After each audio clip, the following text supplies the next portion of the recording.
Students, ನೀವೇನಾದರೂ ನನ್ನ ಚಾನಲ್ನ ಇನ್ನೂ ಸಬ್ಸ್ಕ್ರೈಬ್ ಮಾಡಿಲ್ಲ ಅಂದರೆ ಮೊದಲು ಸಬ್ಸ್ಕ್ರೈಬ್ ಮಾಡಿ, ಅದಾದಮೇಲೆ ಬೆಲ್ ಬಟನನ್ನು ಒತ್ತಿ. ಇದರಿಂದ ನಾನು ಹೊಸ ವಿಡಿಯೋನ ಏನಾದರೂ ಅಪ್ಲೋಡ್ ಮಾಡಿದ್ರೆ ನಿಮಗೆ ನೋಟಿಫಿಕೇಶನ್ ಬರುತ್ತೆ.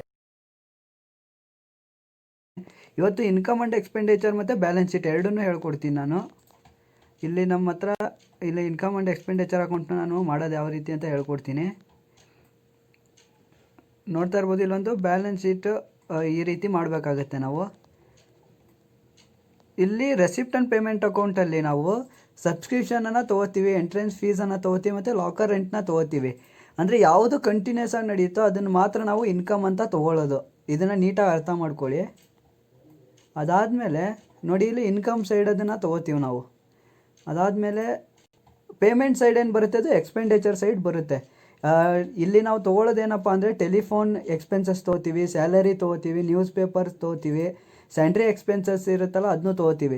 ಇಲ್ಲಿ ಫರ್ನಿಚರ್ ಉದಾಹರಣೆ ಕೊಡ್ತೀನಿ ನಿಮಗೆ. ಫರ್ನಿಚರ್ನ ನಾವು ಏನಕ್ಕೆ ತೊಗೊಳ್ಳಲ್ಲ ಅಂದರೆ, ಫರ್ನಿಚರ್ನ ನಾವು ಒಂದು ಸಲ ಮಾತ್ರನೇ ತೊಗೊಳ್ಳೋದು. ಅಂದರೆ ಪ್ರತಿ ಸಲನೂ ಅದನ್ನೇನು ಕೊಂಡ್ಕೊಳ್ಳಲ್ಲ ನಾವು. ಆದ್ದರಿಂದ ಅದನ್ನು ನಾವು ತೊಗೊಳ್ಳಲ್ಲ. ಕಂಟಿನ್ಯೂಸ್ ಆಗಿ ನಡಿಬೇಕು. ಪ್ರತಿ ತಿಂಗಳು ಏನೇನು ಟ್ರಾನ್ಸಾಕ್ಷನ್ ನಡೆಯುತ್ತೋ ಅದನ್ನು ನಾವು ತೊಗೋತೀವಿ. ಇಲ್ಲಿ ಎಕ್ಸ್ಪೆಂಡಿಚರ್ ಅಂತ ಅದನ್ನು ತೊಗೋತೀವಿ. ಇಲ್ಲಿ ಎಕ್ಸ್ಪೆಂಡಿಚರ್ ಸೈಡ್ ಬರುತ್ತೆ. ಇದು ಮೊದಲು ಇಯರ್ ಎಂಡಿಂಗ್ ಏನಿದೆ ಅಂತ ನೋಡ್ಕೋಬೇಕಾಗುತ್ತೆ. ಇಲ್ಲಿ 31/3/2015 ಇಯರ್ ಎಂಡಿಂಗ್ ಇರೋದು. ಆದ್ದರಿಂದ 31/3/2015 ನಾನು ಇನ್ಕಮ್ ಆ್ಯಂಡ್ ಎಕ್ಸ್ಪೆಂಡಿಚರಲ್ಲಿ ಇದನ್ನು ಇಯರ್ ಎಂಡಿಂಗ್ನ ಹಾಕೋತೀನಿ. ಅದಾದಮೇಲೆ ಮೊದಲು ಸಬ್ಸ್ಕ್ರಿಪ್ಷನನ್ನು ತೊಗೊಳ್ಳೋಣ. ಇಲ್ಲಿ ಬರೀ ನಾವು 31/3/2015 ಇರೋದ್ರಿಂದ ಈ ವರ್ಷಕ್ಕೆ ಸಂಬಂಧಪಡೋದನ್ನು ಮಾತ್ರನೇ ತೊಗೋತೀವಿ. ಹೋದ ವರ್ಷದ ಬೇಡ ನಮಗೆ. 2014-15 ಮಾತ್ರ ತೊಗೋತೀನಿ. ಎಷ್ಟು 22,000 ಇದೆ. ಆದ್ದರಿಂದ ಬೈ ಸಬ್ಸ್ಕ್ರಿಪ್ಷನ್ ಅಂತ ಹಾಕೋತೀನಿ. 22,200 ರೂಪಾಯಿನ ನಾನು ಹಾಕೋತೀನಿ. ಅದಾದಮೇಲೆ ಇಲ್ಲಿ ಬ್ಯಾಲೆನ್ಸ್ ಶೀಟಲ್ಲೂ ಅವ್ರು ಕೊಟ್ಟಿದ್ದಾರೆ. ಏನಂತ ಕೊಟ್ಟಿದ್ದಾರೆ ಅಂದರೆ, ಸಬ್ಸ್ಕ್ರಿಪ್ಷನ್ನ ರಿಸೀವ್ ಮಾಡಿದ್ದಾರೆ, ಇನ್ನು ಅಡ್ವಾನ್ಸ್ ಆಗಿ ಅವರು ರಿಸೀವ್ ಮಾಡಿದ್ದಾರೆ ಅಂತೆ. ಅಡ್ವಾನ್ಸ್ ಆಗಿ ತೊಗೊಂಡಿದ್ದಾರೆ ಅಂದರೆ ಇದು ಹೋದ ವರ್ಷದ ಬ್ಯಾಲೆನ್ಸ್ ಶೀಟು. ಅವರು ಅಡ್ವಾನ್ಸ್ ಆಗಿ ತೊಗೊಂಡಿದ್ದಾರೆ ಅಂದರೆ ಈ ವರ್ಷಕ್ಕೆ ಸೇರುತ್ತೆ. ಎಷ್ಟು 1,000 ರೂಪಾಯಿ ಇದೆ ಇದು. ಅದನ್ನು ಆ್ಯಡ್ ಮಾಡಬೇಕಾಗುತ್ತೆ ನಾವು. ಎಷ್ಟು ಆ್ಯಡ್ ಅಡ್ವಾನ್ಸ್ ಎಷ್ಟು 1,000 ರೂಪಾಯಿನ ನಾನಿಲ್ಲಿ ಆ್ಯಡ್ ಮಾಡ್ಕೋತೀನಿ. ಅದನ್ನು ಟೋಟಲ್ ಮಾಡಿದಾಗ ನಮಗೆ ಬರುತ್ತೆ 23,000 ಬರುತ್ತೆ. ಅದಾದಮೇಲೆ ಎಂಟ್ರೆನ್ಸ್ ಫೀಸ್ನ ತೊಗೋತೀನಿ. ಎಷ್ಟು 2,800 ರೂಪಾಯಿ ಇದೆ. ಇದು ಬೈ ಎಂಟ್ರೆನ್ಸ್ ಫೀಸ್ ಅಂತ ಹಾಕ್ಕೊಂಡು 2,800 ರೂಪಾಯಿನ ನಾನು ಹಾಕೋತೀನಿ. ಅದಾದಮೇಲೆ ಲಾಕರ್ ರೆಂಟ್ ಎಷ್ಟಿದೆ 1,000 ರೂಪಾಯಿ ಇದೆ. ಆದ್ದರಿಂದ ಬೈ ಲಾಕರ್ ರೆಂಟ್ ಅಂತ ಹಾಕ್ಕೊಂಡು 1,000 ರೂಪಾಯಿನ ಹಾಕೋತೀನಿ. ಇದು ಕೂಡ ಬ್ಯಾಲೆನ್ಸ್ ಶೀಟಲ್ಲೇ ಅಡ್ವಾನ್ಸ್ ಆಗಿ ತೊಗೊಂಡಿದ್ದಾರೆ ಅಂತ. ಇಲ್ಲಿ ಮೇಲ್ಗಡೆ ಫಸ್ಟಲ್ಲಿ ಇದೆ, ಅದನ್ನ ನೋಡ್ತಾ ಇರ್ಬೋದು ನೀವು. ಅಡ್ವಾನ್ಸ್ ಲಾಕರ್ ರೆಂಟ್ ಅಂತ ಇದೆ. ಎಷ್ಟು 200 ರೂಪಾಯಿ ಇರೋದು. ಅಡ್ವಾನ್ಸ್ ಆಗಿ ತೊಗೊಂಡಿರೋದ್ರಿಂದ ನಾವು ಇದನ್ನು ಆ್ಯಡ್ ಮಾಡಬೇಕಾಗುತ್ತೆ. ಇಲ್ಲಿ ಆ್ಯಡ್ ಅಡ್ವಾನ್ಸ್ ರಿಸೀವ್ ಅಂತ ಹಾಕ್ಕೊಂಡು ನಾನು 200 ರೂಪಾಯಿನ ಹಾಕ್ಕೊಂಡಿದ್ದೀನಿ. ಟೋಟಲ್ ಮಾಡಿದಾಗ ನಮಗೆ ಬರುತ್ತೆ 1,200 ರೂಪಾಯಿ ಬರುತ್ತೆ. ಅದಾದಮೇಲೆ ಗೋರ್ಮೆಂಟ್ ಗ್ರ್ಯಾಂಟ್ನ ತೊಗೋತೀವಿ. ಎಷ್ಟು 11,000 ಇದೆ. ಆದ್ದರಿಂದ ಬೈ ಗೋರ್ಮೆಂಟ್ ಗ್ರ್ಯಾಂಟ್ಸ್ ಅಂತ ಹಾಕ್ಕೊಂಡು 11,000 ನಾನಿಲ್ಲಿ ಹಾಕೋತಾ ಇದ್ದೀನಿ. ಅದಾದಮೇಲೆ ಟೆಲಿಫೋನ್ ಎಕ್ಸ್ಪೆನ್ಸಸ್ ಎಷ್ಟು 800 ರೂಪಾಯಿ ಇದೆ. ಈಗ ಎಕ್ಸ್ಪೆಂಡಿಚರ್ ಸೈಡ್ ಮಾಡ್ತಾಯಿದ್ದೀನಿ ನಾನು. ಇನ್ಕಮ್ ಸೈಡ್ ಅವಾಗಲೇ ಮಾಡಿದ್ದೀಗ ಎಕ್ಸ್ಪೆಂಡಿಚರ್ ಸೈಡ್ ಹೇಳ್ಕೊಡ್ತಾ ಇದ್ದೀನಿ. ಟೆಲಿಫೋನ್ ಎಕ್ಸ್ಪೆನ್ಸಸ್ ಎಷ್ಟು 800 ರೂಪಾಯಿನ ನಾನಿಲ್ಲಿ ಹಾಕೋತಾ ಇದ್ದೀನಿ, ಟೆಲಿಫೋನ್ ಎಕ್ಸ್ಪೆನ್ಸಸ್ನ. ಅದಾದಮೇಲೆ ಸ್ಯಾಲರಿ ಇದೆ. ಸ್ಯಾಲರಿ ಕೂಡ ಅಷ್ಟೇ. ಇಲ್ಲಿ ನೀವು ಇಯರ್ ಎಂಡಿಂಗ್ ಮೇಲ್ಗಡೆ ನೋಡ್ತಿರ್ಬೋದು. ಈ ವರ್ಷಕ್ಕೆ ಸಂಬಂಧಪಡೋ ಸ್ಯಾಲರಿ ಮಾತ್ರನೇ ನಾನು ತೊಗೋತಾ ಇದ್ದೀನಿ. 2014-15 ಮಾತ್ರ. ಎಷ್ಟು 4,000 ಇದೆ. ಆದ್ದರಿಂದ 4,000 ಸ್ಯಾಲರಿ ಅಂತ ಹಾಕೋತೀನಿ. 4,000ನ ಹಾಕೋತಾ ಇದ್ದೀನಿ. ಅದಾದಮೇಲೆ ನ್ಯೂಸ್ ಪೇಪರ್ಸ್ ಇದೆ. ಎಷ್ಟು 700 ರೂಪಾಯಿ ಇದೆ. ಆದ್ದರಿಂದ ನ್ಯೂಸ್ ಪೇಪರ್ಸ್ ಅಂತ ಹಾಕ್ಕೊಂಡು 700 ರೂಪಾಯಿನ ಹಾಕೋತೀನಿ. ಅದಾದಮೇಲೆ ಸ್ಯಾಂಡ್ರಿ ಎಕ್ಸ್ಪೆನ್ಸಸ್ ಇದೆ. ಎಷ್ಟು 1,000 ರೂಪಾಯಿ ಇದೆ ಸ್ಯಾಂಡ್ರಿ ಎಕ್ಸ್ಪೆನ್ಸಸ್ಸು. ಇದನ್ನು ಕೂಡ ಸ್ಯಾಂಡ್ರಿ ಎಕ್ಸ್ಪೆನ್ಸಸ್ ಅಂತ ಹಾಕ್ಕೊಂಡು 1,000 ರೂಪಾಯಿನ ನಾನು ಹಾಕೋತಾ ಇದ್ದೀನಿ. ಅದಾದಮೇಲೆ ನಾವು ಏನು ಮಾಡಬೇಕು ಅಂದರೆ, ಇನ್ಕಮ್ ಮತ್ತು ಎಕ್ಸ್ಪೆಂಡಿಚರ್ ಎರಡು ಸೈಡು ಟೋಟಲ್ ಮಾಡಬೇಕು. ಯಾವ ಕಡೆ ಜಾಸ್ತಿ ಬರುತ್ತೆ ಅಂತ ನೋಡಬೇಕು. ಇಲ್ಲಿ ಕ್ರೆಡಿಟ್ ಸೈಡ್ ಅಂದರೆ ಇನ್ಕಮ್ ಸೈಡ್ ಜಾಸ್ತಿ ಬಂದಿದೆ. ಎಷ್ಟು 38,000 ಬಂದಿದೆ ನನಗೆ. ಆದ್ದರಿಂದ ನಾನು ಡೆಬಿಟ್ ಸೈಡ್ ಕೂಡ ಅಷ್ಟೇ ಹಾಕೋತೀನಿ. ಅಂದರೆ ಎಕ್ಸ್ಪೆಂಡಿಚರ್ ಸೈಡ್ ಕೂಡ ಅಷ್ಟೇ ಹಾಕೋತೀನಿ. ಎಷ್ಟು 38,000ನ ಹಾಕೋತಾ ಇದ್ದೀನಿ. ಅದಾದಮೇಲೆ ಇದು 38,000 ಆಗಬೇಕು ಅಂದರೆ ನಾವು ಎಷ್ಟು ಹಾಕಬೇಕು ಅಂದರೆ ಸರ್ಪ್ಲಸ್ ಆಗುತ್ತೆ. ಅದು ಎಷ್ಟು 31,500 ರೂಪಾಯಿನ ನಾನಿಲ್ಲಿ ಹಾಕ್ಕೊಂಡಿದ್ದೀನಿ. ಅಲ್ಲಿ 38,000 ಆಗಬೇಕು ಅಂದರೆ ನಾವು ಎಷ್ಟು ಹಾಕಬೇಕಾಗುತ್ತೆ ಅಂದರೆ 31,500 ರೂಪಾಯಿನ ಹಾಕೋಬೇಕಾಗುತ್ತೆ. ಈಗ ಇನ್ಕಮ್ ಆ್ಯಂಡ್ ಎಕ್ಸ್ಪೆಂಡಿಚರ್ ಅಕೌಂಟು ನಾವು ಮಾಡಿದ್ದೀವಿ. ಮತ್ತೆ ಈಗ ಬ್ಯಾಲೆನ್ಸ್ ಶೀಟ್ನ ಯಾವ ರೀತಿ ಮಾಡಬೇಕು ಅಂತ ನೋಡೋಣ. ಇದು ಹೋದ ವರ್ಷ ಬ್ಯಾಲೆನ್ಸ್ ಶೀಟಲ್ಲಿ ಅವರು ಕ್ಯಾಪಿಟಲ್ ಫಂಡ್ನ ಕೊಟ್ಟಿದ್ದಾರೆ. ನಾನು ಹೋದ ವಿಡಿಯೋದಲ್ಲಿ ಹೇಳ್ಕೊಟ್ಟಿದ್ದೆ ಕ್ಯಾಪಿಟಲ್ ಫಂಡ್ನ ಕೊಡದೇ ಇದ್ದಾಗ ನಾವು ಓಪನಿಂಗ್ ಬ್ಯಾಲೆನ್ಸ್ ಶೀಟ್ ಹೆಂಗೆ ಮಾಡ್ಕೋಬೇಕು ಅಂತ ಹೇಳ್ಕೊಟ್ಟಿದ್ದೆ. ಅದು ಸ್ವಲ್ಪ ನಿಮಗೆ ಅದು ಕಷ್ಟ ಅಂತ ಅನಿಸಿತ್ತು. ಆದ್ದರಿಂದ ಈಗ ಕ್ಯಾಪಿಟಲ್ ಫಂಡ್ ಕೊಟ್ಟಾಗ ಯಾವ ರೀತಿ ಮಾಡಬೇಕು ಅಂತ ಈಸಿಯಾಗಿ ಹೇಳ್ಕೊಡ್ತಾ ಇದ್ದೀನಿ ನಾನು. ನೀಟಾಗಿ ನೋಡ್ತಾ ಹೋಗಿ. ಇಲ್ಲಿ ಕ್ಯಾಪಿಟಲ್ ಫಂಡ್ನ ಎಷ್ಟು ಕೊಟ್ಟಿದ್ದಾರೆ ಅವರು? 36,800 ರೂಪಾಯಿನ ಕೊಟ್ಟಿದ್ದಾರೆ. ಆದ್ದರಿಂದ ನಾನು ಲಯಾಬಿಲಿಟಿ ಸೈಡ್ ಹೋಗ್ತೀನಿ. ಲಯಾಬಿಲಿಟಿ ಸೈಡ್ ಹೋಗಿ ಕ್ಯಾಪಿಟಲ್ ಫಂಡ್ ಅಂತ 36,800 ರೂಪಾಯಿನ ಹಾಕೋತಾ ಇದ್ದೀನಿ. ಅದಾದಮೇಲೆ ರೆಸಿಪ್ಟ್ ಆ್ಯಂಡ್ ಪೇಮೆಂಟ್ ಅಕೌಂಟ್ಗೆ ಬಂದರೆ ನಾವು ರೆಸಿಪ್ಟ್ ಆ್ಯಂಡ್ ಪೇಮೆಂಟ್ ಅಕೌಂಟಲ್ಲಿ ಈಗ ಸ್ಟಾರ್ಸ್ ಹಾಕಿದ್ದೀನಿ. ನಿಮಗೆ ಇಲ್ಲಿ ನೋಡ್ತಾ ಇರ್ಬೋದು ಸ್ಟಾರ್ ಅಂತ ಏನು ಹಾಕಿದ್ದೀನಿ ನಾನು. ಅದನ್ನೆಲ್ಲ ಈಗ ನಾವು ಬ್ಯಾಲೆನ್ಸ್ ಶೀಟ್ಗೆ ತೊಗೋತೀವಿ. ಅಂದರೆ ಏನಕ್ಕೆ ಅಂದರೆ ಅಲ್ಲಿ ಅದು ಬ್ಯಾಲೆನ್ಸ್ ಶೀಟ್ ಅಂದರೆ ಇಲ್ಲಿ ಲಯಾಬಿಲಿಟೀಸ್ ಏನೇನಿದೆ, ಅಸೆಟ್ ಏನೇನಿದೆ ಅದನ್ನೆಲ್ಲ ಕೂಡ ನಾವು ಬ್ಯಾಲೆನ್ಸ್ ಶೀಟ್ಗೆ ತೊಗೋತೀವಿ. ಈಗ ನೋಡೋಣ ಲೈಫ್ ಮೆಂಬರ್ಶಿಪ್ ಫೀ ಎಷ್ಟು ಕೊಟ್ಟಿದ್ದಾರೆ ಅವರು. ಇಲ್ಲಿ ಸ್ಟಾರ್ ಇಲ್ಲಿ ನೋಡ್ತಾ ಇರ್ಬೋದು ನೀವು, ನೀಟಾಗಿ ನೋಡಿ. ಅದು ಲೈಫ್ ಮೆಂಬರ್ಶಿಪ್ ಫೀ ಎಷ್ಟಿದೆ? 1,200 ರೂಪಾಯಿ ಇದೆ. ಆದ್ದರಿಂದ ಅದನ್ನು ಕೂಡ ತೊಗೋತಾ ಇದ್ದೀನಿ ನಾನು. ಅದನ್ನ ಆ್ಯಡ್ ಮಾಡಬೇಕಾಗುತ್ತೆ. ಲೈಫ್ ಮೆಂಬರ್ಶಿಪ್ ಫೀಸ್ ಅಂತ ಹಾಕ್ಕೊಂಡು 1,200 ರೂಪಾಯಿನ ನಾನು ಹಾಕೋತಾ ಇದ್ದೀನಿ. ಅದಾದಮೇಲೆ ನೆಕ್ಸ್ಟ್ ನೋಡೋಣ ನಾವು. ಇಲ್ಲಿ ಸರ್ಪ್ಲಸ್ ಅಂತ ಬಂದಿದೆ ನಮ್ಮದು. ಇನ್ಕಮ್ ಆ್ಯಂಡ್ ಎಕ್ಸ್ಪೆಂಡಿಚರ್ ಮಾಡಿದಾಗ ಬಂದಿತ್ತಲ್ಲ, ಅದು 31,500 ರೂಪಾಯಿನ ಇಲ್ಲಿ ನೋಡ್ತಾ ಇರ್ಬೋದು. ರೈಟ್ ಮಾರ್ಕ್ನ ಹಾಕಿದ್ದೀನಿ ನಾನು. 31,500 ರೂಪಾಯಿ ಇದೆ. ಅದನ್ನು ಕೂಡ ತೊಗೋತಾ ಇದ್ದೀನಿ ನಾನು. ಆ್ಯಡ್ ಮಾಡಬೇಕು ಇದನ್ನು. ಸರ್ಪ್ಲಸ್ 31,500 ರೂಪಾಯಿನ ಆ್ಯಡ್ ಮಾಡ್ತಾಯಿದ್ದೀನಿ ನಾನು. ಈಗ ನಮಗೆ ಟೋಟಲ್ ಬರುತ್ತೆ ಎಷ್ಟು? 69,500 ರೂಪಾಯಿ ಬರುತ್ತೆ. ಅದಾದ ಇಲ್ಲಿ ಪೇಮೆಂಟ್ ರೆಸಿಪ್ಟ್ ಆ್ಯಂಡ್ ಪೇಮೆಂಟ್ ಅಕೌಂಟಲ್ಲಿ ನಾವು ನೋಡ್ತಾ ಇರ್ಬೋದು. ಪೇಮೆಂಟ್ ಸೈಡ್ ಎಷ್ಟು? ಸ್ಯಾಲರಿ ಹೋದ ವರ್ಷದ್ದು ನಾವು ಏನು ಇನ್ಕಮ್ ಆ್ಯಂಡ್ ಎಕ್ಸ್ಪೆಂಡಿಚರ್ ಅಕೌಂಟ್ ಮಾಡಿದೋ ಅಲ್ಲಿ ಬರೀ 2014-15 ಮಾತ್ರನೇ ತೊಗೊಂಡಿದ್ದೋ. ಇಲ್ಲಿ 2013 ಮತ್ತು 14 ತೊಗೋಬೇಕಾಗುತ್ತೆ. ಎಷ್ಟು? 1,000 ರೂಪಾಯಿ ಇದೆ ಇಲ್ಲಿ ಸ್ಯಾಲರಿ. ಅದನ್ನು ನಾನು ತೊಗೋತಾ ಇದ್ದೀನಿ. ಸ್ಯಾಲರಿ ಸ್ಟಿಲ್ ಔಟ್ ಸ್ಟ್ಯಾಂಡಿಂಗ್ ಅಂತ ಹಾಕ್ಕೊಂಡು 1,000 ರೂಪಾಯಿನ ನಾನು ಹಾಕೋತೀನಿ. ಅದಾದಮೇಲೆ ಅವರು ಬ್ಯಾಲೆನ್ಸ್ ಶೀಟಲ್ಲಿ ಕೂಡ ಕೊಟ್ಟಿದ್ದಾರೆ ಸ್ಯಾಲರಿನ. ಎಷ್ಟು? ಔಟ್ ಸ್ಟ್ಯಾಂಡಿಂಗ್ ಸ್ಯಾಲರಿ 2,000 ರೂಪಾಯಿ ಇದೆ. ಆದ್ದರಿಂದ 2,000 ರೂಪಾಯಿನ ನಾನು ಇಲ್ಲಿ ಹಾಕೋತಾ ಇದ್ದೀನಿ. ಅದಾದಮೇಲೆ ಇಲ್ಲಿ ನೀವು ಇಲ್ಲಿ ನೋಡ್ತಾ ಇರ್ಬೋದು ನೀವು. ಇಲ್ಲಿ ಎಷ್ಟು ಕೊಟ್ಟಿದ್ದಾರೆ ಅವರು? 1,000 ರೂಪಾಯಿನ ಕೊಟ್ಟಿದ್ದಾರೆ. ಎಷ್ಟು? 2013-14 ಸ್ಯಾಲರಿ 1,000 ರೂಪಾಯಿನ ಅವರು ಕೊಟ್ಟಿದ್ದಾರೆ. ಅದನ್ನು ಕೂಡ ನಾನು ಇಲ್ಲಿ ಹಾಕೋತೀನಿ. 2,000ದಲ್ಲಿ 1,000 ರೂಪಾಯಿನ ಮೈನಸ್ ಮಾಡಿದಾಗ ನಮ್ಗೆ ಎಷ್ಟು ಬರುತ್ತೆ? 1,000 ರೂಪಾಯಿ ಬರುತ್ತೆ. ಆದ್ದರಿಂದ ನಾವು ಲಯಾಬಿಲಿಟಿ ಸೈಡ್ ಹೋಗ್ತೀನಿ. ಸ್ಯಾಲರಿ ಸ್ಟಿಲ್ ಔಟ್ ಸ್ಟ್ಯಾಂಡಿಂಗ್ ಅಂತ ಹಾಕ್ಕೊಂಡು 1,000 ರೂಪಾಯಿನ ನಾನು ಹಾಕೋತಾ ಇದ್ದೀನಿ. ಅದಾದಮೇಲೆ ಇಲ್ಲಿ ಅವರು ಲೋನ್ ಕೊಟ್ಟಿದ್ದಾರೆ. ಲೋನ್ ಎಷ್ಟಿದೆ? 10,000 ರೂಪಾಯಿ ಲೋನ್ ಇದೆ. ಆದ್ದರಿಂದ ಲೋನ್ ಅಂತ ಹಾಕ್ಕೊಂಡು 10,000 ರೂಪಾಯಿನ ನಾನು ಲಯಾಬಿಲಿಟಿ ಸೈಡ್ ಹಾಕೋತಿದ್ದೀನಿ. ಈಗ ಲಯಾಬಿಲಿಟಿ ಸೈಡ್ ಎಲ್ಲ ಕಂಪ್ಲೀಟ್ ಆಗಿದೆ ನಮ್ಮದು. ನೆಕ್ಸ್ಟು ಅಸೆಟ್ ಸೈಡ್ ನೋಡೋಣ. ಈಗ ನಾವು ಅಸೆಟ್ ಸೈಡ್ ಫಸ್ಟ್ ನೋಡಬೇಕು ಅಂದರೆ ಮೊದಲು ಇಲ್ಲಿ ಸಬ್ಸ್ಕ್ರಿಪ್ಷನ್ ನೋಡ್ತಾ ಇರ್ಬೋದು ನೀವು. ಎಷ್ಟು ನಾವು ಸಬ್ಸ್ಕ್ರಿಪ್ಷನ್ನ ಬರೀ 2014 ಮತ್ತು 15 ಮಾತ್ರನೇ ತೊಗೊಂಡಿದ್ದು. ಇಲ್ಲಿ 2013 ಮತ್ತು 14 ಈಗ ತೊಗೋತಾ ಇದ್ದೀನಿ. ಎಷ್ಟು? 2,000 ರೂಪಾಯಿ ಇದೆ. ಅಲ್ಲಿ ಸ್ಟಾರ್ ಹಾಕಿದ್ದೀನಿ, ನೀವು ನೋಡ್ತಾ ಇರ್ಬೋದು. ಎಷ್ಟು? 2,000 ಇದೆ. ಆದ್ದರಿಂದ ಸಬ್ಸ್ಕ್ರಿಪ್ಷನ್ ಸ್ಟಿಲ್ ಔಟ್ಸ್ಟ್ಯಾಂಡಿಂಗ್ ಅಂತ ಹಾಕ್ಕೊಂಡು ಇಲ್ಲಿ 2,000ನ ನಾನು ಹಾಕೋತಾ ಇದ್ದೀನಿ. ಅದಾದಮೇಲೆ ಅವರು ಇಲ್ಲಿ ಬ್ಯಾಲೆನ್ಸ್ ಶೀಟಲ್ಲಿ ಕೊಟ್ಟಿದ್ದಾರೆ ಔಟ್ ಸ್ಟ್ಯಾಂಡಿಂಗ್ ಸಬ್ಸ್ಕ್ರಿಪ್ಷನ್ ಅಂತ. ಎಷ್ಟು? 3,000 ರೂಪಾಯಿ ಇದೆ ಇದು.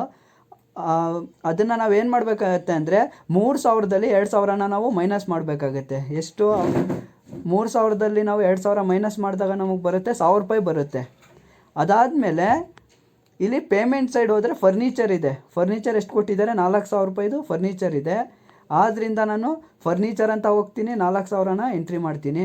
ಅದಾದಮೇಲೆ ಇಲ್ಲಿ ನೋಡ್ತಾ ಹೋದರೆ ನಾವು ಡಿಫೆನ್ಸ್ ಬಾಂಡ್ಸ್ ಅಂತ ಇದೆ. ಎಷ್ಟು? 18,000 ರೂಪಾಯಿ ಇದೆ. ಇದು ಡಿಫೆನ್ಸ್ ಬಾಂಡ್ಸ್ ಅಂತ ಇದೆ. ಪೇಮೆಂಟ್ ಸೈಡ್ ನೋಡ್ತಾ ಇರ್ಬೋದು ನೀವು, 18,000 ಇದೆ.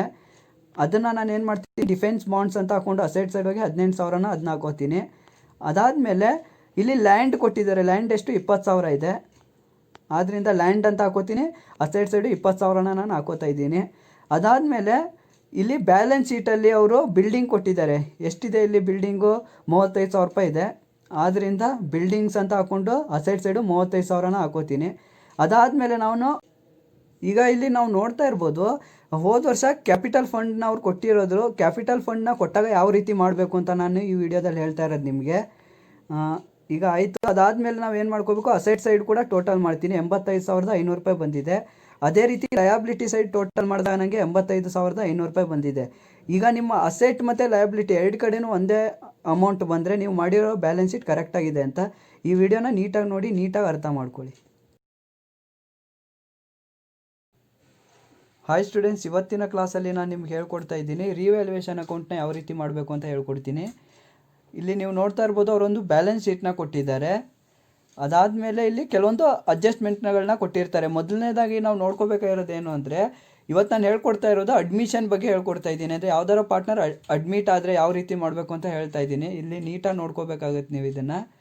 ಅದಾದಮೇಲೆ ನಾವು ಇವತ್ತು ಮಾಡ್ತಾ ಇರೋದು ರಿವ್ಯಾಲ್ಯೂಯೇಷನ್ ಅಕೌಂಟ್ನ ಮಾಡ್ತೀವಿ, ಪಾರ್ಟ್ನರ್ಸ್ ಕ್ಯಾಪಿಟಲ್ ಅಕೌಂಟ್ನ ಮಾಡ್ತೀವಿ, balance sheet of the firm after admission ಇಷ್ಟೂ ಮಾಡ್ತೀವಿ ನಾವು. ಮೊದಲನೇದಾಗಿ ಇವತ್ತು ನೋಡ್ತಾ ಹೋಗೋಣ ರಿವ್ಯಾಲ್ಯೂಯೇಷನ್ ಅಕೌಂಟ್ನ ಯಾವ ರೀತಿ ಮಾಡಬೇಕು ಅಂತ ಇವಾಗ ನೋಡೋಣ. ಫಸ್ಟ್ ನಾವು ರಿವ್ಯಾಲ್ಯೂಯೇಷನ್ ಅಕೌಂಟ್ ಮಾಡಬೇಕು ಅಂದರೆ ನಮಗೆ ಇಷ್ಟು ಕಾಲಮ್ಸ್ ಬರುತ್ತೆ. ಫಸ್ಟು ಪರ್ಟಿಕ್ಯುಲರ್ಸ್ ಅಮೌಂಟ್ ಡೆಬಿಟ್ ಮತ್ತು ಕ್ರೆಡಿಟ್ ಎರಡು ಸೈಡು ಬರುತ್ತೆ.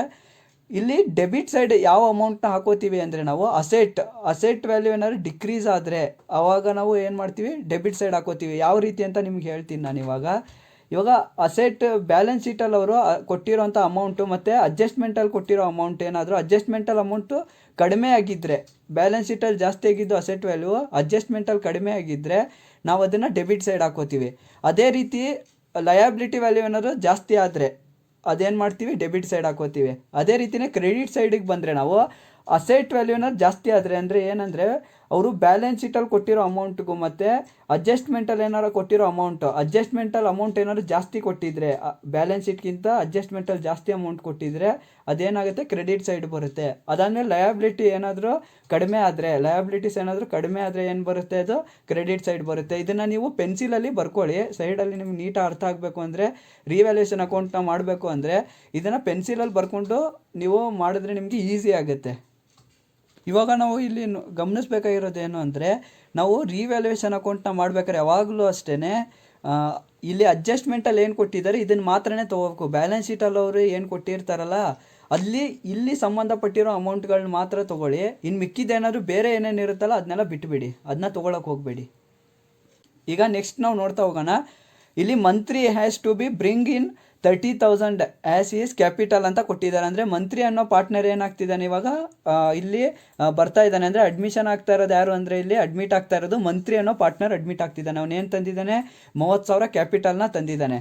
ಅದಾದಮೇಲೆ 10,000 ಟುವರ್ಡ್ಸ್ ಗುಡ್ ವಿಲ್, ಅಂದರೆ ಗುಡ್ ವಿಲ್ನು ಅವನು ತಂದಿದ್ದಾನೆ. ಎಷ್ಟು, 10,000 ಗುಡ್ ವಿಲ್ನ ತಂದಿದ್ದಾನೆ. ಅವ್ನು ತಂದಿರೋ ಗುಡ್ ವಿಲ್ನ ಏನು ಅಂತ ನೋಡೋಣ ಈಗ ಮುಂದೆ. Goodwill is to be withdrawn by old partners ಅಂತ ಕೊಟ್ಟಿದ್ದಾರೆ. ಅಂದರೆ ಏನಂದರೆ ಓಲ್ಡ್ ಪಾರ್ಟ್ನರ್ಸ್ ಏನಿದ್ರು ಇವ್ನು ತಂದಿರೋ ಗುಡ್ ವಿಲ್ನ ನಾವು ಓಲ್ಡ್ ಪಾರ್ಟ್ನರ್ಸ್ಗೆ ಹಂಚಬೇಕಾಗುತ್ತೆ. ಅವ್ನು ಏನು ಮಾಡಿದ್ದಾನೆ, ಇವರು ಓಲ್ಡ್ ಪಾರ್ಟ್ನರ್ಸ್ಗೆ ಹಂಚಿದಾಗ ಅವ್ರು ಏನು ಮಾಡಿದ್ದಾರೆ, ಅದನ್ನ ವಿತ್ಡ್ರಾನ್ ಮಾಡ್ಕೊಂಡಿದ್ದಾರೆ ಅಂತ ಹೇಳಿರೋದು. ಇದು ಮೊದಲನೇ ಅಡ್ಜಸ್ಟ್ಮೆಂಟ್ನ ನಾವು ರಿವ್ಯಾಲ್ಯೂಯೇಷನ್ ಅಕೌಂಟ್ಗೆ ತೊಗೋಬಾರ್ದು. ಏನೋ ಹೊಸ ಪಾರ್ಟ್ನರ್ ಅಡ್ಮಿಷನ್ ಆಗಿದ್ದಾನೆ ಅಂತ ಕೊಟ್ಟಿರ್ತಾರವರು ಅಡ್ಜಸ್ಟ್ಮೆಂಟ್ನ ತೊಗೊಳಕ್ಕೆ ಹೋಗ್ಬಿಡಿ, ಅದು ಫಸ್ಟ್ನೇದು ಬಿಟ್ಬಿಡಿ ನೀವು. ಈಗ ನೋಡ್ತಾ ಹೋಗೋಣ, ಎರಡನೇ ಅಡ್ಜಸ್ಟ್ಮೆಂಟ್ನ ನೋಡೋಣ. ಡೆಪ್ರಿಷಿಯೇಟ್ ಮಷಿನರಿ ಬೈ 5% ಅಂತ ಕೊಟ್ಟಿದ್ದಾರೆ. ಏನು 5% ಮಷಿನರಿ ಡೆಪ್ರಿಷಿಯೇಟ್ ಆಗ್ತಿದೆ ಅಂತ ಕೊಟ್ಟಿರೋದು ಇಲ್ಲಿ. ಈಗ ಬ್ಯಾಲೆನ್ಸ್ ಶೀಟಲ್ಲಿ ಅಮೌಂಟ್ ಎಷ್ಟು ಕೊಟ್ಟಿದ್ದಾರೆ ಅಂತ ನೋಡೋಣ.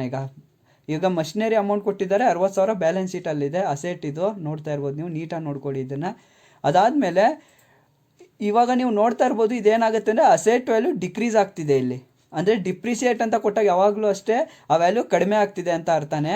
ಇವಾಗ to be depreciation machinery on machinery ಅಂತ ಹಾಕೋತೀನಿ ನಾನು. ಟು ಡೆಪ್ರಿಷಿಯೇಷನ್ ಆನ್ ಮಷಿನರಿ ಅಂತ ಹಾಕ್ಕೊಂಡು 60,000 ಅವ್ರು ಏನು ಅಮೌಂಟ್ ಕೊಟ್ಟಿದ್ರು 60,000ನ ಹಾಕ್ಕೊಂಡಿದ್ದೀನಿ ನಾನು. ಅದಾದಮೇಲೆ ಅವರು ಎಷ್ಟು ಪರ್ಸೆಂಟ್ ಕೊಟ್ಟಿದ್ರು ಅಂತ ನೋಡಬೇಕು. ಮಷಿನರಿಗೆ ಅವರು ಡೆಪ್ರಿಷಿಯೇಟ್ ಎಷ್ಟು ಕೊಟ್ಟಿದ್ದಾರೆ, ಡೆಪ್ರಿಷಿಯೇಟ್ ಮಷಿನರಿ ಬೈ 5% ಅಂತ ಕೊಟ್ಟಿರೋದವರು. ಆದ್ದರಿಂದ ನಾನು 5% ಹಾಕೋತೀನಿ. 5%ನ ಯಾವ ರೀತಿ ಹಾಕೋಬೇಕು ಅಂದರೆ ನಾವು 5/100 ಆಗುತ್ತೆ ಇದು. ಈಗ ನೋಡೋಣ, 60,000 ಇಂಟು 5/100 ಮಾಡಿದ್ರೆ ನಮ್ಗೆ ಎಷ್ಟು ಬರುತ್ತೆ, 3,000 ರೂಪಾಯಿ ಬರುತ್ತೆ ಇಲ್ಲಿ. ಈಗ ನೆಕ್ಸ್ಟ್ ನೋಡೋಣ, ಅಪ್ರಿಷಿಯೇಟ್ ಬಿಲ್ಡಿಂಗ್ಸ್ ಬೈ 10% ಅಂತ ಕೊಟ್ಟಿದ್ದಾರೆ. ಅಪ್ರಿಷಿಯೇಟ್ ಅಂದರೆ ಜಾಸ್ತಿ ಆಗೋದು, ಬಿಲ್ಡಿಂಗ್ಸ್ ವ್ಯಾಲ್ಯೂ ಜಾಸ್ತಿ ಆಗಿದೆ ಅಂತ ಕೊಟ್ಟಿದ್ದಾರೆ ಇಲ್ಲಿ ಬಿಲ್ಡಿಂಗ್ಸ್ ಬ್ಯಾಲೆನ್ಸ್ ಶೀಟಲ್ಲಿ ಎಷ್ಟು ಇದೆ ಅಂತ ನೋಡ್ಕೊಳ್ಳೋಣ. ಬ್ಯಾಲೆನ್ಸ್ ಶೀಟಲ್ಲಿ ಇದೆ 50,000 ಇದೆ. ಇಲ್ಲಿ ಬಿಲ್ಡಿಂಗ್ಸು 50,000 ಬ್ಯಾಲೆನ್ಸ್ ಶೀಟಲ್ಲಿ ಕೊಟ್ಟಿರೋದು.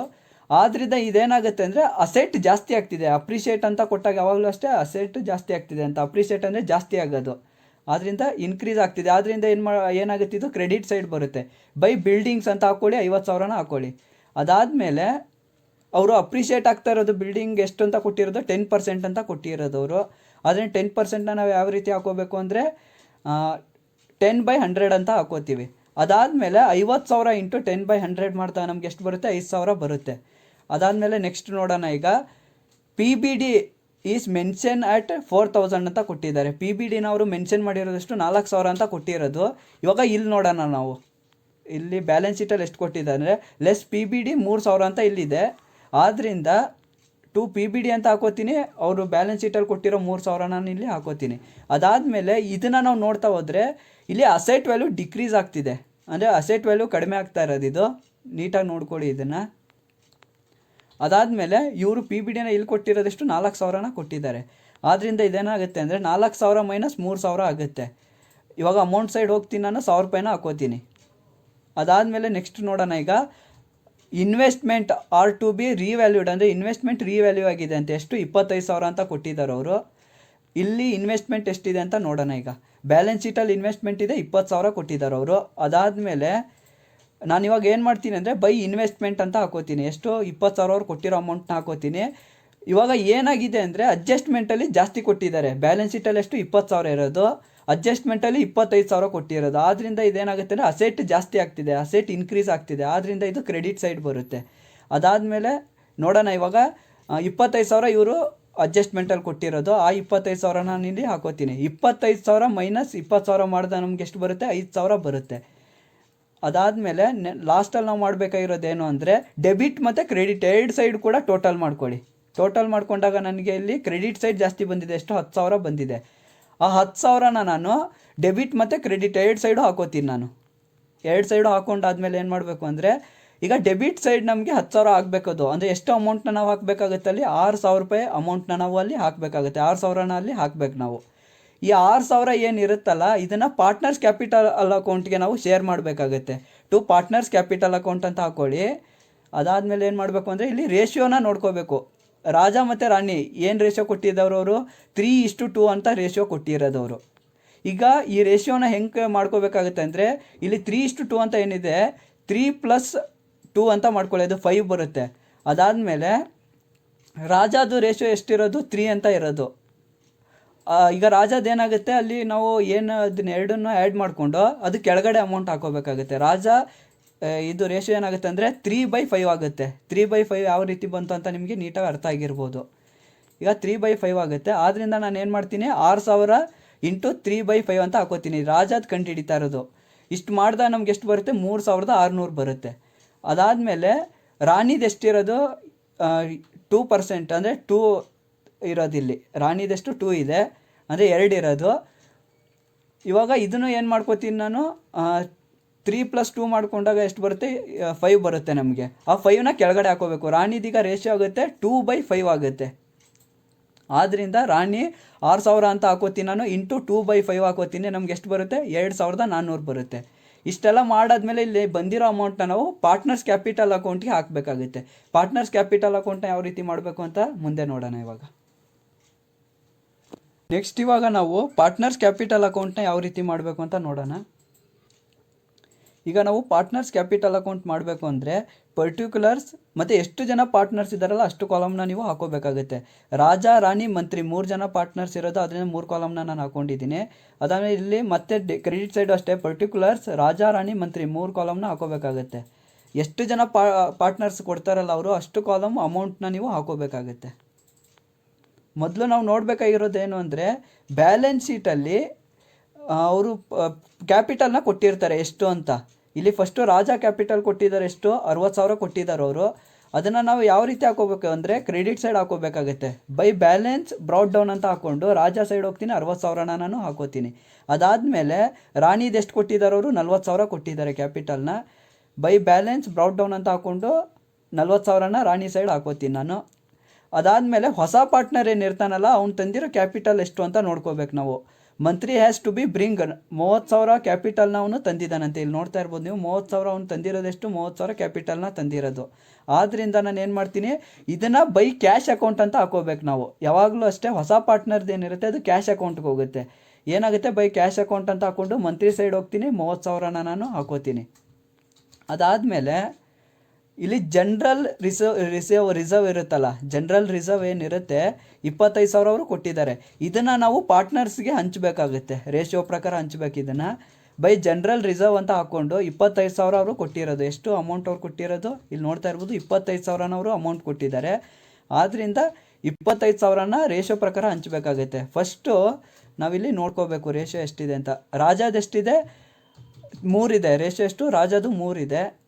ಆದ್ದರಿಂದ 25,000 ಇಂಟು 3/5 ಅಂತ ಹಾಕೋತೀನಿ ನಾನು. 3/5 ಯಾವ ರೀತಿ ಬಂತು ಅಂದರೆ, ನೀವು 5 ಯಾವ ರೀತಿ ಬಂತು ಅಂತ ಕನ್ಫ್ಯೂಸ್ ಆಗ್ಬೋದು. ಇಲ್ಲಿ 3 + 2 ಮಾಡಿದಾಗ ನಮ್ಗೆ ಎಷ್ಟು ಬರುತ್ತೆ? 5 ಬರುತ್ತೆ. ಆದ್ದರಿಂದ ಕೆಳಗಡೆ ನಾನು 5 ಅಂತ ಹಾಕೊಂಡಿರೋದು. 25,000 ಇಂಟು 3/5 ಮಾಡಿದಾಗ ನಮ್ಗೆ ಎಷ್ಟು ಬರುತ್ತೆ? 15,000 ಬರುತ್ತೆ. 15,000ನ ನಾನು ರಾಜ ಸೈಡ್ ಹೋಗ್ತೀನಿ, ಹಾಕೋತೀನಿ. ಅದಾದಮೇಲೆ ನೆಕ್ಸ್ಟು ರಾಣಿದು ಎಷ್ಟಿದೆ ಅಂತ ನೋಡ್ಕೋಬೇಕು. ರಾಣಿದು ಎಷ್ಟಿದೆ? 2 ಅಂತ ಕೊಟ್ಟಿದ್ದಾರೆ ಅವರು.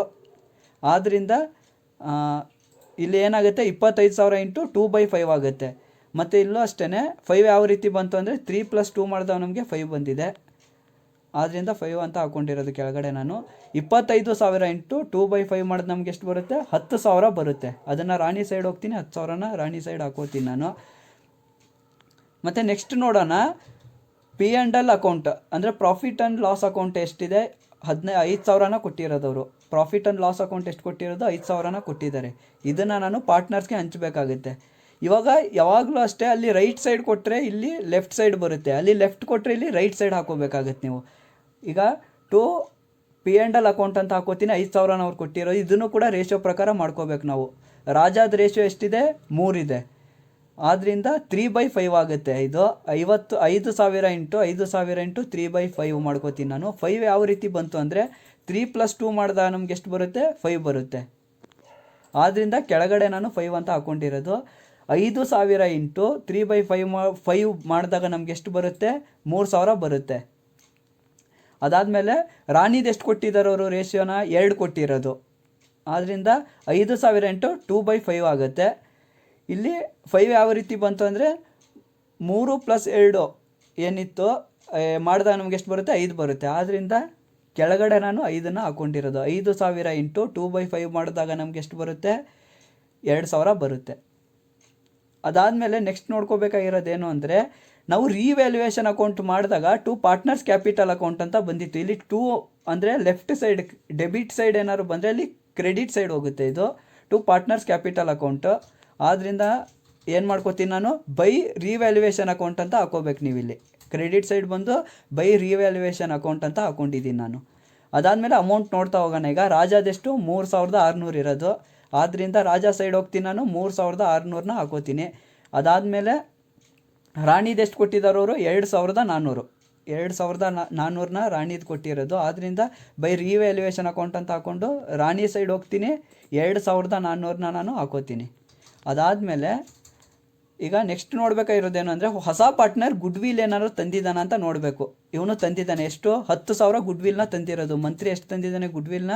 10,000 ಟುವರ್ಡ್ಸ್ ಗುಡ್ವಿಲ್ ಅಂತ ಕೊಟ್ಟಿರೋದು ಇಲ್ಲಿ ಕೊಂಡಿದ್ದೀನಿ. ಈಗ ರೇಷಿಯೋ ನೋಡೋಣ. ರಾಜಾದೆಷ್ಟಿದೆ? 3 ಇದೆ. ಆದ್ದರಿಂದ ಇವಾಗ ಗುಡ್ವಿಲ್ ಅಮೌಂಟ್ ಕೊಟ್ಟಿರೋದೆಷ್ಟು? 10,000 ಕೊಟ್ಟಿರೋದು. 10,000 ಇಂಟು 3/5 ಮಾಡಿದಾಗ ನಮಗೆ 3/5 ಮಾಡಿದಾಗ ನಮ್ಗೆ ಎಷ್ಟು ಬರುತ್ತೆ? 6,000 ಬರುತ್ತೆ. ಆದ್ದರಿಂದ ರಾಜ ಸೈಡ್ ಹೋಗ್ತೀನಿ, 6,000ನ ನಾನು ಹಾಕ್ಕೊಂಡಿದ್ದೀನಿ.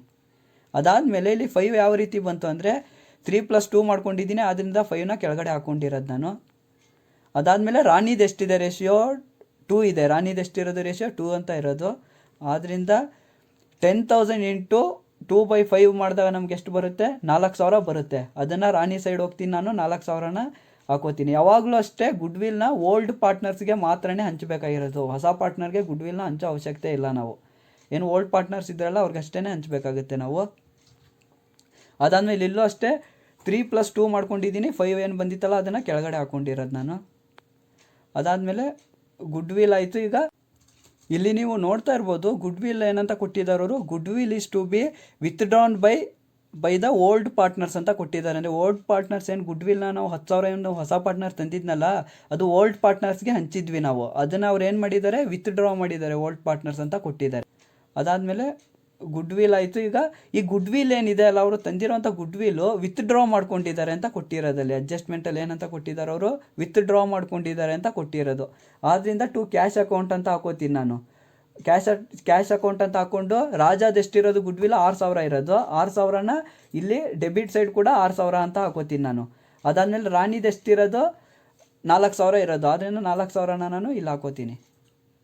ಇವಾಗ ನಾವು ಎಲ್ಲನೂ ಟೋಟಲ್ ಮಾಡಬೇಕು. ಎಲ್ಲ ಪಾರ್ಟ್ನರ್ಸ್ ಅಮೌಂಟ್ ಸೈಡ್ ಏನಿದೆ ಎಲ್ಲನೂ ಟೋಟಲ್ ಮಾಡ್ಕೊಳ್ಳೋಣ. ಇವಾಗ ರಾಜಾದ ಎಷ್ಟು ಬರುತ್ತೆ? 84,600 ರೂಪಾಯಿ ಬರುತ್ತೆ. ರಾಣಿದು ಎಷ್ಟು ಬರುತ್ತೆ? 56,400 ರೂಪಾಯಿ ಬರುತ್ತೆ. ಮಂತ್ರಿದು ಎಷ್ಟು ಬರುತ್ತೆ? 30,000 ಬರುತ್ತೆ.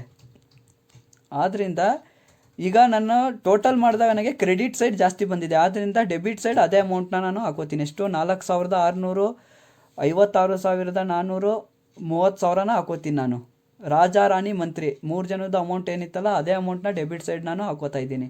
ಅದಾದಮೇಲೆ ಈಗ ಏನು ಮಾಡಬೇಕಾಗುತ್ತೆ ಅಂದರೆ ನಾವು ಈಗ ಡೆಬಿಟ್ ಸೈಡು ರಾಜ ಸೈಡು 84,600 ಆಗಬೇಕು ಅಂದರೆ ನಾವು ಟು ಬ್ಯಾಲೆನ್ಸ್ ಕ್ಯಾರಿ ಡೌನ್ ಅಂತ ಹಾಕ್ಕೊಂಡು ರಾಜ ಸೈಡ್ ಹಾಕೋಬೇಕಾಗುತ್ತೆ 75,600 ಹಾಕ್ಬೇಕು ನಾವು. ಇಲ್ಲಿ ರಾಣಿದು 56,400 ಆಗಬೇಕು ಅಂದರೆ 50,400 ನಾವು ಹಾಕಬೇಕಾಗತ್ತೆ, ಇಲ್ಲಿ ರಾಣಿ ಸೈಡ್ ಹಾಕಬೇಕಾಗತ್ತೆ. ಅದೇ ಮಂತ್ರಿದು 30,000 ಆಗಬೇಕು ಅಂದರೆ ಇಲ್ಲಿ 30,000ನೇ ಹಾಕಬೇಕಾಗತ್ತೆ ನಾವು ಮಂತ್ರಿದು. ಇಷ್ಟು ಮಾಡಿದ್ರೆ ನಮ್ಮದು ಕ್ಯಾಪಿಟಲ್ ಅಕೌಂಟು ಕಂಪ್ಲೀಟ್ ಆಗುತ್ತೆ. ಇದಾದಮೇಲೆ ಈಗ ಬ್ಯಾಲೆನ್ಸ್ ಶೀಟ್ನ ಯಾವ ರೀತಿ ಮಾಡಬೇಕು ಅಂತ ನೋಡೋಣ. ಇವಾಗ ನೆಕ್ಸ್ಟ್ ನಾವು ಬ್ಯಾಲೆನ್ಸ್ ಶೀಟ್ನ ಯಾವ ರೀತಿ ಮಾಡೋಣ ಅಂತ ನೋಡೋಣ. Balance sheet of the firm after admission ಅಂತ ಇಲ್ಲಿ ಕೊಟ್ಟಿರೋದವರು. ಅಂದರೆ ಈಗ ಏನು ಒಬ್ಬ ಪಾರ್ಟ್ನರ್ ಹೊಸ ಪಾರ್ಟ್ನರ್ ಬರ್ತಾನಲ್ಲ, ಅವ್ನು ಬಂದಾದ್ಮೇಲೆ ಏನು ಬ್ಯಾಲೆನ್ಸ್ ಶೀಟ್ ಬರುತ್ತೆ ಅನ್ನೋದನ್ನು ಇವಾಗ ನಾವು ಎಂಟ್ರಿ ಮಾಡ್ತಾ ಹೋಗೋಣ. ಇವಾಗ ಮೊದಲು ನಾವು ಡೇಟ್ನ ನೋಡ್ಕೋಬೇಕು. 31/3/2018 ಅಂದರೆ ಇದು ಹೋದ ವರ್ಷದ ಬ್ಯಾಲೆನ್ಸ್ ಶೀಟು. ಈ ವರ್ಷದ ನಾವು ಮಾಡಬೇಕಾಗಿರೋದು ಯಾವುದಪ್ಪ ಅಂದರೆ 1/4/2018 ಬ್ಯಾಲೆನ್ಸ್ ಶೀಟ್ನ ಮಾಡಬೇಕು ನಾವು. ಹೋದ ವರ್ಷ ಬ್ಯಾಲೆನ್ಸ್ ಶೀಟಲ್ಲಿ ನಾವು ಇದನ್ನು ತೊಗೋಬಾರ್ದು. ಜನರಲ್ ರಿಸರ್ವ್ 25,000 ಏನು ಕೊಟ್ಟಿದ್ದಾರೆ ಅದನ್ನು ತೊಗೋಬಾರ್ದು. ಮತ್ತು ಕ್ಯಾಪಿಟಲ್ಸ್ ಏನಿರುತ್ತೆ ಇದನ್ನು ತೊಗೋಬಾರ್ದು. ಮತ್ತು P&L ಅಕೌಂಟ್ ಏನಿರುತ್ತಲ್ಲ ಇದನ್ನ ತೊಗೋಬಾರ್ದು. ಅಂದರೆ P&L ಅಂದರೆ ಪ್ರಾಫಿಟ್ ಆ್ಯಂಡ್ ಲಾಸ್ ಅಕೌಂಟ್ ಏನಿರುತ್ತೆ ಇದನ್ನ ತೊಗೋಬಾರ್ದು. ಏನಕ್ಕಂದರೆ ಇದನ್ನು ನಾವೆಲ್ಲ ಕ್ಯಾಪಿಟಲ್ ಅಕೌಂಟ್ಗೆ ತೊಗೊಂಡ್ಬಿಟ್ಟಿರ್ತೀವಿ. ನೀವು ಕ್ಯಾಪಿಟಲ್ ಅಕೌಂಟ್ ಮಾಡ್ಬೇಕಾದ್ರೆ ಏನು ಅಂದರೆ ಇದೊಂದು ಟ್ರಿಕ್ಸ್ನ ಇದನ್ನು ತಲೆಯಲ್ಲಿ ಇಟ್ಕೊಳ್ಳಿ. ಯಾವಾಗಲೂ ಅಷ್ಟೇ ಕ್ಯಾಪಿಟಲ್ ಅಕೌಂಟ್ನ ಮಾಡ್ಬೇಕಾದ್ರೆ ನಾವು ಬ್ಯಾಲೆನ್ಸ್ ಶೀಟ್ನಿಂದ ತೊಗೊಳ್ಳೋದು ಜನರಲ್ ರಿಸರ್ವ್ ಇದ್ದರೆ ತೊಗೋತೀವಿ, ಮತ್ತು ಪಾರ್ಟ್ನರ್ಸ್ದೇನು ಕ್ಯಾಪಿಟಲ್ ಇರುತ್ತೆ ಅದನ್ನು ತೊಗೋತೀವಿ, ಮತ್ತು ಪ್ರಾಫಿಟ್ ಆ್ಯಂಡ್ ಲಾಸ್ ಅಕೌಂಟ್ ಏನು ಕೊಟ್ಟಿರ್ತಾರಲ್ಲ ಇದನ್ನೆಲ್ಲ ನಾವು ಕ್ಯಾಪಿಟಲ್ ಅಕೌಂಟ್ಗೆ ತೊಗೋತೀವಿ. ಆದ್ದರಿಂದ ಬ್ಯಾಲೆನ್ಸ್ ಶೀಟ್ಗೆ ಇದನ್ನು ತೊಗೊಳ್ಳಲ್ಲ. ಮತ್ತು ಮಿಕ್ಕಿ ಇನ್ನು ಉಳಿದಿರೋದು ಏನೇನಿದೆ ಅಲ್ಲ ಇದನ್ನೆಲ್ಲ ಸೇಮ್ ತೊಗೋತೀವಿ. ಮತ್ತು ಅಡ್ಜಸ್ಟ್ಮೆಂಟಲ್ಲಿ ಏನು ಅವ್ರು ಕೊಟ್ಟಿದ್ದಾರಲ್ಲ ಅಡ್ಜಸ್ಟ್ ಮಾಡಿ ಅಂತ ಅದನ್ನೆಲ್ಲ ಅಮೌಂಟ್ನ ಯಾವುದನ್ನು ಕಡಿಮೆ ಮಾಡಬೇಕು ಯಾವುದನ್ನು ಜಾಸ್ತಿ ಮಾಡಬೇಕು ಅನ್ನೋದನ್ನು ನೋಡಿ ಇಲ್ಲಿ ಎಂಟ್ರಿ ಮಾಡ್ತಾ ಹೋಗೋಣ. ಇವಾಗ ಮೊದಲು ನಾವು ಕ್ಯಾಶ್ನ ನೋಡೋಣ. ಕ್ಯಾಶ್ ಎಷ್ಟಿದೆ? 5,000 ಇದೆ ಇಲ್ಲಿ. ಆದ್ದರಿಂದ ಕ್ಯಾಶ್ ಅಕೌಂಟ್ ಅಂತ ಹಾಕೋತೀನಿ ನಾನು, 5,000 ಹಾಕೋತೀನಿ. ಅದಾದಮೇಲೆ ಹೊಸ ಪಾರ್ಟ್ನರ್ ಏನು ಕ್ಯಾಪಿಟಲ್ ಮತ್ತು ಗುಡ್ ವಿಲ್ನ ತಂದಿರ್ತಾನೆ ಅದನ್ನು ನೋಡ್ಕೋಬೇಕು ನಾವು. ಎಷ್ಟು ಅವ್ನು ಕ್ಯಾಪಿಟಲ್ ತಂದಿರೋದು 30,000 ಕ್ಯಾಪಿಟಲ್ನ ತಂದಿದ್ದಾನೆ, 10,000 ಗುಡ್ ವಿಲ್ನ ತಂದಿದ್ದಾನೆ. ಅದನ್ನು ನಾನಿಲ್ಲಿ ಹಾಕೋತೀನಿ. ಪ್ಲಸ್ 10,000 ಕ್ಯಾಪಿಟಲ್ನ 10,000 ಗುಡ್ ವಿಲ್ನ ಹಾಕೋತೀನಿ. ಪ್ಲಸ್ 30,000 ಅವ್ನು ಏನು ಕ್ಯಾಪಿಟಲ್ ತಂದಿದ್ನಲ್ಲ ಅದನ್ನೂ ಹಾಕೋತಾ ಇದ್ದೀನಿ ನಾನು. ಅದಾದಮೇಲೆ ಅವರು ಅಡ್ಜಸ್ಟ್ಮೆಂಟಲ್ಲಿ ಏನಂತ ಕೊಟ್ಟಿದ್ದಾರೆ ಅಂದರೆ goodwill is to be withdrawn by the old partner ಅಂತ ಕೊಟ್ಟಿದ್ದಾರೆ. ಅಂದರೆ ಗುಡ್ ವಿಲ್ ಏನಿದೆ ಓಲ್ಡ್ ಪಾರ್ಟ್ನರ್ಸ್ ಅದನ್ನ ವಿತ್ಡ್ರಾ ಮಾಡ್ಕೊಂಡ್ಬಿಟ್ಟಿದ್ದಾರಂತೆ. ಆದ್ದರಿಂದ ಈ ಥರ ಕೊಟ್ಟಿರೋದ್ರಿಂದ ಈಗ ಗುಡ್ ವಿಲ್ ಏನು ಹಾಕ್ಕೊಂಡಿರ್ತೀವಲ್ಲ ನಾವು ಅದನ್ನ ಮೈನಸ್ ಮಾಡ್ಕೋಬೇಕು. 10,000 ಮೈನಸ್ 10,000ನ ಅದಕ್ಕೇ ನಾನು ಹಾಕ್ಕೊಂಡಿರೋದಿಲ್ಲಿ. ಇವಾಗ ಇಷ್ಟು ಮಾಡಿದ್ರೆ 5,000 ಪ್ಲಸ್ 10,000 ಪ್ಲಸ್ 30,000 ಮೈನಸ್ 10,000 ಮಾಡಿದಾಗ ನಮಗೆ ಅಮೌಂಟ್ ಎಷ್ಟು ಬರುತ್ತೆ? 35,000 ಬರುತ್ತೆ. ಅದಾದಮೇಲೆ ನೆಕ್ಸ್ಟ್ ನೋಡೋಣ. ಇವಾಗ ಮಷಿನರಿ 60,000 ಕೊಟ್ಟಿದ್ದಾರೆ ಅವರು. ಮಷಿನರಿ 60,000 ನಾನು ಇಲ್ಲಿ ಹಾಕೋತಾ ಇದ್ದೀನಿ. ಅದಾದಮೇಲೆ ಇಲ್ಲಿ ಅವರು ಅಡ್ಜಸ್ಟ್ಮೆಂಟಲ್ಲಿ ಕೊಟ್ಟಿದ್ದಾರೆ ಏನಂತ, ಡೆಪ್ರಿಷಿಯೇಟ್ ಆಗಬೇಕು ಅಂದರೆ 5% ಮಷಿನರಿ ಡೆಪ್ರಿಷಿಯೇಟ್ ಮಾಡಿ ಅಂತ ಅವರು ಹೇಳಿದ್ದಾರೆ. ಆದ್ದರಿಂದ ನಾನೇನು ಮಾಡ್ತೀನಿ 60,000 ಇಂಟು 5/100ನ ಹಾಕೋತೀನಿ. ಅಂದರೆ 5%ನ ನಾನು ಹಾಕೋತೀನಿ. ಇಷ್ಟು ಮಾಡಿದಾಗ ನಮಗೆ 3,000 ಬರುತ್ತೆ. ಏನು 60,000 ಇಂಟು 5/100 ಈಸ್ ಈಕ್ವಲ್ ಟು ಎಷ್ಟು ಬರುತ್ತೆ? 3,000 ಬರುತ್ತೆ. ಈ ಥರ ನಾವು ಮಾಡಿದಾಗ ಅದಾದಮೇಲೆ ಈಗ ನೋಡೋಣ. ಈಗ ನೀವು ಇಲ್ಲೂ ನೋಡ್ತಾ ಇರ್ಬೋದು, ನಾವು ರಿವ್ಯಾಲ್ಯೂಯೇಷನ್ ಅಕೌಂಟ್ ಮಾಡ್ಬೇಕಾದ್ರೆ ಟು ಡೆಪ್ರಿಷಿಯೇಷನ್ ಆನ್ ಮಷಿನರಿ ಅಂತ ಮಾಡ್ಕೊಂಡಿದ್ದೀವಿ. ಎಷ್ಟು? 3,000 ಬಂದಿದೆ ನಮಗೆ. ಆ 3,000ನ ಬೇಕಾದ್ರೆ ನಾವು ಇಲ್ಲಿ ಹಾಕೋಬೋದು. ಆ ಥರ ಈಗ ಲೆಸ್ ಡೆಪ್ರಿಷಿಯೇಷನ್ ಎಷ್ಟು? 3,000 ನಾವು ಲೆಸ್ ಮಾಡಬೇಕು. ಲೆಸ್ ಡೆಪ್ರಿಷಿಯೇಷನ್ 3,000 ನಾನೀಗ ಲೆಸ್ ಮಾಡ್ತೀನಿ. ಎಷ್ಟು? 60,000ದಲ್ಲಿ 3,000ನ ನಾವು ಲೆಸ್ ಮಾಡಿದ್ರೆ 57,000 ಬರುತ್ತೆ ನಮಗೆ. ಅದಾದಮೇಲೆ ಈಗ ನೆಕ್ಸ್ಟ್ ನೋಡೋಣ. ಸ್ಟಾಕ್ ಇದೆ. ಸ್ಟಾಕ್ ಎಷ್ಟು? 25,000 ಇದೆ ಇಲ್ಲಿ. ಸ್ಟಾಕ್ ಎಷ್ಟಿದೆ? 25,000 ಸ್ಟಾಕ್ ಇದೆ. ಅದಕ್ಕೆ ಏನಾರು ಅಡ್ಜಸ್ಟ್ಮೆಂಟ್ ಕೊಟ್ಟಿದ್ದಾರೆ? ಏನೂ ಅಡ್ಜಸ್ಟ್ಮೆಂಟ್ ಕೊಟ್ಟಿಲ್ಲ. ಆದ್ದರಿಂದ ಸ್ಟಾಕ್ 25,000 ಏನಿದೆ ಅದನ್ನ ಹಾಗೆ ಹಾಕೋತೀನಿ ನಾನು. ಅದಾದಮೇಲೆ ಡೆಬಿಟರ್ಸ್ ಎಷ್ಟಿದೆ? 23,000 ಇದೆ. ಅದೇನು ಮಾಡ್ತೀನಿ, ಡೆಬಿಟರ್ಸ್ನ 23,000 ನಾನು ಹಂಗೆ ಹಾಕೋತೀನಿ. ಅದಾದಮೇಲೆ PBDಗೆ ಅವರು ಅಡ್ಜಸ್ಟ್ಮೆಂಟ್ ಕೊಟ್ಟಿದ್ದಾರೆ. ಮೆನ್ಷನ್ ಮಾಡಿರೋದೆಷ್ಟು? PBDನ 4,000 ಅಂತ ಮೆನ್ಷನ್ ಮಾಡಿರೋದು. ಆದ್ದರಿಂದ ಲೆಸ್ PBD 4,000ನ ಲೆಸ್ ಮಾಡಬೇಕು. 23,000ದಲ್ಲಿ 4,000 ಲೆಸ್ ಮಾಡಿದ್ರೆ ನಮ್ಗೆ ಎಷ್ಟು ಬರುತ್ತೆ? 19,000 ಬರುತ್ತೆ. ಈಗ ನೆಕ್ಸ್ಟ್ ನೋಡೋಣ. ಬಿಲ್ಡಿಂಗ್ಸ್ ಎಷ್ಟು ಕೊಟ್ಟಿದ್ದಾರೆ? 50,000 ಬಿಲ್ಡಿಂಗ್ಸ್ ಕೊಟ್ಟಿದ್ದಾರೆ. ಆದ್ದರಿಂದ ಬಿಲ್ಡಿಂಗ್ಸ್ ಅಂತ ಹಾಕೋತೀನಿ 50,000 ನಾನು ಇಲ್ಲಿ ಹಾಕೋತಾ ಇದ್ದೀನಿ.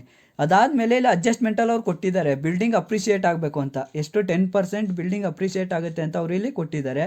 ಆದ್ದರಿಂದ ಏನು ಮಾಡ್ತೀನಿ ನಾನು 50,000 ಇಂಟು 10% ಅಂತ ಹಾಕೋತೀನಿ. ನೀವು ಈ ಥರ ಬೇಕಾದ್ರೂ ಮಾಡ್ಬೋದು, ಇದನ್ನು ಪರ್ಸೆಂಟೇಜ್ ಕಂಡುಹಿಡಿಯೋದನ್ನು 10% ಅಂತ ಮಾಡಿದಾಗಲೂ ನಿಮ್ಗೆ ಎಷ್ಟು ಬರುತ್ತೆ, 5,000 ರೂಪಾಯಿ ಬರುತ್ತೆ. ಈ 5,000ನ ನಾವು ಇಲ್ಲಿ ರಿವ್ಯಾಲ್ಯೂಯೇಷನ್ ಅಕೌಂಟಲ್ಲೂ ನೋಡ್ಬೋದು. ಇದು ಕ್ರೆಡಿಟ್ ಸೈಡ್ ಬಂದಿದೆ ಅಂದರೆ ಏನು, ಅಸೆಟ್ ಇನ್ಕ್ರೀಸ್ ಆಗ್ತಿದೆ ಅಂತ. ಎಷ್ಟು, 5,000 ರೂಪಾಯಿ ಬಂದಿದೆ ಇಲ್ಲಿ. ಬೈ ಬಿಲ್ಡಿಂಗ್ಸ್ ಅಕೌಂಟ್ ನೀವು ನೋಡ್ತಾ ಇರ್ಬೋದು, ಬೈ ಬಿಲ್ಡಿಂಗ್ಸ್ ಅಂತ ಇದೆ, ಎಷ್ಟು 5,000 ರೂಪಾಯಿ ಬಂದಿದೆ ಇಲ್ಲಿ. ಆದ್ದರಿಂದ ನಾನು ಏನು ಮಾಡ್ತೀನಿ, ಆ್ಯಡ್ ಮಾಡ್ಬೇಕು, ಇದನ್ನ ಆ್ಯಡ್ ಅಪ್ರಿಷಿಯೇಷನ್ ಅಂತ ಹಾಕ್ಕೊಂಡು 5,000 ರೂಪಾಯಿನ ಆ್ಯಡ್ ಮಾಡ್ತೀನಿ. 50,000ಕ್ಕೆ 5,000 ಆ್ಯಡ್ ಮಾಡಿದ್ರೆ ನಮ್ಗೆ ಎಷ್ಟು ಬರುತ್ತೆ, 55,000 ರೂಪಾಯಿ ಬರುತ್ತೆ ಇಲ್ಲಿ.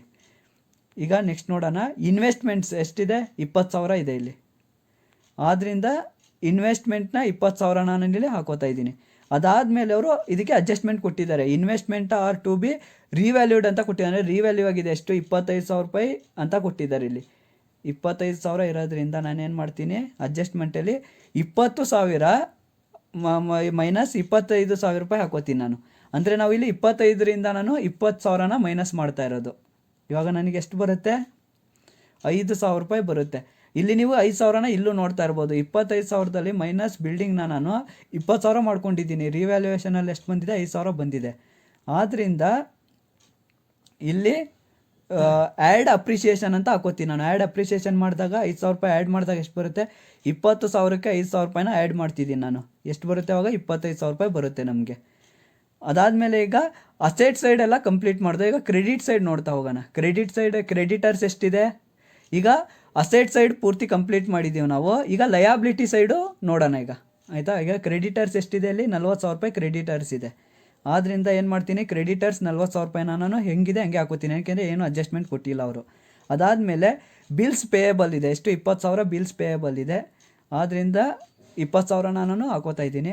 ಅದಾದಮೇಲೆ ನೆಕ್ಸ್ಟ್ ಏನಾದ್ರು ಕೊಟ್ಟಿದ್ದಾರೆ ಅಂತ ನೋಡಿದ್ರೆ ಏನೂ ಇಲ್ಲ. ಈಗ ಜನರಲ್ ರಿಸರ್ವ್ ನಾವು ತೊಗೊಳ್ಳಲ್ಲ, ಕ್ಯಾಪಿಟಲ್ನು ತೊಗೊಳ್ಳಲ್ಲ, ಪ್ರಾಫಿಟ್ ಆ್ಯಂಡ್ ಲಾಸ್ ಅಕೌಂಟ್ ಇದನ್ನ ತೊಗೊಳ್ಳಲ್ಲ. ಏನಕ್ಕೆ ಅಂದರೆ ನಾವು ಕ್ಯಾಪಿಟಲ್ ಅಕೌಂಟ್ಗೆ ತೊಗೊಂಡಿರ್ತೀವಿ, ಆದ್ದರಿಂದ ಇಲ್ಲಿ ತೊಗೊಳ್ಳಲ್ಲ ಇವನೇನನ್ನು.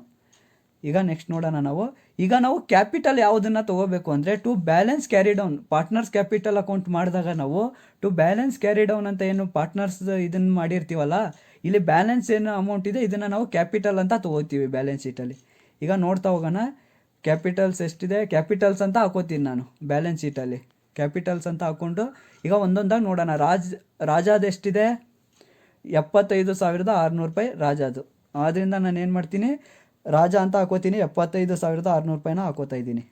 ಅದಾದಮೇಲೆ ರಾಣಿದು ಎಷ್ಟಿದೆ, 50,400 ರೂಪಾಯಿ ಇದೆ.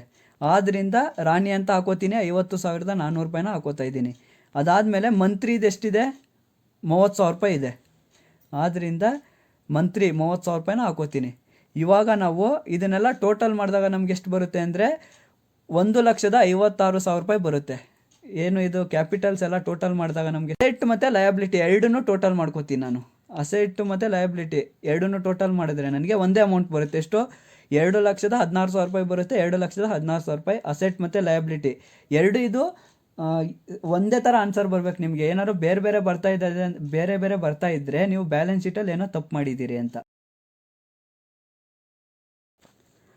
ಹಾಯ್ ಸ್ಟೂಡೆಂಟ್ಸ್, ಇವತ್ತಿನ ಕ್ಲಾಸಲ್ಲಿ ನಾನು ನಿಮ್ಗೆ ಹೇಳ್ಕೊಡ್ತಾ ಇದ್ದೀನಿ ರಿಯಲೈಸೇಷನ್ ಅಕೌಂಟ್ನ ಯಾವ ರೀತಿ ಮಾಡಬೇಕು ಅಂತ ಹೇಳ್ಕೊಡ್ತೀನಿ. ಇಲ್ಲಿ ಕೆಲವೊಂದು ಅಡ್ಜಸ್ಟ್ಮೆಂಟ್ಗಳನ್ನ ಕೊಟ್ಟಿದ್ದಾರೆ.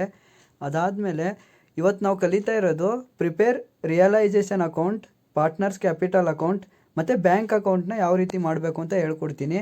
ಮೊದಲನೇದಾಗಿ ಈಗ ರಿಯಲೈಸೇಷನ್ ಅಕೌಂಟ್ನ ಯಾವ ರೀತಿ ಮಾಡಬೇಕು ಅಂತ ನೋಡ್ತಾ ಹೋಗೋಣ. ರಿಯಲೈಸೇಷನ್ ಅಕೌಂಟ್ ಮಾಡಬೇಕು ಅಂದರೆ ಪರ್ಟಿಕ್ಯುಲರ್ಸ್ ಅಮೌಂಟ್ ಬರುತ್ತೆ. ಡೆಬಿಟ್ ಮತ್ತು ಕ್ರೆಡಿಟ್ ಸೈಡ್ ಈ ಥರ ಬರುತ್ತೆ, ಇಷ್ಟು ಕಾಲಮ್ಸ್ ಬರುತ್ತೆ. ಅದಾದಮೇಲೆ ಈಗ ಮೊದಲು ನಾವು ಬ್ಯಾಲೆನ್ಸ್ ಶೀಟಲ್ಲಿ ನೋಡ್ಕೋಬೇಕು. ಅವರು ಕ್ವಶನಲ್ಲೇ ಕೊಟ್ಟಿರ್ತಾರೆ ಬ್ಯಾಲೆನ್ಸ್ ಶೀಟ್ನ, ನಿಮಗೆ ಹೋದ ವರ್ಷದ ಬ್ಯಾಲೆನ್ಸ್ ಶೀಟ್ನ ಅವರು ಕೊಟ್ಟಿರ್ತಾರೆ. ಬ್ಯಾಲೆನ್ಸ್ ಶೀಟಲ್ಲಿ ನಾವು ಯಾವ್ಯಾವುದನ್ನು ತೊಗೋಬೇಕು ಅಂತ ನೋಡಬೇಕು. ಈಗ ಬ್ಯಾಲೆನ್ಸ್ ಶೀಟಲ್ಲಿ ನಾವು ಫಸ್ಟು ಕ್ರೆಡಿಟರ್ಸ್ನ ತೊಗೋತೀವಿ, ರಿಯಲೈಸೇಷನ್ ಅಕೌಂಟ್ಗೆ ಲೋನ್ ಫ್ರಮ್ ಬ್ಯಾಂಕ್ನ ತೊಗೋತೀವಿ. ಅದಾದಮೇಲೆ ಬಿಲ್ಸ್ ರಿಸೇವಬಲ್ ಇದನ್ನು ತೊಗೋತೀವಿ, ಡೆಬಿಟರ್ಸ್ ಇದನ್ನು ತೊಗೋತೀವಿ, ಸ್ಟಾಕ್, ಮಷಿನರಿ, ಗುಡ್ವಿಲ್ ಇದನ್ನೆಲ್ಲ ತೊಗೋತೀವಿ. ಅದಾದಮೇಲೆ ಪಾರ್ಟ್ನರ್ಸ್ ಕ್ಯಾಪಿಟಲ್ ಅಕೌಂಟ್ಗೆ ಏನೇನು ಸಂಬಂಧ ಪಡುತ್ತೆ ಮತ್ತು ಬ್ಯಾಂಕ್ ಅಕೌಂಟ್ಗೆ ಏನೇನು ಸಂಬಂಧ ಪಡುತ್ತಲ್ಲ ಅದನ್ನ ಯಾವುದನ್ನು ತೊಗೊಳ್ಳಲ್ಲ ನಾವು. ಇದನ್ನ ನೀಟಾಗಿ ಅರ್ಥ ಮಾಡ್ಕೊಳ್ಳಿ. ಅದಾದಮೇಲೆ ಫಸ್ಟಿಗೆ ನೋಡೋಣ, ಬಿಲ್ಸ್ ರಿಸೀವಬಲ್ ಎಷ್ಟಿದೆ, 2,400 ರೂಪಾಯಿ ಇದೆ. ಈಗ ಹೋಗ್ತೀನಿ ನಾನು ಡೆಬಿಟ್ ಸೈಡ್ ಹೋಗ್ತೀನಿ. ಟು ಬಿಲ್ಸ್ ರಿಸೇವೇಬಲ್, ಎಷ್ಟು ಬಿಲ್ಸ್ ರಿಸೇವೇಬಲ್ ಅಕೌಂಟ್ ಅಂತ ಹಾಕ್ಕೊಂಡು 2400 ರೂಪಾಯಿನ ನಾನು ಡೆಬಿಟ್ ಸೈಡ್ ಹಾಕೋತೀನಿ. ಅಂದರೆ ಇಲ್ಲಿ ರೈಟ್ ಸೈಡ್ ಇದ್ದರೆ ಇಲ್ಲಿ ಲೆಫ್ಟ್ ಸೈಡಿಗೆ ಬರುತ್ತದು. ಅಂದರೆ ಟು ಬಿಲ್ಸ್ ರಿಸೇವೇಬಲ್ ಅಂದರೆ ಇಲ್ಲಿ ನಾನು ಲೆಫ್ಟ್ ಸೈಡ್ ಹಾಕೋತಾ ಇದ್ದೀನಿ. ಟು ಬಿಲ್ಸ್ ರಿಸೇವೇಬಲ್ ಎಷ್ಟು 2400 ರೂಪಾಯಿನ ನಾನು ಹಾಕೋತಾ ಇದ್ದೀನಿ. ಅದಾದಮೇಲೆ ಡೆಬಿಟರ್ಸ್ ಎಷ್ಟಿದೆ 25,000 ರೂಪಾಯಿ ಇದೆ. ಈಗ ಟು ಡೆಬಿಟರ್ಸ್ ಅಂತ ಹಾಕ್ಕೊಂಡು 25,000 ರೂಪಾಯಿನ ಅಮೌಂಟ್ ಸೈಡ್ ನಾನು ಹಾಕೋತಾ ಇದ್ದೀನಿ. ಅದಾದಮೇಲೆ ಸ್ಟಾಕ್ ಎಷ್ಟಿದೆ 20,000 ರೂಪಾಯಿ ಇದೆ. ಟು ಸ್ಟಾಕ್ ಅಂತ ಹಾಕ್ಕೊಂಡು 20,000ನ ನಾನು ಹಾಕೋತಾ ಇದ್ದೀನಿ. ಅದಾದಮೇಲೆ ಮಷಿನರಿ ಎಷ್ಟಿದೆ 24,000 ರೂಪಾಯಿ ಮಷಿನರಿ ಇದೆ. ಟು ಮಷಿನರಿ ಅಂತ ಹಾಕ್ಕೊಂಡು 24,000 ರೂಪಾಯಿನ ನಾನು ಹಾಕೋತಾ ಇದ್ದೀನಿ. ಅದಾದಮೇಲೆ ಗುಡ್ ವಿಲ್ ಎಷ್ಟಿದೆ 4,000 ರೂಪಾಯಿ ಇದೆ ಗುಡ್ ವಿಲ್ಲು. ಆದ್ದರಿಂದ ಟು ಗುಡ್ ವಿಲ್ ಅಂತ ಹಾಕ್ಕೊಂಡು 4,000 ರೂಪಾಯಿನ ನಾನು ಹಾಕೋತಾ ಇದ್ದೀನಿ. ಈಗ ನಮ್ಮದು ಅಸೆಟ್ ಸೈಡ್ ಕಂಪ್ಲೀಟ್ ಆಯಿತು. ಈಗ ಲಯಾಬಿಲಿಟಿ ಸೈಡ್ ನೋಡೋಣ. ಕ್ರೆಡಿಟರ್ಸ್ ಎಷ್ಟಿದೆ 23,000 ರೂಪಾಯಿ ಇದೆ.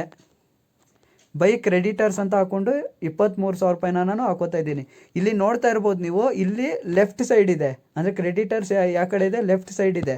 ಆದ್ದರಿಂದ ಈಗ ನಾವು ರೈಟ್ ಸೈಡ್ಗೆ ತೊಗೋಬೇಕಾಗುತ್ತೆ. ಬೈ ಕ್ರೆಡಿಟರ್ಸ್ ಎಷ್ಟು 23,000 ರೂಪಾಯಿನ ನಾನು ಅಮೌಂಟ್ ಸೈಡು ಹಾಕೋತಾ ಇದ್ದೀನಿ. ಅದಾದಮೇಲೆ ಲೋನ್ ಫ್ರಮ್ ಬ್ಯಾಂಕ್ ಎಷ್ಟಿದೆ 24,000 ರೂಪಾಯಿ ಇರೋದು. ಈಗ ಬೈ ಲೋನ್ ಫ್ರಮ್ ಬ್ಯಾಂಕ್ ಅಂತ ಹಾಕ್ಕೊಂಡು 24,000 ರೂಪಾಯಿನ ನಾನು ಹಾಕೋತಾ ಇದ್ದೀನಿ. ಅದಾದಮೇಲೆ ಈಗ ಇಲ್ಲಿ ನೋಡೋಣ, ಇದು ಕ್ಯಾಶ್ ಅಟ್ ಬ್ಯಾಂಕ್ ಅಂತ ಏನಿದೆ ಇದು ಬ್ಯಾಂಕ್ ಅಕೌಂಟ್ಗೆ ಸಂಬಂಧಪಡುತ್ತೆ. ಪ್ರಾಫಿಟ್ ಆ್ಯಂಡ್ ಲಾಸ್ ಅಕೌಂಟ್ ಇದು ಕ್ಯಾಪಿಟಲ್ ಅಕೌಂಟಲ್ಲಿ ತೊಗೋತೀವಿ ನಾವು. ಜನರಲ್ ರಿಸರ್ವ್ ಇದನ್ನು ಕೂಡ ಕ್ಯಾಪಿಟಲ್ ಅಕೌಂಟ್ಗೆ ತೊಗೋತೀವಿ. ಅದಾದಮೇಲೆ ಕ್ಯಾಪಿಟಲ್ಸ್ ಏನು ಪಾರ್ಟ್ನರ್ಸ್ ಕ್ಯಾಪಿಟಲ್ ಏನಿತ್ತಲ್ಲ ಇದನ್ನು ಕೂಡ ಪಾರ್ಟ್ನರ್ ಕ್ಯಾಪಿಟಲ್ ಅಕೌಂಟ್ಗೆ ತೊಗೋತೀವಿ. ಇದನ್ನು ಯಾವುದನ್ನು ರಿಯಲೈಸೇಷನ್ ಅಕೌಂಟ್ಗೆ ತೊಗೊಳ್ಳಲ್ಲ ನಾವು. ನೀಟಾಗಿ ಅರ್ಥ ಮಾಡ್ಕೊಳ್ಳಿ ಇದನ್ನು. ಅದಾದಮೇಲೆ ಈಗ ಅಡ್ಜಸ್ಟ್ಮೆಂಟ್ಗೆ ಹೋಗೋಣ. ಅಡ್ಜಸ್ಟ್ಮೆಂಟಲ್ಲಿ ಅವ್ರು ಏನು ಹೇಳಿದ್ದಾರೆ ಅಂದರೆ, they decided to dissolve the firm on the above date and the asset realised as follows ಅಂತ ಕೊಟ್ಟಿದ್ದಾರೆ. ಅಂದರೆ ಅಸೆಟ್ ಈಗ ರಿಯಲೈಸ್ ಆಗುತ್ತಂತೆ. ಈಗ ನೋಡ್ತಾ ಹೋಗೋಣ ಯಾವ ರೀತಿ ಅಂತ ನೋಡ್ತಾ ಹೋಗೋಣ. ಈಗ ಮಷಿನರಿ 20,000 ರೂಪಾಯಿ ಅವರು ಕೊಟ್ಟಿದ್ದಾರೆ. ಈಗ ಇಲ್ಲಿ ನೀವು ಗಮನಿಸ್ಬೇಕಾಗಿರೋದು ಏನಪ್ಪ ಅಂದರೆ, ನೀವು ಬ್ಯಾಲೆನ್ಸ್ ಶೀಟಿಂದ ಮಾಡ್ಬೇಕಾದ್ರೆ ಏನು ಮಾಡಿದ್ರಿ, ಲೆಫ್ಟಲ್ಲಿರೋದು ರೈಟಿಗೆ ತೊಗೊಂಡ್ರಿ, ರೈಟಲ್ಲಿರೋದು ಲೆಫ್ಟಿಗೆ ತೊಗೊಂಡ್ರಿ. ಆದರೆ ಈಗ ರೈಟಲ್ಲಿರೋದು ರೈಟ್ಗೆ ತೊಗೋತೀರಾ, ಲೆಫ್ಟಲ್ಲಿರೋದು ಲೆಫ್ಟ್ಗೆ ತೊಗೋತೀರಾ. ಅಂದರೆ ಇಲ್ಲಿ ಟು ಮಷಿನರಿ ಎಷ್ಟು ಟು ಮಷಿನರಿ ಅಂತ ಬಂದಿದೆ ಬ್ಯಾಲೆನ್ಸ್ ಶೀಟಲ್ಲಿಂದ ತೊಗೊಂಡಾಗ. ಆದ್ದರಿಂದ ಏನಾಗುತ್ತೆ ಅಂದರೆ ಇದು ಬೈ ಬ್ಯಾಂಕ್ ಅಕೌಂಟ್ ಅಂತ ಹಾಕೋಬೇಕು. ಅಂದರೆ ಈಗ ರೈಟ್ ಸೈಡ್ಗೆ ತೊಗೋಬೇಕು ನೀವು. ಬೈ ಬ್ಯಾಂಕ್ ಅಕೌಂಟ್ ಅಂತ ಹಾಕೋತೀನಿ. ಮಷಿನರಿ ಎಷ್ಟು 20,000 ರೂಪಾಯಿ ಅವರು ಅಮೌಂಟ್ ಕೊಟ್ಟಿರೋದು. ಮಷಿನರಿ 20,000 ರೂಪಾಯಿನ ನಾನು ಹಾಕೋತಾ ಇದ್ದೀನಿ. ಅದಾದಮೇಲೆ ಡೆಬಿಟರ್ಸ್ ಎಷ್ಟು ಕೊಟ್ಟಿದ್ದಾರೆ 24,000 ರೂಪಾಯಿ ಕೊಟ್ಟಿದ್ದಾರೆ. ಈಗ ಡೆಬಿಟರ್ಸ್ 24,000 ರೂಪಾಯಿನ ಹಾಕೋತೀನಿ. ಇದು ಕೂಡ ಬೈ ಬ್ಯಾಂಕ್ ಅಕೌಂಟ್ಗೆ ಹೋಗುತ್ತೆ. ಡೆಬಿಟರ್ಸ್ ಎಷ್ಟು 24,000 ರೂಪಾಯಿನ ನಾನು ಹಾಕೋತಾ ಇದ್ದೀನಿ. ಅದಾದಮೇಲೆ ಗುಡ್ ವಿಲ್ ಎಷ್ಟಿದೆ 12,000 ರೂಪಾಯಿ ಗುಡ್ ವಿಲ್ ಇದೆ. ಇದನ್ನು ಕೂಡ ಅಷ್ಟೇ ಗುಡ್ ವಿಲ್ 12,000 ರೂಪಾಯಿನ ನಾನು ಹಾಕೋತಾ ಇದ್ದೀನಿ. ಅದಾದಮೇಲೆ ಬಿಲ್ಸ್ ರಿಸೇವೇಬಲ್ ಎಷ್ಟಿದೆ 2,000 ರೂಪಾಯಿ ಕೊಟ್ಟಿದ್ದಾರೆ ಅವರು. ಬಿಲ್ಸ್ ರಿಸೇವೇಬಲ್ ಅಂತ ಹಾಕೋತೀನಿ. 2,000 ರೂಪಾಯಿ ನಾನು ಹಾಕೋತಾ ಇದ್ದೀನಿ. ಅದಾದಮೇಲೆ ಸ್ಟಾಕ್ ಕೊಟ್ಟಿದ್ದಾರೆ 18,000 ರೂಪಾಯಿ ಸ್ಟಾಕ್ ಇದೆ ಇಲ್ಲಿ. ಆದ್ದರಿಂದ ಸ್ಟಾಕ್ನ ಹಾಕೋತೀನಿ 18,000 ರೂಪಾಯಿನ ಹಾಕೋತೀನಿ. ಇಷ್ಟು ಇಲ್ಲ ಅಡ್ಜಸ್ಟ್ಮೆಂಟಲ್ಲಿ ಅವರು ಕೊಟ್ಟಿದ್ದಾರೆ ಏನಂತ ಅಂದರೆ, in addition to this one unrecorded asset. ಅಂದರೆ ಇಲ್ಲಿ ಒಂದು ಅನ್ರೆಕಾರ್ಡೆಡ್ ಅಸೆಟ್ ಇದೆ ಅಂತೆ. ಯಾವುದದು ಇನ್ವೆಸ್ಟ್ಮೆಂಟು. ಅದನ್ನು ಅವರು ವಾಸ್ ಆಲ್ಸೋ ರಿಯಲೈಸ್ಡ್ ಎಷ್ಟು ಫಾರ್ ಅಂತ ಕೊಟ್ಟಿದ್ದಾರೆ. ಆಲ್ಸೋ ರಿಯಲೈಸ್ಡ್ ಆಗಿರೋದು ಎಷ್ಟು 5,000 ರೂಪಾಯಿಗೆ ಅದು ರಿಯಲೈಸ್ ಆಗಿದೆ ಅಂತೆ. ಇದನ್ನು ನಾವು ಮುಂದೆ ಇಲ್ಲಿ ಎಂಟ್ರಿ ಮಾಡ್ತಾ ಹೋಗೋಣ. ಇಲ್ಲಿ ನೋಡ್ತಾ ಇರ್ಬೋದು ನೀವು, ಬೈ ಬ್ಯಾಂಕ್ ಅಕೌಂಟ್ಗೆ ನಾನು ಏನು ಮಾಡ್ತೀನಿ ಇನ್ವೆಸ್ಟ್ಮೆಂಟ್ನೂ ಹಾಕೋತೀನಿ. ಎಷ್ಟು 5,000 ರೂಪಾಯಿ ಅವರು ಅಡ್ಜಸ್ಟ್ಮೆಂಟಲ್ಲಿ ಕೊಟ್ಟಿದ್ರು. ಆದ್ದರಿಂದ ಇನ್ವೆಸ್ಟ್ಮೆಂಟ್ನ 5,000 ರೂಪಾಯಿ ನಾನಿಲ್ಲಿ ಹಾಕೋತಾ ಇದ್ದೀನಿ. ಈಗ ನಾವು ಏನು ಮಾಡೋಣ ಅಂದರೆ ಎಲ್ಲ ಅಮೌಂಟ್ನು ಟೋಟಲ್ ಮಾಡ್ಕೋಬೇಕು. ಏನು 5,000 ರೂಪಾಯಿ 20,000 24,000 12,000 2,000 18,000 ಇದನ್ನೆಲ್ಲ ಟೋಟಲ್ ಮಾಡಿದಾಗ ನಮ್ಗೆ ಎಷ್ಟು ಬರುತ್ತೆ 81,000 ರೂಪಾಯಿ ಬರುತ್ತೆ. ಅದಾದಮೇಲೆ ನೆಕ್ಸ್ಟ್ ಅಡ್ಜಸ್ಟ್ಮೆಂಟ್ನ ನೋಡೋಣ. ನೆಕ್ಸ್ಟ್ ಅಡ್ಜಸ್ಟ್ಮೆಂಟಲ್ಲಿ ಏನೇನು ಹೇಳಿದ್ದಾರೆ ಅಂತ. ನೆಕ್ಸ್ಟ್ ಅಡ್ಜಸ್ಟ್ಮೆಂಟು ಅವರು ಟು ಬ್ಯಾಂಕ್ ಅಕೌಂಟ್ ಅಂತ ಹಾಕೋಬೇಕು ನೀವು. ನೆಕ್ಸ್ಟ್ ಅಡ್ಜಸ್ಟ್ಮೆಂಟ್ ಏನರ ಬಗ್ಗೆ ಹೇಳಿದ್ದಾರೆ ಅಂತ ನೋಡ್ಕೊಳ್ಳೋಣ. ಈಗ creditors var settled at 21,400 in full settlement ಅಂತ ಕೊಟ್ಟಿದ್ದಾರೆ ಅವರು. ಅಂದರೆ ಏನಂದರೆ ಕ್ರೆಡಿಟರ್ಸ್ನ ಅವರು ಫುಲ್ಲು ಸೆಟಲ್ಮೆಂಟ್ ಮಾಡಿದಾರಂತೆ. ಎಷ್ಟು 21,400 ರೂಪಾಯಿ ಫುಲ್ಲು ಪೇ ಮಾಡಿದ್ದಾರೆ ಅವರು. ಆದ್ದರಿಂದ ಟು ಬ್ಯಾಂಕ್ ಅಕೌಂಟ್ ಕ್ರೆಡಿಟರ್ಸ್ ಎಷ್ಟು 21,400 ರೂಪಾಯಿನ ನಾನು ಹಾಕೋತಾ ಇದ್ದೀನಿ. ಅದಾದಮೇಲೆ bank loan was paid in full ಅಂತ ಕೊಟ್ಟಿದ್ದಾರೆ. ಬ್ಯಾಂಕ್ ಲೋನ್ ಅವರು ಫುಲ್ಲಾಗಿ ಪೇ ಮಾಡಿದಾರಂತೆ. ಆದ್ದರಿಂದ ಬೈ ಲೋನ್ ಫ್ರಮ್ ಬ್ಯಾಂಕ್ ಅಂತ ನಾವು ಏನು ಹಾಕೊಂಡಿದ್ದೆ 24,000 ರೂಪಾಯಿನ ಇಲ್ಲಿ ನೋಡ್ತಾ ಇರ್ಬೋದು. ಬ್ಯಾಲೆನ್ಸ್ ಶೀಟಲ್ಲಿ ನೋಡಿಕೊಂಡು ನಾವು ಇದನ್ನು ಹಾಕೊಂಡಿದ್ದು. ಅದನ್ನು ಟು ಬ್ಯಾಂಕ್ ಅಕೌಂಟ್ ಅಂದರೆ ಟು ಬ್ಯಾಂಕ್ ಅಕೌಂಟ್ ಅಂತ ಹಾಕೋತೀನಿ ನಾನು. ಬ್ಯಾಂಕ್ ಲೋನ್ ಎಷ್ಟಿದೆ 24,000 ರೂಪಾಯಿನ ನಾನು ಹಾಕೋತಾ ಇದ್ದೀನಿ. ಅಂದರೆ ಅವರು ಫುಲ್ ಪೇ ಮಾಡಿದ್ದಾರೆ. ಆದ್ದರಿಂದ ನಾವೇನು ಮಾಡೋಣ, ಫುಲ್ ಅಮೌಂಟ್ ಏನು ಅಮೌಂಟ್ ಇತ್ತೋ ಅದೇ ಅಮೌಂಟ್ ಇಲ್ಲಿ ನೋಡ್ತಾ ಇರ್ಬೋದು 24,000 ರೂಪಾಯಿ ಇದೆ ಬೈ ಲೋನ್ ಫ್ರಮ್ ಬ್ಯಾಂಕು. ಆದ್ದರಿಂದ ಬ್ಯಾಂಕಿಗೆ ನಾನು ಎಷ್ಟು ಹಾಕ್ತೀನಿ 24,000 ರೂಪಾಯಿನ ಹಾಕೋತಾ ಇದ್ದೀನಿ. ಅದಾದಮೇಲೆ ಡೆಸ್ಯುಲೇಷನ್ ಎಕ್ಸ್ಪೆನ್ಸಸ್ ಅಮೌಂಟ್ ಇಲ್ಲಿ ಕೊಟ್ಟಿದ್ದಾರೆ ಅವರು. ಎಷ್ಟು 600 ರೂಪಾಯಿ ಆಗಿದೆ ಅಂತೆ. ಆದ್ದರಿಂದ ಇದು ಎಕ್ಸ್ಪೆನ್ಸ್ ಆಗುತ್ತೆ. ಎಕ್ಸ್ಪೆನ್ಸ್ ಅಂತ ಹಾಕ್ಕೊಂಡು 600 ರೂಪಾಯಿನ ನಾನು ಹಾಕೋತಾ ಇದ್ದೀನಿ. ಈಗ ಟು ಬ್ಯಾಂಕ್ ಅಕೌಂಟ್ ಅಂತ ಏನು ಮಾಡ್ಕೊಂಡಿದ್ದೋ ಅದನ್ನೆಲ್ಲ ಟೋಟಲ್ ಮಾಡ್ಕೊಳ್ಳೋಣ. 21,400 ರೂಪಾಯಿ, 24,600 ರೂಪಾಯಿ ಇದನ್ನೆಲ್ಲ ಟೋಟಲ್ ಮಾಡ್ಕೋತೀನಿ ನಾನು. ಎಷ್ಟು ಬರುತ್ತೆ 46,000 ರೂಪಾಯಿ ಬರುತ್ತೆ ನಮಗೆ. ಅದಾದಮೇಲೆ ನೆಕ್ಸ್ಟ್ ಈಗ ನಾವು ಮಾಡಬೇಕಾಗಿರೋದು ಏನಪ್ಪ ಅಂದರೆ ಎರಡು ಕಡೆನೂ ಟೋಟಲ್ ಮಾಡ್ಕೋಬೇಕು, ಡೆಬಿಟ್ ಮತ್ತು ಕ್ರೆಡಿಟ್ ಸೈಡು. ನನಗೀಗ ಕ್ರೆಡಿಟ್ ಸೈಡ್ ಜಾಸ್ತಿ ಬರುತ್ತೆ. ಎಷ್ಟು 1,28,000 ರೂಪಾಯಿ ಬಂದಿದೆ. ಅದೇ ರೀತಿಯೇ ಈಗ ಏನು ಮಾಡೋಣ, ಅದೇ ಅಮೌಂಟನ್ನ 1,28,000 ರೂಪಾಯಿ ಏನಿತ್ತು ಕ್ರೆಡಿಟ್ ಸೈಡ್ ಕೂಡ ಹಾಕೋತೀನಿ ನಾನು. ಈಗ ಡೆಬಿಟ್ ಸೈಡು 1,28,000 ರೂಪಾಯಿ ಆಗಬೇಕು ಅಂದರೆ ನಾವು ಎಷ್ಟು ಹಾಕಬೇಕಲ್ಲಿ 1,600 ರೂಪಾಯಿನ ಹಾಕಬೇಕು. ಈ 1,600 ರೂಪಾಯಿ ಏನಿರುತ್ತೆ ಪಾರ್ಟ್ನರ್ಸ್ ಕ್ಯಾಪಿಟಲ್ ಅಕೌಂಟಿಗೆ ರೇಷಿಯೋ ಪ್ರಕಾರ ನಾವು ಶೇರ್ ಮಾಡಬೇಕು. ಯಾವ ರೀತಿ ಅಂತ ಇವಾಗ ನಾನು ನಿಮಗೆ ಹೇಳ್ಕೊಡ್ತೀನಿ. ಇವಾಗ ರೇಷಿಯೋನ ಯಾವ ರೀತಿ ಕ್ಯಾಲ್ಕುಲೇಟ್ ಮಾಡಬೇಕು ಅಂತ ಹೇಳ್ತೀನಿ. ಅವರು ಪ್ರಾಫಿಟ್ ಶೇರಿಂಗ್ ರೇಷಿಯೋನ ಏನು ಕೊಟ್ಟಿದ್ದಾರೆ ಅಂದರೆ ಆಶಿಕ್ ಮತ್ತು ಆಶಿನ್ ಅನ್ನೋ 3 ಜನ ಪಾರ್ಟ್ನರ್ಸ್ ಇದ್ದಾರೆ ಇಲ್ಲಿ. ಅವ್ರದ್ದು ರೇಷಿಯೋ ಇದೆ 2:1 ಅಂತ ಕೊಟ್ಟಿರೋದು ಅವರು ರೇಷಿಯೋನ. ಆದ್ದರಿಂದ ಇಲ್ಲಿ 2:1 ಅಂತ ಏನಿತ್ತು 2 + 2 + 1 = 5 ಆಗುತ್ತೆ. ಇದು ಈ ಥರ ಮಾಡ್ಕೋಬೇಕು. ಮೊದಲನೇದು ಆಶಿತ್ 2 ಅಂತ ತೊಗೋಬೇಕು. ಮೊದಲನೇದಿಂದ ಏನು ಬರುತ್ತಲ್ಲ ಪಾರ್ಟ್ನರ್ಸು ಅದೇ ಪ್ರಕಾರನೇ ತೊಗೊಳ್ತಾ ಹೋಗಿ. ಮೊದಲು ಆಶಿತ್ ಏನಾಗುತ್ತೆ 2 ಆಗುತ್ತೆ. ಆದ್ದರಿಂದ ಇಲ್ಲಿ ಆಶಿತ್ = 2/5 ಆಗುತ್ತೆ. 5 ಯಾವ ರೀತಿ ಬಂತಂದರೆ ಟೋಟಲ್ ಮಾಡಿದಾಗ ಏನು ಅಮೌಂಟ್ ಬಂದಿರುತ್ತಲ್ಲ ಅದನ್ನ ನಾವು ಕೆಳಗಡೆ ಹಾಕೋಬೇಕಾಗತ್ತೆ. ಆದ್ದರಿಂದ 5 ಬರುತ್ತೆ. ಈಗ ಇಲ್ಲಿ 6,600 ರೂಪಾಯಿ ಏನಿತ್ತು ಇಂಟು 2/5ನ ಮಾಡ್ಕೋಬೇಕು. ಅದಕ್ಕೆ ಆಶಿತ್ಗೆ ನಾನು ಮಾಡ್ತಾ ಇರೋದು ಈಗ ಎಷ್ಟು ಬರುತ್ತೆ ಅಂದರೆ ನಾವು 6,600 ಇಂಟು 2/5 ಮಾಡಿದಾಗ ನಮಗೆ 2,640 ರೂಪಾಯಿ ಬರುತ್ತೆ. ಅದೇ ರೀತಿಯೇ ಆಶಿಕ್ದು ಎಷ್ಟಿದೆ 2 ಇದೆ, 2 ಅಂತ ಕೊಟ್ಟಿರೋದವರು. ಈಗ ಆಶಿಕ್ದು ಏನಾಗುತ್ತೆ 2/5 ಆಗುತ್ತೆ. 5 ಯಾವ ರೀತಿ ಬಂತು ಅಂದರೆ ಟೋಟಲ್ ಮಾಡಿದಾಗ ಏನು ಬಂದಿತ್ತಲ್ಲ ಅದನ್ನು ನಾನು ಕೆಳಗಡೆ ಹಾಕ್ಕೊಂಡಿದ್ದೀನಿ. ಈಗ ನೋಡೋಣ. ಆಶಿಕ್ = ಏನಾಗುತ್ತೆ ಅಂದರೆ 6,600 ಇಂಟು 2/5 ಮಾಡಿದಾಗ ನಮಗೆ ಎಷ್ಟು ಬರುತ್ತೆ 2,640 ರೂಪಾಯಿ ಬರುತ್ತೆ. ಈಗ ಆಶಿಕ್ದು ಕಂಡುಹಿಡಿದಿದ್ದು ನಾನು. ಅದಾದಮೇಲೆ ಆಶಿನ್ದು ಎಷ್ಟಾಗುತ್ತೆ ನೋಡೋಣ. 1 ಅಂತ ಕೊಟ್ಟಿದ್ದಾರೆ ಅವರು. ಈಗ ನೋಡ್ತಾ ಹೋದರೆ ಆಶಿನ್ = 1/5 ಆಗುತ್ತೆ. 5 ಯಾವ ರೀತಿ ಬಂತು ಅಂದರೆ ಇಲ್ಲಿ ಟೋಟಲ್ ಮಾಡಿದಾಗ ಏನು ಬಂದಿತ್ತಲ್ಲ ಅಮೌಂಟು ಅದನ್ನೇ ನಾನು ಇಲ್ಲಿ ಕೆಳಗಡೆ ಹಾಕ್ಕೊಂಡಿದ್ದೀನಿ. ಅದಾದಮೇಲೆ ಈಗ ಆಶಿನ್ 6,600 ಇಂಟು 1/5 ಮಾಡಿದಾಗ ನನಗೆ ಎಷ್ಟು ಬರುತ್ತೆ ಅಂದರೆ 1,320 ರೂಪಾಯಿ ಬರುತ್ತೆ. ಇಷ್ಟು ಮಾಡಿದ್ರೆ ನಮ್ಮದು ರಿಯಲೈಸೇಷನ್ ಅಕೌಂಟ್ ಕಂಪ್ಲೀಟ್ ಆಗುತ್ತೆ. ಈಗ ಪಾರ್ಟ್ನರ್ಸ್ ಕ್ಯಾಪಿಟಲ್ ಅಕೌಂಟ್ನ ಯಾವ ರೀತಿ ಮಾಡಬೇಕು ಅಂತ ಹೇಳ್ಕೊಡ್ತೀನಿ ನಾನು. ಪಾರ್ಟ್ನರ್ಸ್ ಕ್ಯಾಪಿಟಲ್ ಅಕೌಂಟ್ನ ಯಾವ ರೀತಿ ಮಾಡಬೇಕು ಅಂತ ನೋಡ್ತಾ ಹೋಗೋಣ. ಪಾರ್ಟ್ನರ್ಸ್ ಕ್ಯಾಪಿಟಲ್ ಅಕೌಂಟ್ ಮಾಡಬೇಕು ಅಂದರೆ ನಮಗೆ ಪರ್ಟಿಕ್ಯುಲರ್ಸ್ ಬರುತ್ತೆ ಮತ್ತು ಎಷ್ಟು ಜನ ಪಾರ್ಟ್ನರ್ಸ್ ಇದ್ದಾರೋ ಅಷ್ಟು ಅಮೌಂಟ್ ಕಾಲಮ್ನ ಹಾಕೋಬೇಕಾಗತ್ತೆ. ಅದೇ ರೀತಿ ಪರ್ಟಿಕ್ಯುಲರ್ಸ್ ಎಷ್ಟು ಪಾರ್ಟ್ನರ್ಸ್ ಇದ್ದಾರೋ ಅಷ್ಟು ಕಾಲಮ್ನ ಹಾಕೋಬೇಕಾಗುತ್ತೆ. ಎಷ್ಟು ಡೆಬಿಟ್ ಮತ್ತು ಕ್ರೆಡಿಟ್ ಸೈಡ್ ಎರಡು ಕಡೆನೂ ಅಷ್ಟೇ ಬರುತ್ತೆ. ಇಲ್ಲಿ 3 ಜನ ಪಾರ್ಟ್ನರ್ ಇದ್ದಾರೆ. ಯಾರ್ಯಾರು ಆಶಿತ್ ಮತ್ತು ಆಶಿನ್ ಅನ್ನೋ 3 ಜನ ಪಾರ್ಟ್ನರ್ಸ್ದು ಅಷ್ಟು ಅಮೌಂಟ್ ಕಾಲಮ್ನ ನಾನು ಹಾಕ್ಕೊಂಡಿದ್ದೀನಿ ಡೆಬಿಟ್ ಮತ್ತು ಕ್ರೆಡಿಟ್ ಸೈಡ್ ಎರಡು ಕಡೆನೂ ಕೂಡ.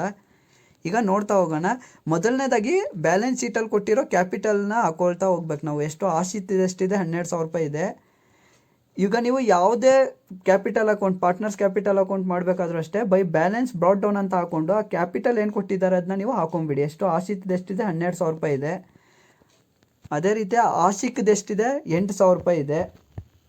ಬೈ ಬ್ಯಾಲೆನ್ಸ್ ಬ್ರಾಟ್ ಡೌನ್ ಅಂತ ಹಾಕ್ಕೊಂಡು ಆಶಿಕ್ ಸೈಡ್ ಹೋಗ್ತೀನಿ ನಾನು 8,000 ರೂಪಾಯಿನ ಹಾಕೋತೀನಿ. ಅದಾದಮೇಲೆ ಆಶಿನ್ದು ಎಷ್ಟಿದೆ 6,000 ರೂಪಾಯಿ ಇದೆ. ಆದ್ದರಿಂದ ಬೈ ಬ್ಯಾಲೆನ್ಸ್ ಬ್ರಾಟ್ ಡೌನ್ ಅಂತ ಹಾಕ್ಕೊಂಡು ಆಶಿನ್ದು ಎಷ್ಟು 6,000 ರೂಪಾಯಿನ ಹಾಕೋತಾ ಇದ್ದೀನಿ. ಅದಾದಮೇಲೆ ಜನರಲ್ ರಿಸರ್ವ್ ಎಷ್ಟಿದೆ 8,000 ರೂಪಾಯಿ ಇದೆ ಜನರಲ್ ರಿಸರ್ವು. ಆದ್ದರಿಂದ ಬೈ ಜನರಲ್ ರಿಸರ್ವ್ ಅಂತ ಹಾಕ್ಕೊಂಡು 8,000 ರೂಪಾಯಿನ ಹಾಕೋತೀನಿ. ಇದನ್ನು ರೇಷಿಯೋ ಪ್ರಕಾರ ಮಾಡಬೇಕು ನಾವು. ಯಾವ ರೀತಿ ಅಂತ ಹೇಳ್ಕೊಡ್ತೀನಿ ನಿಮಗೆ. ಈಗ ಇಲ್ಲಿ ಆಶಿತ್ದು ರೇಷಿಯೋ ಎಷ್ಟಿದೆ 2 ಇದೆ. ಆದ್ದರಿಂದ ಇಲ್ಲಿ ಆಶಿತ್ = 2/5 ಆಗುತ್ತೆ. 5 ಯಾವ ರೀತಿ ಬಂತಂದರೆ ಟೋಟಲ್ ನಾನು ರಿಯಲೈಸೇಷನ್ ಅಕೌಂಟ್ನ ಮಾಡ್ಬೇಕಾದ್ರೆ ಹೇಳ್ಕೊಟ್ಟಿದ್ದೆ ಯಾವ ರೀತಿ ರೇಷಿಯೋ ಮಾಡಬೇಕು ಅಂತ. ಅದೇ ರೀತಿ ತೊಗೊಂಡಿದ್ದೀನಿ ನಾನು. 5 ಕೆಳಗಡೆ ತೊಗೊತೀನಿ ನಾನು 2/5 ಬರುತ್ತೆ. ಆದ್ದರಿಂದ 8,000 ಇಂಟು 2/5 ಮಾಡಿದಾಗ ನಮ್ಗೆ ಎಷ್ಟು ಬರುತ್ತೆ? 3,200 ರೂಪಾಯಿ ಬರುತ್ತೆ. ಈ 3,200 ರೂಪಾಯಿ ಏನಿತ್ತು ಆಶಿತ್ದು ಕಂಡಿಡ್ದಿದ್ದು ನಾನು 3,200ನ ಅದರಿಂದ ಆಶಿತ್ ಸೈಡ್ ಹೋಗಿ ಹಾಕೋತೀನಿ ನಾನು. ಅದಾದಮೇಲೆ ಆಶಿಕ್ದು ಎಷ್ಟಿದೆ? 2 ಇದೆ. ಅದರಿಂದ ಆಶಿಕ್ ಅಂತ ಎಷ್ಟು ಈ ಒಂದು ರೇಷಿಯೋ ಏನಾಗುತ್ತೆ? 2/5 ಆಗುತ್ತೆ. 5 ಯಾವ ರೀತಿ ಬಂತಾನೆ ಟೋಟಲ್ ಮಾಡಿದಾಗ ಏನು ಬಂದಿತ್ತಲ್ಲ ಅದನ್ನು ಕೆಳಗಡೆ ಹಾಕ್ಕೊಂಡಿದ್ದೀನಿ ನಾನು.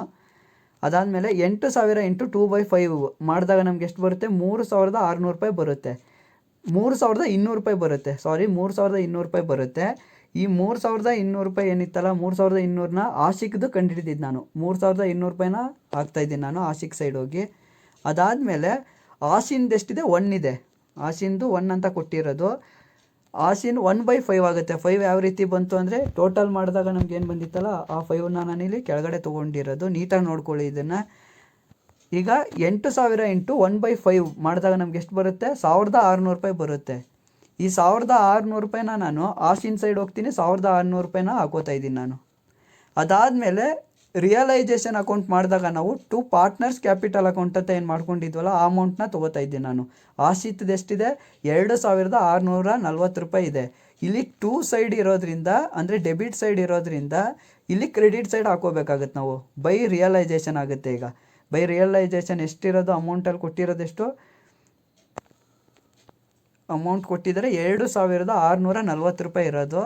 ಆದ್ದರಿಂದ ಬೈ ರಿಯಲೈಸೇಷನ್ ಅಂತ ಹಾಕ್ಕೊಂಡು ಆಶಿತ್ ಸೈಡ್ ಹೋಗ್ತೀನಿ, 2,640 ರೂಪಾಯಿನ ನಾನು ಹಾಕೋತಾ ಇದ್ದೀನಿ. ಅದಾದಮೇಲೆ ಆಶಿಕ್ದು ಎಷ್ಟು ಕೊಟ್ಟಿದ್ದಾರೆ? 2 ಪಾರ್ಟ್ನರ್ಸ್ ಕ್ಯಾಪಿಟಲ್ ಅಕೌಂಟ್ ಅವರು 2,640 ರೂಪಾಯಿ. ಆದ್ದರಿಂದ ಬೈ ರಿಯಲೈಸೇಷನ್ ಅಂತ ಹಾಕೋತೀನಿ, 2,640 ರೂಪಾಯಿನ ಹಾಕೋತಾ ಇದ್ದೀನಿ. ಅದಾದಮೇಲೆ ಆಶಿನ್ದು ಎಷ್ಟು ಕೊಟ್ಟಿದ್ದಾರೆ?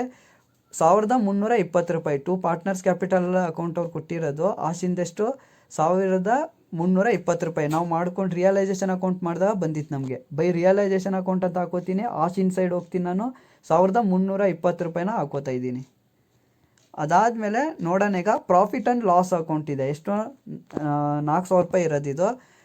ಇದನ್ನು ಟು P&L ಅಕೌಂಟ್, P&L ಅಂತಲೂ ನೀವು ಹಾಕೋಬೋದು. ಪ್ರಾಫಿಟ್ ಆ್ಯಂಡ್ ಲಾಸ್ ಅಕೌಂಟ್ ಆಗುತ್ತೆ ಇದು. ಎಷ್ಟು? ಇಲ್ಲಿ ನೋಡ್ತಾ ಇರ್ಬೋದು ನೀವು, ಇಲ್ಲಿ ರೈಟ್ ಸೈಡ್ ಇದೆ. ಆದ್ದರಿಂದ ನಾನಿಲ್ಲಿ ಲೆಫ್ಟ್ ಸೈಡ್ಗೆ ಅದನ್ನ ತೊಗೋತಾ ಇದ್ದೀನಿ. 4,000 ರೂಪಾಯಿ ಇರೋದಿಲ್ಲಿ. ಈಗ ರೇಷಿಯೋ ಪ್ರಕಾರ ಮಾಡಬೇಕಾಗತ್ತೆ ಇದನ್ನು ಕೂಡ ನಾವು. ಆಶಿತ್ ಎಷ್ಟಿರೋದು? 2 ಇರೋದು. ಆದ್ದರಿಂದ ಆಶಿತ್ ರೇಷಿಯೋ ಏನಾಗುತ್ತೆ? 2/5 ಆಗುತ್ತೆ. 5 ಯಾವ ರೀತಿ ಬಂತಂದರೆ ಟೋಟಲ್ ಮಾಡಿದಾಗ ಏನು ಬಂದಿತ್ತಲ್ಲ ಆ 5ನ ನಾನು ಕೆಳಗಡೆ ತೊಗೊಂಡಿದ್ದೀನಿ. ಈಗ 4,000 ಇಂಟು 2/5 ಮಾಡಿದಾಗ ನಮ್ಗೆ ಎಷ್ಟು ಬರುತ್ತೆ? 1,600 ರೂಪಾಯಿ ಬರುತ್ತೆ. ಈ 1,600 ರೂಪಾಯಿ ಏನಿತ್ತಲ್ಲ ಆಶಿತ್ದು ಕಂಡಿಡ್ದಿದ್ದು ನಾನು. 1,600 ರೂಪಾಯಿನ ಆಶಿತ್ ಸೈಡ್ ಹೋಗಿ ಹಾಕೋತಾ ಇದ್ದೀನಿ ನಾನು. ಅದಾದಮೇಲೆ ಆಶಿಕ್ದು ಎಷ್ಟಿದೆ? 2 ಇದೆ ರೇಷಿಯೋ. ಈಗ ಆಶಿಕ್ದು ರೇಷಿಯೋ ಏನಾಗುತ್ತೆ? 2/5 ಆಗುತ್ತೆ. ಇಲ್ಲಿ 5 ಯಾವ ರೀತಿ ಬಂದರೆ ಟೋಟಲ್ ಮಾಡಿದಾಗ ನಮಗೆ 5 ಬಂದಿತ್ತು. ಅದರಿಂದ ಕೆಳಗಡೆ ಅದನ್ನು ಹಾಕೋತಾ ಇದ್ದೀನಿ ನಾನು. 4,000 ಇಂಟು 2/5 ಮಾಡಿದಾಗ ನಮ್ಗೆ ಎಷ್ಟು ಬರುತ್ತೆ? 1,600 ರೂಪಾಯಿ ಬರುತ್ತೆ. ಈಗ 1,600 ರೂಪಾಯಿ ಏನು ಬಂದಿತ್ತಲ್ಲ ಅದನ್ನು ಆಶಿಕ್ ಸೈಡ್ ಹೋಗ್ತೀನಿ ನಾನು, 1,600 ರೂಪಾಯಿನ ಹಾಕೋತಾ ಇದ್ದೀನಿ. ಅದಾದಮೇಲೆ ಆಶಿನ್ದು 1 ಇದೆ. ಆಶಿನ್ದೆಷ್ಟು? 1 ಇದೆ. ಅದರಿಂದ ಆಶಿನ್ 1/5 ಆಗುತ್ತೆ. 5 ಯಾವ ರೀತಿ ಬಂತಂದರೆ ಟೋಟಲ್ ಮಾಡಿದಾಗ ನಮ್ಗೆ ಏನು ಬಂದಿತ್ತಲ್ಲ ಅದರಿಂದ ಅದನ್ನ ಕೆಳಗಡೆ ಹಾಕ್ಕೊಂಡಿದ್ದೀನಿ ನಾನು. ಈಗ 4,000 ಇಂಟು 1/5 ಮಾಡಿದಾಗ ನಮ್ಗೆ ಎಷ್ಟು ಬರುತ್ತೆ? 800 ರೂಪಾಯಿ ಬರುತ್ತೆ. ಈ 800 ರೂಪಾಯಿ ಆಶಿನ್ದು ಕಂಡಿಡ್ದಿದ್ದು ನಾನು. ಆದ್ದರಿಂದ ಆಶಿನ್ ಸೈಡ್ ಹೋಗ್ತೀನಿ, 800 ರೂಪಾಯಿನ ಹಾಕೋತೀನಿ. ಈಗ ಎಲ್ಲ ಪಾರ್ಟ್ನರ್ಸ್ದು ಅಮೌಂಟ್ನ ಟೋಟಲ್ ಮಾಡ್ತೀನಿ ನಾನು. ಆಶಿತ್ದು ಬರುತ್ತೆ 17,800 ರೂಪಾಯಿ ಬರುತ್ತೆ. ಆಶಿಕ್ದು 13,840 ರೂಪಾಯಿ ಬರುತ್ತೆ. ಆಶಿಂದು 8,920 ರೂಪಾಯಿ ಬರುತ್ತೆ. ನನಗೀಗ ಟೋಟಲ್ ಮಾಡಿದಾಗ ಕ್ರೆಡಿಟ್ ಸೈಡ್ ಜಾಸ್ತಿ ಬಂದಿದೆ. ಆದ್ದರಿಂದ ಅದೇ ಅಮೌಂಟ್ನ ನಾನು ಏನು ಮಾಡ್ತೀನಿ ಅಂದರೆ ಡೆಬಿಟ್ ಸೈಡ್ ಕೂಡ ಹೋಗಿ ಹಾಕೋತೀನಿ. ಎಷ್ಟು? ಆಶಿತ್ದಿದೆ 17,800 ರೂಪಾಯಿ ಇದೆ. ಆಶಿಕ್ದು 13,800 ರೂಪಾಯಿ ಇದೆ. ಆಶಿಂದು 8,920 ರೂಪಾಯಿ ಇದೆ. ಇದನ್ನು ನಾನು ಕ್ರೆಡಿಟ್ ಸೈಡ್ ಏನಿತ್ತಲ್ಲ ಅದೇ ಅಮೌಂಟ್ನ ಡೆಬಿಟ್ ಸೈಡ್ ಕೂಡ ಹಾಕ್ಕೊಂಡಿದ್ದೀನಿ. ನಾವು ಡೆಬಿಟ್ ಸೈಡು ಎಷ್ಟು? 17,800 ರೂಪಾಯಿ ಆಶಿತ್ದು ಆಗಬೇಕು ಅಂದರೆ 2 ಬ್ಯಾಂಕ್ ಅಕೌಂಟ್ ಅಂತ ಹಾಕ್ಕೊಂಡು 16,240 ರೂಪಾಯಿ ಹಾಕಬೇಕಾಗುತ್ತೆ ನಾವು. ಆಶಿಕ್ದು 13,840 ರೂಪಾಯಿ ಆಗಬೇಕು ಅಂದರೆ 2 ಬ್ಯಾಂಕ್ ಅಕೌಂಟ್ಗೆ ನಾವು ಎಷ್ಟು ಹಾಕಬೇಕಾಗುತ್ತೆ? 12,240 ರೂಪಾಯಿನ ಹಾಕಬೇಕಾಗುತ್ತೆ. ಅದೇ ರೀತಿ ಆಶಿಂದು 8,920 ರೂಪಾಯಿ ಆಗಬೇಕು ಅಂದರೆ 2 ಬ್ಯಾಂಕ್ ಅಕೌಂಟ್ ಅಂತ ಹಾಕ್ಕೊಂಡು 8,120 ರೂಪಾಯಿನ ನಾವು ಹಾಕಬೇಕಾಗುತ್ತೆ ಇಲ್ಲಿ. ಇಷ್ಟು ಮಾಡಿದ್ರೆ ನಂದು ಪಾರ್ಟ್ನರ್ಸ್ ಕ್ಯಾಪಿಟಲ್ ಅಕೌಂಟ್ ಮುಗಿಯುತ್ತೆ. ನೆಕ್ಸ್ಟ್ ಈಗ ಬ್ಯಾಂಕ್ ಅಕೌಂಟ್ನ ಯಾವ ರೀತಿ ಮಾಡಬೇಕು ಅಂತ ಹೇಳ್ಕೊಡ್ತೀನಿ ನಾನು. ಈಗ ನೆಕ್ಸ್ಟ್ ನಾವು ನೋಡೋಣ ಬ್ಯಾಂಕ್ ಅಕೌಂಟ್ನ ಯಾವ ರೀತಿ ಮಾಡಬೇಕು ಅಂತ ಹೇಳ್ಕೊಡ್ತೀನಿ ನಾನು ನಿಮಗೆ. ಬ್ಯಾಂಕ್ ಅಕೌಂಟ್ ಮಾಡಬೇಕು ಅಂದರೆ ಪರ್ಟಿಕ್ಯುಲರ್ಸ್ ಅಮೌಂಟ್ ಡೆಬಿಟ್ ಮತ್ತು ಕ್ರೆಡಿಟ್ ಸೈಡ್ ಎರಡು ಕಡೆನೂ ಹಾಕೋಬೇಕಾಗತ್ತೆ ನೀವು. ಅದಾದಮೇಲೆ ಇಲ್ಲಿ ನಾವು ರಿಯಲೈಸೇಷನ್ ಅಕೌಂಟ್ನ ಮಾಡಿದಾಗ ಬೈ ಬ್ಯಾಂಕ್ ಅಕೌಂಟ್ ಅಂತ ಹಾಕ್ಕೊಂಡಿದ್ವಿ. ಎಷ್ಟು 81,000 ರೂಪಾಯಿ ಬಂದಿತ್ತು ನಮಗೆ. ಈ ಅಮೌಂಟ್ನ ನಾನು ಇಲ್ಲಿ ನೋಡ್ತಾ ಇರ್ಬೋದು, ಇಲ್ಲಿ ಬೈ ಇದೆ ಅಂದರೆ ಕ್ರೆಡಿಟ್ ಸೈಡ್ ಇದೆ, ಬೈ ಬ್ಯಾಂಕ್ ಅಕೌಂಟ್ ಇದೆ. ಆದ್ದರಿಂದ ಇಲ್ಲೇನಾಗುತ್ತೆ ಟು ರಿಯಲೈಸೇಷನ್ ಅಕೌಂಟ್ ಆಗುತ್ತೆ. ಎಷ್ಟು 81,000 ರೂಪಾಯಿನ ನಾನು ಹಾಕೋತೀನಿ. 81,000 ರೂಪಾಯಿನ ಹಾಕೋತಾ ಇದ್ದೀನಿ ನಾನು. ಅದಾದಮೇಲೆ ಟು ಬ್ಯಾಂಕ್ ಅಕೌಂಟ್, ಇಲ್ಲಿ ರಿಯಲೈಸೇಷನ್ ಅಕೌಂಟಲ್ಲಿ ನಾವು ಮತ್ತೆ ಟು ಬ್ಯಾಂಕ್ ಅಕೌಂಟ್ ಅಂತ ಮಾಡ್ಕೊಂಡಿದ್ದೆ. ಎಷ್ಟು 46,000 ರೂಪಾಯಿ ಬಂದಿತ್ತು ನಮಗೆ. ಅಲ್ಲಿ ಟೂ ಇದೆ ಅಂದರೆ ಡೆಬಿಟ್ ಸೈಡ್ ಇದೆ, ಇಲ್ಲಿ ಕ್ರೆಡಿಟ್ ಸೈಡ್ ಬರುತ್ತೆ. ಬೈ ರಿಯಲೈಸೇಷನ್ ಅಕೌಂಟ್ ಆಗುತ್ತೆ. ಎಷ್ಟು 46,000 ರೂಪಾಯಿನ ನಾನು ಹಾಕೋತಾ ಇದ್ದೀನಿ. ಅದಾದಮೇಲೆ ಬ್ಯಾಲೆನ್ಸ್ ಶೀಟಲ್ಲಿ ಅವರು ಕ್ಯಾಶ್ ಅಟ್ ಬ್ಯಾಂಕ್ ಅಂತ ಕೊಟ್ಟಿದ್ದರು. ಎಷ್ಟು 1,600 ರೂಪಾಯಿನ ಕೊಟ್ಟಿದ್ದರು. ಅದನ್ನು ಇಲ್ಲಿ ನೋಡ್ತಾ ಇರ್ಬೋದು ನೀವು, ಇಲ್ಲೇನಿದೆ ರೈಟ್ ಸೈಡಲ್ಲಿದೆ. ಇಲ್ಲಿ ಏನು to bank cash at bank ಏನಿದೆ ಅದು ರೈಟ್ ಸೈಡ್ ಇದೆ. ಇಲ್ಲಿ ನಾವು ಲೆಫ್ಟ್ ಸೈಡ್ಗೆ ಹಾಕೋಬೇಕಾಗುತ್ತೆ. ಏನು ಟು ಬ್ಯಾಲೆನ್ಸ್ ಬ್ರಾಟ್ ಡೌನ್ ಅಂತ ಹಾಕ್ಕೊಂಡು 1,600 ರೂಪಾಯಿನ ನಾನು ಹಾಕೋತಾ ಇದ್ದೀನಿ. ಈಗ ಇಲ್ಲಿ ಪಾರ್ಟ್ನರ್ಸ್ ಕ್ಯಾಪಿಟಲ್ ಅಕೌಂಟ್ನ ಮಾಡಿದಾಗ ನಾವು ಟು ಬ್ಯಾಂಕ್ ಅಕೌಂಟ್ ಅಂತ ಹಾಕ್ಕೊಂಡಿದ್ದೆ. ಎಷ್ಟು ಆಶಿತ್ದಿದೆ 16,240 ರೂಪಾಯಿ, ಆಶಿಕ್ದು 12,240 ರೂಪಾಯಿ ಬಂದಿತ್ತು, ಆಶಿಂದು 8,120 ರೂಪಾಯಿ ಬಂದಿತ್ತು. ಆ ಅಮೌಂಟ್ನ ನಾನು ಇಲ್ಲಿ ಹಾಕೋತಾ ಇದ್ದೀನಿ. ಬೈ ಆಶಿತ್ ಕ್ಯಾಪಿಟಲ್ ಅಕೌಂಟ್ ಅಂದರೆ ಇಲ್ಲಿ ನೋಡ್ತಾ ಇರ್ಬೋದು ನೀವು, ಟು ಬ್ಯಾಂಕ್ ಅಕೌಂಟ್ ಇದೆ ಅಂದರೆ ಡೆಬಿಟ್ ಸೈಡ್ ಇದೆ, ಆದ್ದರಿಂದ ಇಲ್ಲಿ ಕ್ರೆಡಿಟ್ ಸೈಡ್ಗೆ ಬಂದು ನಾನು ಹಾಕೋತಾ ಇದ್ದೀನಿ. ಬೈ ಆಶಿತ್ ಕ್ಯಾಪಿಟಲ್ ಅಕೌಂಟ್ ಅಂತ ಹಾಕ್ಕೊಂಡು 16,240 ರೂಪಾಯಿ, ಬೈ ಆಶಿಕ್ ಕ್ಯಾಪಿಟಲ್ ಅಕೌಂಟ್ ಅಂತ ಹಾಕ್ಕೊಂಡು 12,240 ರೂಪಾಯಿನ ಹಾಕೋತೀನಿ. ಬೈ ಆಶಿನ್ ಕ್ಯಾಪಿಟಲ್ ಅಕೌಂಟ್ 8,120 ರೂಪಾಯಿ. ಈ ಅಮೌಂಟ್ನ ನಾನು ಇಲ್ಲಿ ನೀಟಾಗಿ ಇನ್ನೊಂದು ಸತಿ ನೋಡ್ಕೊಳ್ಳಿ. ಕ್ಯಾಪಿಟಲ್ ಅಕೌಂಟ್ನ ಮಾಡಿದಾಗ ನಾನು ಏನು ಅಮೌಂಟ್ ಬಂದಿತ್ತಲ್ಲ ಆ ಅಮೌಂಟ್ನ ಇಲ್ಲಿ ತೊಗೊಂಡಿರೋದು. ಇಷ್ಟು ಮಾಡಾದ್ಮೇಲೆ ಎರಡು ಕಡೆನೂ ಟೋಟಲ್ ಮಾಡ್ತೀನಿ, ಡೆಬಿಟ್ ಮತ್ತು ಕ್ರೆಡಿಟ್ ಸೈಡು. 82,600 ರೂಪಾಯಿ ಬರುತ್ತೆ. 82,000 ರೂಪಾಯಿ ಎರಡು ಕಡೆನೂ 82,600 ರೂಪಾಯಿ ಎರಡು ಕಡೆನೂ ಬಂದಿದೆ ನನಗೆ. ಈ ಥರ ಎರಡು ಕಡೆನೂ ಒಂದೇ ಆನ್ಸರ್ ಬಂದರೆ ನೀವು ಮಾಡಿರೋ ಬ್ಯಾಂಕ್ ಅಕೌಂಟು ಕರೆಕ್ಟಾಗಿದೆ. ನೋಡಿ, ಇವತ್ತು ನಾನು ನಿಮಗೆ ಜರ್ನಲ್ ಎಂಟ್ರಿ ಮಾಡಬೇಕು ಅಂದರೆ ಫಸ್ಟ್ ನಮಗೆ ಡೇಟ್ ಬರುತ್ತೆ, ಪರ್ಟಿಕ್ಯುಲರ್ಸ್ ಬರುತ್ತೆ, LF ಮತ್ತು ಡೆಬಿಟ್ ಮತ್ತು ಕ್ರೆಡಿಟ್ ಇಷ್ಟು ಕಾಲಮ್ಸ್ ಬರುತ್ತೆ. ಇದ್ರ ಬಗ್ಗೆ ಇನ್ನೂ ನೀವು ಚೆನ್ನಾಗಿ ತಿಳ್ಕೊಬೇಕು ಅಂದರೆ ಫಸ್ಟ್ PUC ನಲ್ಲಿ ನಾನು ಜರ್ನಲ್ ಎಂಟ್ರಿನ ಯಾವ ರೀತಿ ಮಾಡಬೇಕು ಅಂತ ಹೇಳಿದ್ದೆ. ಆ ವಿಡಿಯೋ ಲಿಂಕ್ನು ಕೂಡ ಇಲ್ಲಿ ಕೊಟ್ಟಿರ್ತೀನಿ, ಅದನ್ನು ನೋಡಿದ್ರೆ ನಿಮಗೆ ಇನ್ನೂ ನೀಟಾಗಿ ಅರ್ಥ ಆಗುತ್ತೆ. ಈಗ ಸ್ಟಾರ್ಟ್ ಮಾಡ್ತೀನಿ. ಇಲ್ಲಿ ಅವರು ಕೇಳಿರೋದು ಇಲ್ಲಿ ನೋಡ್ತಾ ಇರ್ಬೋದು ನೀವು, give the necessary journal entry in the book of the company ಅಂತ ಅವರು ಕೇಳಿದ್ದಾರೆ. ಇಲ್ಲಿ ಯಾವ ರೀತಿ ಮಾಡಬೇಕು ಅಂತ ನೋಡ್ತಾ ಹೋಗೋಣ. ಈಗ ಅವರು ಎಷ್ಟು ಶೇರ್ಸ್ನ ಇಶ್ಯೂ ಮಾಡಿದ್ದಾರೆ ಅಂತ ನೋಡಬೇಕಾಗುತ್ತೆ. ಇಲ್ಲಿ ಅವ್ರು ಕೊಟ್ಟಿದ್ದಾರೆ ನೋಡ್ಬೋದು ನೀವು, ಇಶ್ಯೂಡ್ 20,000 ಈಕ್ವಿಟಿ ಶೇರ್ಸ್ ಅಂದರೆ 20,000 ಈಕ್ವಿಟಿ ಶೇರ್ಸ್ನ ಅವರು ಬಿಡುಗಡೆನ ಮಾಡಿರೋದು. ಈಗ ಪ್ರತಿಯೊಂದು ಶೇರ್ ಎಲ್ಲ ಸೇರಿಸಿ 10 ರೂಪಾಯಿ ಆಗುತ್ತಂತೆ. ಇಲ್ಲಿ ಕೊಟ್ಟಿದ್ದಾರೆ ಅವರು ಎಷ್ಟು 10 ರೂಪೀಸ್ ಈಚ್ ಅಂತ ಕೊಟ್ಟಿದ್ದಾರೆ. ಆ 10 ರೂಪಾಯಿ ಯಾವ ರೀತಿ ಆಗುತ್ತೆ ಅಂದರೆ ಅಪ್ಲಿಕೇಶನ್ಗೆ 2 ರೂಪಾಯಿ ಆಗುತ್ತೆ, ಅಲಾಟ್ಮೆಂಟ್ಗೆ 3 ರೂಪಾಯಿ ಆಗುತ್ತೆ, ಫಸ್ಟ್ ಆ್ಯಂಡ್ ಫೈನಲ್ ಕಾಲ್ಗೆ 5 ರೂಪಾಯಿ ಆಗುತ್ತೆ. ಈಗ ನಾವು ಇದನ್ನು ಟೋಟಲ್ ಮಾಡಬೇಕು. 2 + 3 + 5 ಇಷ್ಟು ಮಾಡಿದಾಗ ನಮ್ಗೆ ಎಷ್ಟು ಬರುತ್ತೆ? 10 ರೂಪಾಯಿ ಆಗುತ್ತೆ. ಅದೇ 10 ರೂಪಾಯಿನೇ ಇಲ್ಲಿ ಕೊಟ್ಟಿರೋದು ಅವರು. ಇಲ್ಲಿ ನೋಡ್ತಾ ಇರ್ಬೋದು ನೀವು, 10 ರೂಪೀಸ್ ಈಚ್ ಅಂತ ಏನು ಕೊಟ್ಟಿದ್ದಾರೆ. ಇದನ್ನೆಲ್ಲ ಟೋಟಲ್ ಮಾಡಿದಾಗ ನಮಗೆ 10 ರೂಪಾಯಿ ಬರುತ್ತೆ ಅಂತ. ಅದು ನಿಮಗೆ ನೀಟಾಗಿ ಅರ್ಥ ಆಗಿದೆ ಅಂತ ಅನ್ಕೋತೀನಿ. ಈಗ ಫಸ್ಟ್ನೇದು ನೋಡೋಣ ನಾವು. ಅವನ ಅಪ್ಲಿಕೇಶನ್ ಎಷ್ಟು 2 ರೂಪಾಯಿಗೆ ಅಪ್ಲಿಕೇಶನ್ಗೆ 2 ರೂಪಾಯಿ ತೊಗೊಂಡಿದ್ದಾರೆ ಅಂತವರು. ಅದನ್ನು ಯಾವ ರೀತಿ ಎಂಟ್ರಿ ಮಾಡಬೇಕು ಅಂದರೆ ನಾವು bank account debit to equity share application account ಆಗುತ್ತೆ. ಈಗ ನಾನು ಇಲ್ಲಿ ನೀವು ಇಲ್ಲಿ 2 ರೂಪಾಯಿ ಏನಿದೆ ಆ 2ನ್ನ ನಾನು ಇಲ್ಲಿ ಹಾಕ್ಕೊಂಡಿದ್ದೀನಿ. ಇಲ್ಲಿ ನೋಡ್ತಾ ಇರ್ಬೋದು ನೀವು, 2ನ್ನ ನಾನು ಇಲ್ಲಿ ಹಾಕ್ಕೊಂಡಿದ್ದೀನಿ. ಅದಾದಮೇಲೆ ಅವರು ಎಷ್ಟು ಶೇರ್ಸ್ನ ಇಶ್ಯೂ ಮಾಡಿದ್ದಾರೆ ಅಂದರೆ 20,000 ಶೇರ್ಸ್ನ ಇಶ್ಯೂ ಮಾಡಿರೋದು. ಆದ್ದರಿಂದ ಆ 20,000ನ ಇಲ್ಲಿ ಹಾಕೋತೀನಿ ನಾನು. 2 × 20 ಮಾಡಿದಾಗ ನಮಗೆ ಎಷ್ಟು ಬರುತ್ತೆ? 2 × 20,000 ಮಾಡಿದಾಗ ನಮಗೆ 40,000 ಬರುತ್ತೆ. ನಿಮಗೆ ಗೊತ್ತಾಗಿರ್ಬೋದು 40,000 ಯಾವ ರೀತಿ ಬಂತು ಅಂದರೆ 2 × 20,000 ಮಾಡಿದ್ದೀನಿ, ನಮಗೆ 40,000 ಬಂದಿದೆ.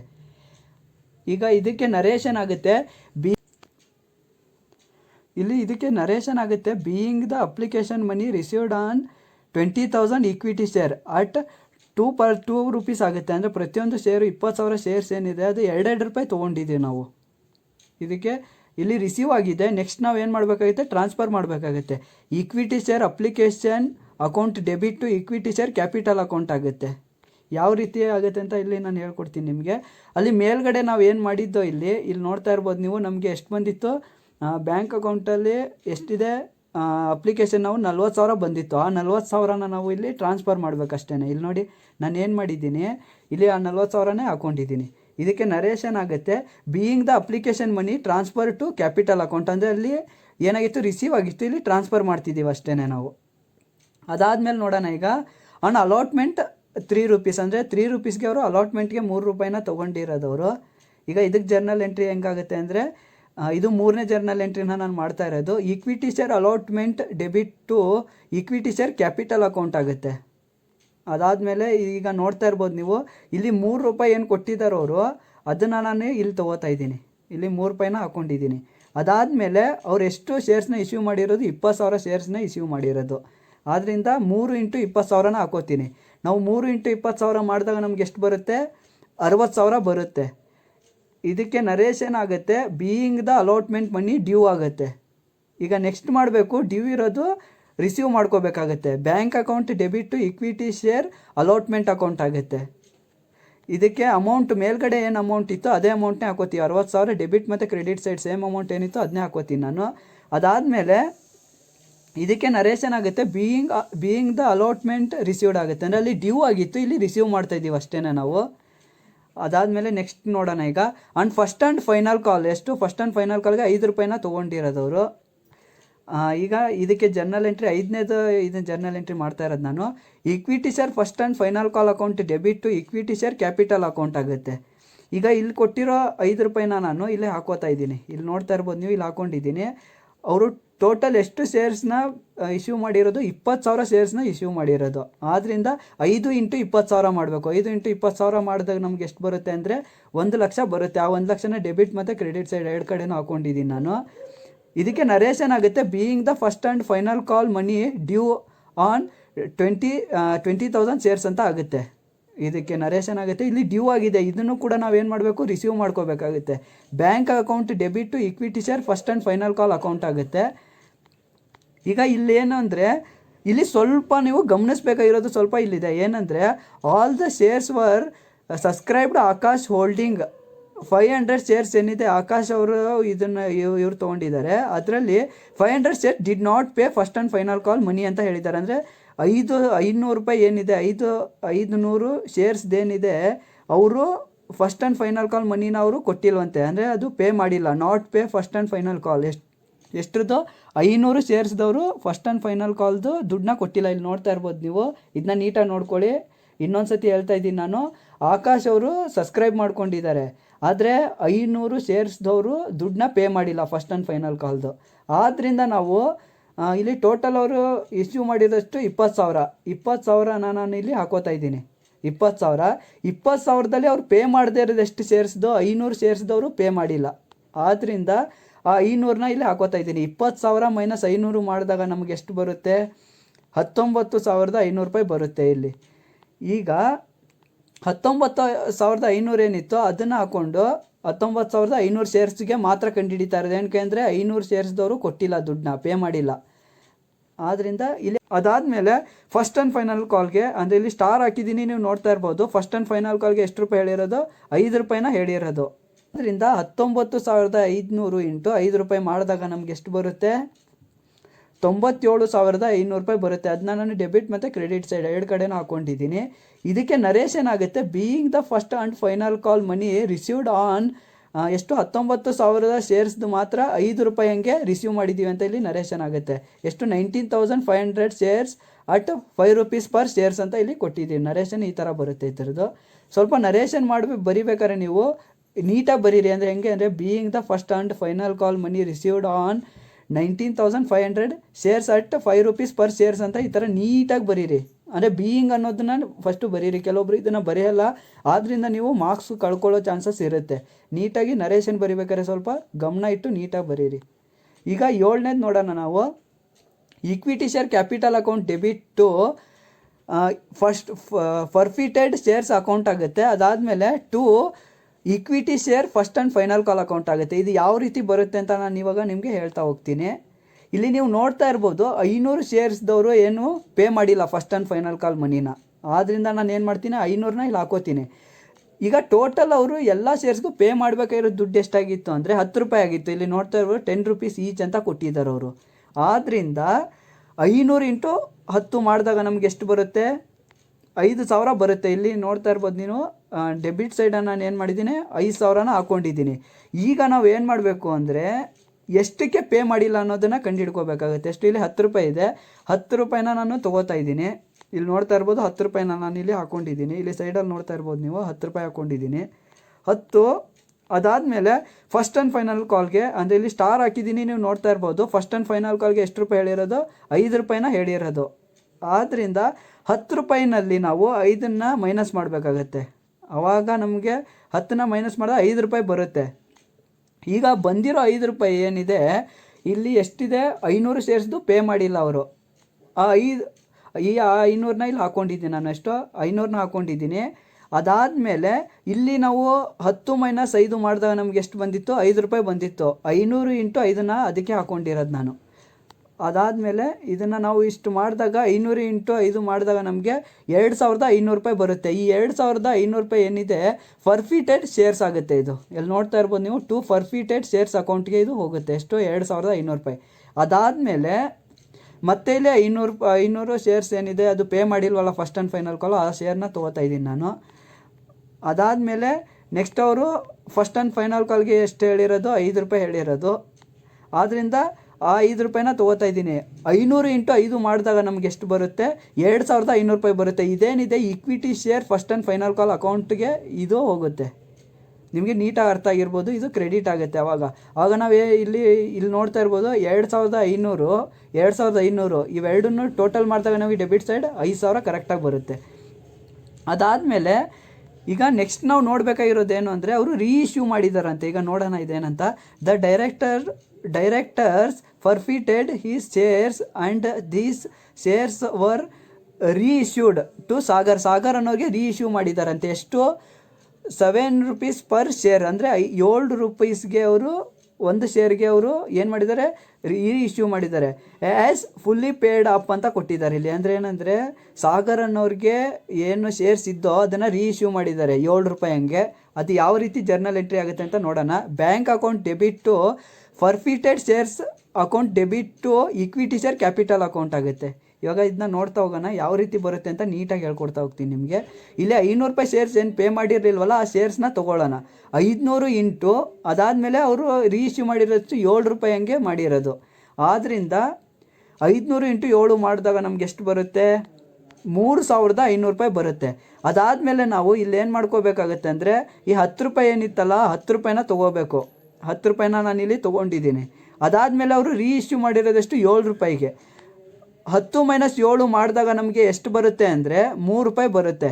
ಈ 3 ರೂಪಾಯಿಗೆ ನಾವು ಏನು ಮಾಡಬೇಕು ಅಂದರೆ ಇವಾಗ ಕಂಡುಹಿಡ್ಕೋಬೇಕಾಗುತ್ತೆ. ಈ 3 ರೂಪಾಯಿನ ನಾನು ಇಲ್ಲಿ ಹಾಕ್ಕೊಂಡಿದ್ದೀನಿ. ಇಲ್ಲಿ ನೋಡ್ತಾ ಇರ್ಬೋದು 3 ರೂಪಾಯಿನ ಹಾಕ್ಕೊಂಡಿದ್ದೀನಿ. ಅದಾದಮೇಲೆ ಅವರು ಎಷ್ಟು ಶೇರ್ಸ್ಗೆ ಪೇ ಮಾಡಿರಲಿಲ್ಲ ಫಸ್ಟ್ ಆ್ಯಂಡ್ ಫೈನಲ್ ಕಾಲ್ಗೆ, 500 ಶೇರ್ಸ್ಗೆ ಅವರು ಪೇ ಮಾಡಿರಲಿಲ್ಲ. ಆದ್ದರಿಂದ 500ನ ಇಲ್ಲಿ ಹಾಕ್ಕೊಂಡಿದ್ದೇನೆ. 500 × 3 ಮಾಡಿದಾಗ ನಮ್ಗೆ ಎಷ್ಟು ಬರುತ್ತೆ ಅಂದರೆ 1,500 ರೂಪಾಯಿ ಬರುತ್ತೆ. ಇಲ್ಲಿ 1,500 ಬಂದಿದೆ. ಅದಾದಮೇಲೆ ನಾವೇನು ಮಾಡಬೇಕಾಗತ್ತೆ, ಈ 500 ಏನಿತ್ತಲ್ಲ 500 ಶೇರ್ಸ್ಗೆ ಏನು ಪೇ ಮಾಡಿರಲಿಲ್ಲ ಅದಕ್ಕೆ 10 ರೂಪಾಯಿಗೆ ಕಂಡುಹಿಡ್ಕೋಬೇಕಾಗತ್ತೆ. ಈಗ ನೆಕ್ಸ್ಟು 500ನ ಇಲ್ಲಿ ಹಾಕ್ಕೊಂಡಿದ್ದೀನಿ. ಅದಾದಮೇಲೆ ನಾನು ಇಲ್ಲಿ 10 ರೂಪಾಯಿ ಇದೆ. ಇಲ್ಲಿ ನೋಡ್ತಾ ಇರ್ಬೋದು 10 ರೂಪಾಯಿಗೆ ಅವರು ಪ್ರತಿಯೊಂದು ಶೇರ್ಗೂ ತೊಗೊಂಡಿರೋದಷ್ಟು 10 ರೂಪಾಯಿನ ತೊಗೊಂಡಿರೋದು. ಆದ್ದರಿಂದ 500 × 10 ಮಾಡಿದಾಗ ನಮ್ಗೆ ಎಷ್ಟು ಬರುತ್ತೆ, 5,000 ಬರುತ್ತೆ. ಇಲ್ಲಿ ನೀವು ನೋಡ್ತಾ ಇರ್ಬೋದು 3,500 ಪ್ಲಸ್ 1,500 ನಾವು ಟೋಟಲ್ ಮಾಡಿದಾಗ ಎಷ್ಟು ಬರುತ್ತೆ, 5,000 ಬಂದೇ ಬರುತ್ತೆ. ಇದು ಡೆಬಿಟ್ ಮತ್ತು ಕ್ರೆಡಿಟ್ ಸೈಡ್ ಸೇಮ್ ಅಮೌಂಟ್ ಬರಬೇಕು. ಇಲ್ಲಾಂದರೆ ನೀವು ಜರ್ನಲ್ ಎಂಟ್ರಿ ಮಾಡಿರೋದು ಎಲ್ಲ ತಪ್ಪು ಮಾಡಿದ್ದೀರಾ ಅಂತ ಆಗುತ್ತೆ. ನೋಡಿ ನನಗೆ 5,000 ಎರಡು ಕಡೆನೂ 5,000 ಬಂದಿದೆ. ಇದಕ್ಕೆ ನರೇಷನ್ ಆಗುತ್ತೆ. Being the reissue of forfeited shares at 7 rupees, ಅಂದರೆ ಪ್ರತಿಯೊಂದು ಶೇರ್ಗೂ 7 ರೂಪಾಯಿ ಹಂಗೆ ನಾವು ಮತ್ತೆ ರೀಇಶ್ಯೂ ಮಾಡಿದ್ದೀವಿ ಅಂತ ಇಲ್ಲಿ ಇದಕ್ಕೆ ನರೇಷನ್ ಆಗುತ್ತೆ. ಪ್ರತಿಯೊಂದು ಇದು ನರೇಷನ್ ಬರಿಬೇಕಾದ್ರೆ ಬೀಯಿಂಗ್ ಅನ್ನೋದನ್ನು ನೀಟಾಗಿ ಬರೀರಿ. ಅದಾದಮೇಲೆ ಲಾಸ್ಟ್ ಎಂಟ್ರಿ ಆಗುತ್ತೆ. ಇಲ್ಲಿ forfeited shares account debit to capital reserve account ಆಗುತ್ತೆ. ಇದೇನಾಗುತ್ತೆ ಅಂದರೆ ಇಲ್ಲಿ ನೀವು ನೋಡ್ತಾ ಇರ್ಬೋದು ಫರ್ಫಿಟೆಡ್ ಶೇರ್ಸ್ ಅಂತ ಎಲ್ಲೆಲ್ಲಿದೆ ಅಲ್ಲಿ ಇದನ್ನು ತೊಗೋತಾ ಇದ್ದೀನಿ ನಾನು. ಇಲ್ಲಿ ನೋಡ್ತಾ ಇರೋದು ಟು ಫರ್ಫಿಟೆಡ್ ಶೇರ್ಸ್ ಅಂತ ಇದೆ, 2,500 ರೂಪಾಯಿ ಇದೆ ಇಲ್ಲಿ. ಆ 2,500 ರೂಪಾಯಿನ ನಾನು ಇಲ್ಲಿ ಹಾಕ್ಕೊಂಡಿದ್ದೀನಿ. ಅದಾದಮೇಲೆ ಇಲ್ಲೂ ಕೂಡ ಕೊಟ್ಟಿದ್ದಾರೆ ಅವರು ಫರ್ಫಿಟೆಡ್ ಶೇರ್ಸ್ ಅಕೌಂಟ್ ಅಂತ. ಎಷ್ಟಿದೆ, 1,500 ರೂಪಾಯಿ ಇದೆ. ಇಲ್ಲಿ ರೈಟ್ ಮಾರ್ಕ್ ಹಾಕಿದ್ದೀನಿ, ನೀವು ನೋಡ್ತಾ ಇರ್ಬೋದು. ಅದನ್ನು ತೊಗೊಂಡಿದ್ದೀನಿ. ಈಗ 2,500 ಮೈನಸ್ 1,500 ರೂಪಾಯಿ ಮಾಡಿದಾಗ ನಮಗೆ ಎಷ್ಟು ಬರುತ್ತೆ, 1,000 ರೂಪಾಯಿ ಬರುತ್ತೆ. ಡೆಬಿಟ್ ಮತ್ತು ಕ್ರೆಡಿಟ್ ಸೈಡ್ ಎರಡು ಕಡೆನೂ ಕೂಡ ನಾನು 1,000 ರೂಪಾಯಿನ ಹಾಕ್ಕೊಂಡಿದ್ದೀನಿ. ಇದಕ್ಕೆ ನರೇಷನ್ ಆಗುತ್ತೆ. Being the balance in forfeited shares account transfer to capital account, capital reserve account ಆಗುತ್ತೆ. ನೀವು ಪ್ರತಿಯೊಂದು ನರೇಷನನ್ನು ಬರಿಬೇಕಾದ್ರೆ ಬೀಯಿಂಗ್ ಅನ್ನೋದನ್ನು ಬರದೇ ಬರೀರಿ, ಇಲ್ಲಾಂದರೆ ತಪ್ಪು. ಇಂಟ್ರೆಸ್ಟ್ ಆನ್ ಡ್ರಾಯಿಂಗ್ಸ್ನ ಯಾವ ರೀತಿ ಕಂಡುಹಿಡಿಬೇಕು ಅಂತ ಹೇಳ್ಕೊಡ್ತೀನಿ. Mahesh A partner in the firm withdraw the following amount during the year end March 31, 2018. ಅಂದರೆ ಅವನು ಮಾರ್ಚ್ 31, 2018ರಲ್ಲಿ ಈ ವರ್ಷದ ಇಯರ್ ಎಂಡಿಂಗಲ್ಲಿ ಅವನು ಕೆಲವೊಂದು ಡ್ರಾಯಿಂಗ್ಸನ್ನು ಮಾಡಿದ್ದಾನೆ, ಅಂದರೆ ಹಣವನ್ನು ತಗೊಂಡಿದ್ದಾನೆ. ಅದ್ರ ಬಗ್ಗೆ ನಾವು ಎಂಟ್ರಿ ಮಾಡ್ತಾ ಹೋಗೋಣ. ಈಗ ನಾವು ಇವತ್ತು ಮಾಡ್ತಾ ಇರೋದು ಪ್ರಾಡಕ್ಟ್ ಮೆಥಡಲ್ಲಿ ಮಾಡ್ತಾ ಇದ್ದೀವಿ. ನಾವು ಪ್ರಾಡಕ್ಟ್ ಮೆಥಡಲ್ಲಿ ಇಂಟ್ರೆಸ್ಟ್ ಆನ್ ಡ್ರಾಯಿಂಗ್ಸ್ನ ಕಂಡುಹಿಡಿಬೇಕು ಅಂದರೆ ಇಲ್ಲಿ ಮೊದಲನೇ ಕಾಲಮ್ ಬರುತ್ತೆ, ಡೇಟ್ ಆಫ್ ಡ್ರಾಯಿಂಗ್ಸ್ ಬರುತ್ತೆ, ಅಮೌಂಟ್ ಆಫ್ ಡ್ರಾಯಿಂಗ್ಸ್ ಬರುತ್ತೆ, ಅದಾದಮೇಲೆ number of months or units ಅಂತ ಬರುತ್ತೆ, ಅದಾದಮೇಲೆ ಪ್ರಾಡಕ್ಟ್ಸ್ ಅಂತ ಬರುತ್ತೆ. ಇಲ್ಲಿ ನಾವು ಏನು ಮಾಡ್ತೀವಿ ಅಂದರೆ ಎಲ್ಲನೂ ಎಂಟ್ರಿ ಮಾಡ್ತಾ ಹೋಗ್ತೀವಿ. ಡೇಟ್ನ ಎಂಟ್ರಿ ಮಾಡ್ತೀವಿ, ಅಮೌಂಟ್ ಸೈಡು ಅಲ್ಲಿ ಅಮೌಂಟ್ನ ಅವರೇ ಕೊಟ್ಟಿರ್ತಾರೆ, ಅಮೌಂಟ್ನ ನಾವು ಎಂಟ್ರಿ ಮಾಡ್ತೀವಿ. ಮಂತ್ ಸೈಡ್ ಏನು ಮಾಡ್ತೀವಿ ಅಂದರೆ ಮಂತ್ನ ಎಂಟ್ರಿ ಮಾಡ್ತೀವಿ. ಅಂದರೆ ನಾನು ನಿಮ್ಗೆ ಈಗ ತೋರಿಸ್ತಾ ಹೋಗ್ತೀನಿ ಯಾವ ರೀತಿ ನಾನು ಎಂಟ್ರಿ ಮಾಡ್ತೀನಿ ಅಂತ. ಮಂತ್ಗಳನ್ನ ಲೆಕ್ಕ ಹಾಕಿ ನಾವು ಎಂಟ್ರಿ ಮಾಡಬೇಕಾಗುತ್ತೆ. ಪ್ರಾಡಕ್ಟ್ ಸೈಡು ಅಮೌಂಟ್ ಮತ್ತು ಮಂತ್ನ ಎರಡನ್ನೂ ನಾವು ಇಂಟು ಮಾಡಿದಾಗ ನಮ್ಗೆ ಏನು ಬರುತ್ತೆ, ಪ್ರಾಡಕ್ಟ್ ಬರುತ್ತೆ. ಯಾವ ರೀತಿ ಅಂತ ನಾನು ಇವಾಗ ನಿಮಗೆ ಹೇಳ್ಕೊಡ್ತೀನಿ. ಮೊದಲನೇದು ನೋಡೋಣ. ಈಗ ನಾವು ಮೇ 1, 2017ರಲ್ಲಿ 10,000 ರೂಪಾಯಿನ ಡ್ರಾಯಿಂಗ್ಸ್ ಇದೆ. ಅದನ್ನು ನಾವೀಗ ಯಾವ ರೀತಿ ಎಂಟ್ರಿ ಮಾಡೋದಂತ ನೋಡೋಣ. ಡೇಟ್ ಸೈಡ್ ಹೋಗ್ತೀನಿ ನಾನು. ಫಸ್ಟ್ ಮೇ 2017 ಅಂತ ಹಾಕೋತೀನಿ, 10,000 ಹಾಕೋತೀನಿ. ಮಂತ್ನ ಯಾವ ರೀತಿ ಕ್ಯಾಲ್ಕುಲೇಟ್ ಮಾಡಬೇಕು ಅಂದರೆ ನೀವು ಯಾವಾಗಲೂ ಅಷ್ಟೇ, ನಿಮಗೆ ಗೊತ್ತಿರ್ಬೋದು ಇದು. ನಾವು ಅಕೌಂಟಿಂಗ್ ಇಯರಲ್ಲಿ ನಾವು ಇಯರ್ ಎಂಡ್ನ ಯಾವುದಂತ ತೊಗೋತೀವಿ, ಮಂತ್ನ ಮಾರ್ಚ್ ಅಂತ ತೊಗೋತೀವಿ. ಅದೇ ರೀತಿ ಸ್ಟಾರ್ಟಿಂಗ್ ಏಪ್ರಿಲಿಂದ ಸ್ಟಾರ್ಟ್ ಆಗುತ್ತೆ. ಅಂದರೆ ಕೊನೆ ಆಗೋದು ಮಾರ್ಚಲ್ಲಾಗುತ್ತೆ, ಸ್ಟಾರ್ಟ್ ಆಗೋದು ಏಪ್ರಿಲಲ್ಲಾಗುತ್ತೆ. ಆದ್ದರಿಂದ ಈಗ ಲೆಕ್ಕ ಹಾಕೋಣ. ಫಸ್ಟ್ ಅಂತ ಬಂದಾಗ ನಾವು ಮೇ ತಿಂಗಳನ್ನ ಲೆಕ್ಕಕ್ಕೆ ತೊಗೋಬೇಕು. 30 ಅಂತ ಬಂದಾಗ ಅದನ್ನು ಬಿಟ್ಟು ಬಿಡಬೇಕಾಗುತ್ತೆ. ಮೇನ ಬಿಟ್ಟು ಅದ್ರ ಮುಂದಿನ ತಿಂಗಳನ್ನ ಲೆಕ್ಕ ತೊಗೋಬೇಕು. ಈಗ ನಾನು ಲೆಕ್ಕ ಹಾಕ್ತೀನಿ ಯಾವ ರೀತಿ ಬರುತ್ತೆ ಅಂತ ನೋಡೋಣ. May, June, July, August, September, October, November, December, January, February, March. ಅಂದರೆ 11 ಮಂತ್ ಬರ್ತಾಯಿದೆ ಇಲ್ಲಿ. ಆದ್ದರಿಂದ ನಾನು ಮಂತ್ ಸೈಡ್ ಏನು ಮಾಡಿದ್ದೀನಿ, 11 ಅಂತ ಹಾಕ್ಕೊಂಡಿದ್ದೀನಿ. ಈಗ ಪ್ರಾಡಕ್ಟ್ನ ಯಾವ ರೀತಿ ಕಂಡುಹಿಡಿಬೇಕು ಅಂತ ನಾನು ನಿಮಗೆ ಹೇಳ್ಕೊಡ್ತೀನಿ. ಅಮೌಂಟ್ ಎಷ್ಟಿತ್ತು ನಮ್ಮದು, 10,000 ಅಮೌಂಟ್ ಇತ್ತು. ಈಗ ಮಂತ್ ಎಷ್ಟು ಬಂದಿದೆ, 11 ಬಂದಿದೆ. ಆದ್ದರಿಂದ 10 × 11 ಮಾಡಿದಾಗ ನಮಗೆ 1,10,000 ರೂಪಾಯಿ ಬರುತ್ತೆ. ಆದ್ದರಿಂದ ನಾನು ಏನು ಮಾಡಿದ್ದೆ, ನಾನು ಇಲ್ಲಿ ನೀವು ಪ್ರಾಡಕ್ಟ್ ಸೈಡ್ ನೋಡ್ಬೋದು, 1,10,000ನ ನಾನು ಇಲ್ಲಿ ಎಂಟ್ರಿ ಮಾಡಿದ್ದೀನಿ. ಅದೇ ರೀತಿ ನೆಕ್ಸ್ಟ್ ಇಯರ್ದು ನೋಡ್ತಾ ಹೋಗೋಣ. ಈಗ ಸೆಪ್ಟೆಂಬರ್ 30, 2017ರಲ್ಲಿ ಏನು ಮಾಡಿದ್ದಾರೆ, 8,000 ರೂಪಾಯಿನವರು ಡ್ರಾಯಿಂಗ್ಸ್ ಮಾಡಿದ್ದಾರೆ. ಆದ್ದರಿಂದ ನಾನೇನು ಮಾಡ್ತೀನಿ, ಡೇಟ್ ಸೈಡ್ ಹೋಗ್ತೀನಿ. ಸೆಪ್ಟೆಂಬರ್ 30, 2017 ಅಂತ ಡೇಟ್ ಸೈಡ್ನ ನಾನು ಎಂಟ್ರಿ ಮಾಡ್ಕೋತೀನಿ. 8,000 ಮಂತ್ನ ನಾವೀಗ ಲೆಕ್ಕ ಮಾಡೋಣ. 30 ಬಂದಿರೋದ್ರಿಂದ ನಾವು ಸೆಪ್ಟೆಂಬರ್ನ ಬಿಟ್ಬಿಡಬೇಕು. ಸೆಪ್ಟೆಂಬರ್ನ ಬಿಟ್ಟಾದಮೇಲೆ ಸೆಪ್ಟೆಂಬರ್ ಆದಮೇಲೆ October, November, December, January, February, March, ಎಷ್ಟು 6 ತಿಂಗಳು ಬರ್ತಾಯಿದೆ. ಆದ್ದರಿಂದ ನಾನು ಮಂತ್ ಸೈಡ್ ಏನು ಮಾಡಿದ್ದೀನಿ, 6 ಮಂತ್ಸ್ನ ಹಾಕ್ಕೊಂಡಿದ್ದೀನಿ. ಕನ್ಫ್ಯೂಸ್ ಆಗಬೇಡಿ, ನೀಟಾಗಿ ಅರ್ಥ ಮಾಡ್ಕೊಳ್ಳಿ. 6 ಮಂತ್ ಹೆಂಗೆ ಬಂತು ಅಂದರೆ ನಾನು ಇಲ್ಲಿ 30 ಇರೋದ್ರಿಂದ ಸೆಪ್ಟೆಂಬರ್ನ ಬಿಟ್ಟು ಮುಂದಿನ ತಿಂಗಳಿಂದ ನಾನಿಲ್ಲಿ ಲೆಕ್ಕ ಹಾಕಿದ್ದೀನಿ. ಅರ್ಥ ಆಯ್ತಾ? ಈಗ ನೆಕ್ಸ್ಟ್ ನೋಡೋಣ ಯಾವ ಪ್ರಾಡಕ್ಟ್ನ ಯಾವ ರೀತಿ ಕಂಡುಹಿಡಿಯೋದಂತ ನಾನು ನಿಮಗೆ ಹೇಳ್ಕೊಡ್ತೀನಿ. 8,000 ಇಂಟು ಎಷ್ಟು ತಿಂಗಳು ಬಂದಿತ್ತಲ್ಲಿ, 6 ತಿಂಗಳು ಬಂದಿತ್ತು. ನಾವು ಇದನ್ನು ಗುಣಿಸಿದಾಗ ನಮ್ಗೆ ಎಷ್ಟು ಬರುತ್ತೆ, 48,000 ಬರುತ್ತೆ. ಆದ್ದರಿಂದ ನೋಡಿ ಇಲ್ಲಿ ಪ್ರಾಡಕ್ಟ್ ಸೈಡು 48,000ನ ನಾನು ಎಂಟ್ರಿ ಮಾಡಿದ್ದೀನಿ. ಅದೇ ರೀತಿ ನೆಕ್ಸ್ಟ್ ನೋಡೋಣ. ಈಗ ನವಂಬರ್ 1, 2017 ಎಷ್ಟು ಇದನ್ನು ಮಾಡಿದ್ದಾರೆ ಅವರು, ಡ್ರಾಯಿಂಗ್ಸ್ ಎಷ್ಟಿದೆ, 7,000 ಇದೆ. ಆದ್ದರಿಂದ ನಾನು ಡೇಟ್ ಸೈಡ್ ಹೋಗ್ತೀನಿ. ಫಸ್ಟ್ ನವಂಬರ್ 2017ನ ಇಲ್ಲಿ ಹಾಕೋತೀನಿ. ಅಮೌಂಟ್ ಎಷ್ಟಿದೆ, 7,000 ಇದೆ. ಈಗ ಮಂತ್ನ ಲೆಕ್ಕ ಹಾಕೋಣ ನಾವು. ಫಸ್ಟ್ ಇರೋದ್ರಿಂದ ನವಂಬರ್ನ ಲೆಕ್ಕಕ್ಕೆ ತೊಗೋಬೇಕು. November, December, January, February, March 5 ತಿಂಗಳು ಬರ್ತಾಯಿದೆ. ಆದ್ದರಿಂದ ನಾನು ಮಂತ್ ಸೈಡ್ ಏನು ಮಾಡ್ತೀನಿ, 5 ಮಂತ್ ಅಂತ ಹಾಕೋತೀನಿ. ಇವಾಗ ಪ್ರಾಡಕ್ಟ್ನ ಕಂಡುಹಿಡಿಯೋದು ಹೇಗೆ ಅಂತ ನೋಡೋಣ. 7,000 ಇಂಟು 5 ಮಾಡಿದಾಗ ನಮ್ಗೆ ಎಷ್ಟು ಬರುತ್ತೆ, 35,000 ಬರುತ್ತೆ. ಆದ್ದರಿಂದ ನಾನು ಪ್ರಾಡಕ್ಟ್ ಸೈಡ್ ಹೋಗಿದ್ದೀನಿ, 35,000ನ ಎಂಟ್ರಿ ಮಾಡ್ಕೊಂಡಿದ್ದೀನಿ. ಈಗ ನೆಕ್ಸ್ಟ್ ನೋಡೋಣ. ಜನವರಿ 31ರಲ್ಲಿ 2018 ಎಷ್ಟು ಡ್ರಾಯಿಂಗ್ಸ್ ಎಷ್ಟಿದೆ, 12,000 ಇದೆ. ಆದ್ದರಿಂದ ನಾನು ಡೇಟ್ ಸೈಡ್ ಹೋಗ್ತೀನಿ. 31 ಜನವರಿ 2018 ಅಮೌಂಟ್ ಸೈಡು 12,000ನ ಎಂಟ್ರಿ ಮಾಡ್ತೀನಿ. ಈಗ ಮಂತ್ನ ಲೆಕ್ಕ ಹಾಕೋಣ. 31 ಇದೆ, ಆದ್ದರಿಂದ ಜನವರಿನ ಬಿಡಬೇಕು. ಫೆಬ್ರವರಿ ಮಾರ್ಚ್ ಎಷ್ಟು 2 ಮಂತು, ಆದ್ದರಿಂದ ಮಂತ್ ಸೈಡು 2 ಮಂತ್ಸ್ ಅಂತ ಹಾಕ್ಕೊಂಡಿದ್ದೀನಿ ನಾನು. ಅದೇ ರೀತಿ ಈಗ ಪ್ರಾಡಕ್ಟ್ನ ಕಂಡುಹಿಡ್ಕೊಳ್ಳೋಣ. ಪ್ರಾಡಕ್ಟ್ ಏನಾಗುತ್ತೆ, 12 × 2 ಎಷ್ಟು 24,000 ಆಗುತ್ತೆ. ಆದ್ದರಿಂದ ಪ್ರಾಡಕ್ಟ್ ಸೈಡ್ ನಾನು 24,000ನ ಹಾಕ್ಕೊಂಡಿದ್ದೀನಿ. ಈಗ ನೆಕ್ಸ್ಟ್ ನಾವು ಏನು ಮಾಡಬೇಕಾಗುತ್ತೆ ಅಂದರೆ, ಈ ಪ್ರಾಡಕ್ಟ್ಸ್ ಏನು ಬಂದಿತ್ತಲ್ಲ ಅದನ್ನ ಟೋಟಲ್ ಮಾಡ್ಕೋಬೇಕು. ಟೋಟಲ್ ಮಾಡಿದ್ದೀನಿ ನಾನೀಗ. ನನಗೆ ಎಷ್ಟು ಬಂದಿದೆ, 2,17,000 ಬಂದಿದೆ ಟೋಟಲ್ ಪ್ರಾಡಕ್ಟು. ಈಗ ನಾವು ಇದು ಒಂದು ಫಾರ್ಮುಲಾ ಬರುತ್ತೆ ಇದಕ್ಕೆ. ಇಂಟ್ರೆಸ್ಟ್ ಆನ್ ಡ್ರಾಯಿಂಗ್ಸ್ನ ನಾವು ಪ್ರಾಡಕ್ಟ್ ಮೆಥಡಲ್ಲಿ ಕಂಡುಹಿಡಬೇಕು ಅಂದರೆ ಈ ಫಾರ್ಮುಲಾನ ನೀಟಾಗಿ ಕಲ್ತ್ಕೊಳ್ಳಿ. ಇಂಟ್ರೆಸ್ಟ್ ಆನ್ ಡ್ರಾಯಿಂಗ್ಸ್ ಅಥವಾ ಇಂಟ್ರೆಸ್ಟ್ ಅಂತ ನೀವು ಹಾಕೋಬೋದು. Interest on drawings is equal to total product into ratio of interest into 1/12 ಅಂತ ಬರುತ್ತೆ. 1/12 ಏನಕ್ಕೆ ಬರುತ್ತೆ ಅಂದರೆ ನಾವು ಒಂದು ತಿಂಗಳಿಗೆ ಮಾತ್ರನೇ ಇಲ್ಲಿ ಕಂಡುಹಿಡಿಯೋದು, ಆದ್ದರಿಂದ 1/12 ಅಂತ ಬರುತ್ತೆ. ಈಗ ನೋಡೋಣ. ಈಗ ಈ ಫಾರ್ಮುಲಾಗೆ ನಾನು ಅಪ್ಲೈ ಮಾಡ್ತೀನಿ. ಎಷ್ಟು ಟೋಟಲ್ ಪ್ರಾಡಕ್ಟ್ ನಮಗೆ ಬಂದಿರೋದೆಷ್ಟು, 2,17,000 ಬಂದಿದೆ. 2,17,000 ಪ್ರಾಡಕ್ಟ್ ಸೈಡ್ ಹೋದೆ ನಾನು. 2,17,000ನ ಎಂಟ್ರಿ ಮಾಡಿದೆ. ಈಗ ಅವರು ಪರ್ಸೆಂಟೇಜ್ ಏನು ಕೊಟ್ಟಿದ್ದಾರೆ ಅಂತ ನೋಡ್ಕೊಳ್ಳಿ. ಫಸ್ಟಲ್ಲೇ ಅವ್ರು ಕ್ವಶನಲ್ಲಿ ಕೊಟ್ಟಿರ್ತಾರೆ ನಿಮಗೆ, calculate interest on his drawings at 9% ಅಂತ ಕೊಟ್ಟಿದ್ದಾರೆ. 9% ನಾವು ಇಲ್ಲಿ ಹಾಕೋಬೇಕಾಗುತ್ತೆ. 9% ಇರೋದ್ರಿಂದ ನಾನು ಏನು ಮಾಡ್ತೀನಿ, 9/100ನ ಹಾಕೋತೀನಿ. ಅದಾದಮೇಲೆ 1 ಮಂತ್ಗೆ ನಾನು ಕಂಡುಹಿಡಬೇಕು ಅಂತ ಹೇಳಿದ್ದೆ, ಆದ್ದರಿಂದ 1/12ನ ಹಾಕ್ಕೊಂಡಿದ್ದೀನಿ. ನಮಗೀಗ ಆನ್ಸರ್ ಏನು ಬರುತ್ತೆ ಅಂದರೆ 1,628 ಅಂತಲೂ ನೀವು ಬರ್ಬೋದು. ನೀವು ಕ್ಯಾಲ್ಕುಲೇಟ್ರಲ್ಲಿ ಮಾಡಿದಾಗ ಅದೇನು ಬರುತ್ತೆ ಅಂದರೆ ನಮಗೆ ಇಲ್ಲಿ ಆನ್ಸರ್ ಬರುತ್ತೆ 1,627.50 ಬರುತ್ತೆ. ಇವತ್ತು ನಾನು ನಿಮ್ಗೆ ಹೇಳ್ಕೊಡ್ತಾ ಇರೋದು ಆ್ಯಾವ್ರೇಜ್ ಮೆಥಡಲ್ಲಿ ಯಾವ ರೀತಿ ಇಂಟ್ರೆಸ್ಟ್ ಆನ್ ಡ್ರಾಯಿಂಗ್ನ ಕಂಡುಹಿಡಬೇಕು ಅಂತ ನಾನು ಇವತ್ತು ನಿಮಗೆ ಹೇಳ್ಕೊಡ್ತೀನಿ. ನೀವು ಇಲ್ಲಿ ನೋಡ್ತಾ ಇರ್ಬೋದು, Menon and Thomas are partner in the firm, they are share profit equally. ಅಂದರೆ ಅವರು ಪ್ರಾಫಿಟ್ನ ಈಕ್ವಲಾಗಿ ಶೇರ್ ಮಾಡ್ಕೋತಾರಂತೆ. ದೇರ್ ಮಂತ್ಲಿ ಡ್ರಾಯಿಂಗ್ಸ್ ಆರ್, ಅಂದರೆ ಅವ್ರು ಮಂತ್ಲಿ 2,000 ರೂಪಾಯಿ ಮಂತ್ಲಿ 2,000 ರೂಪಾಯಿ ಅವರು ದುಡ್ಡನ್ನ ತಕ್ಕೊಂಡು ಹೋಗಿದ್ದಾರೆ, ಅಂದರೆ ದುಡ್ಡನ್ನ ಪಡೆದಿದ್ದಾರೆ ಅವರು.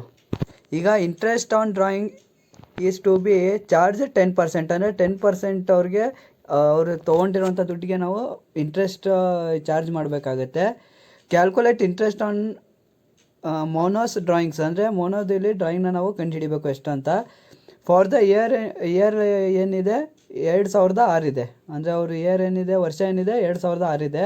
Assuming that money is withdrawn, ಅಂದರೆ ಈ ರೀತಿ ಅವರು ದುಡ್ಡನ್ನ ವಿತ್ಡ್ರಾ ಮಾಡ್ಕೊಂಡಿದ್ದಾರೆ. ಯಾವ ರೀತಿ ಅಂತ ನೋಡ್ಕೊಳ್ಳೋಣ. ಈಗ in the beginning of the every month, in the middle of the every month, at the end of the every month. ಅಂದರೆ ಇಲ್ಲಿ ಯಾವ ರೀತಿ ಇವನ್ನ ಸಾಲ್ವ್ ಮಾಡಬೇಕು ಅಂತ ನಾನು ನಿಮಗೆ ಮುಂದೆ ಈಗ ಹೇಳ್ಕೊಡ್ತಾ ಹೋಗ್ತೀನಿ. ಇಲ್ಲಿ ನಾವು ಮೊದಲನೇದಾಗಿ ನೋಡ್ಕೋಬೇಕಾಗಿರೋದು ಏನಪ್ಪ ಅಂದರೆ, ನಾವಿಲ್ಲಿ ಮೆನನ್ ಮತ್ತು ಥಾಮಸ್ ಇಬ್ಬರದೂ ಯಾವ ರೀತಿ ಕಂಡುಹಿಡಬೇಕು ಅಂತ ನಾನು ನಿಮಗೆ ಹೇಳ್ಕೊಡ್ತೀನಿ. ಅವರ ದೇರ್ ಮಂತ್ಲಿ ಡ್ರಾಯಿಂಗ್ಸ್ ಆರ್ ಎಷ್ಟು 2,000 ರೂಪಾಯಿ ಇದೆ.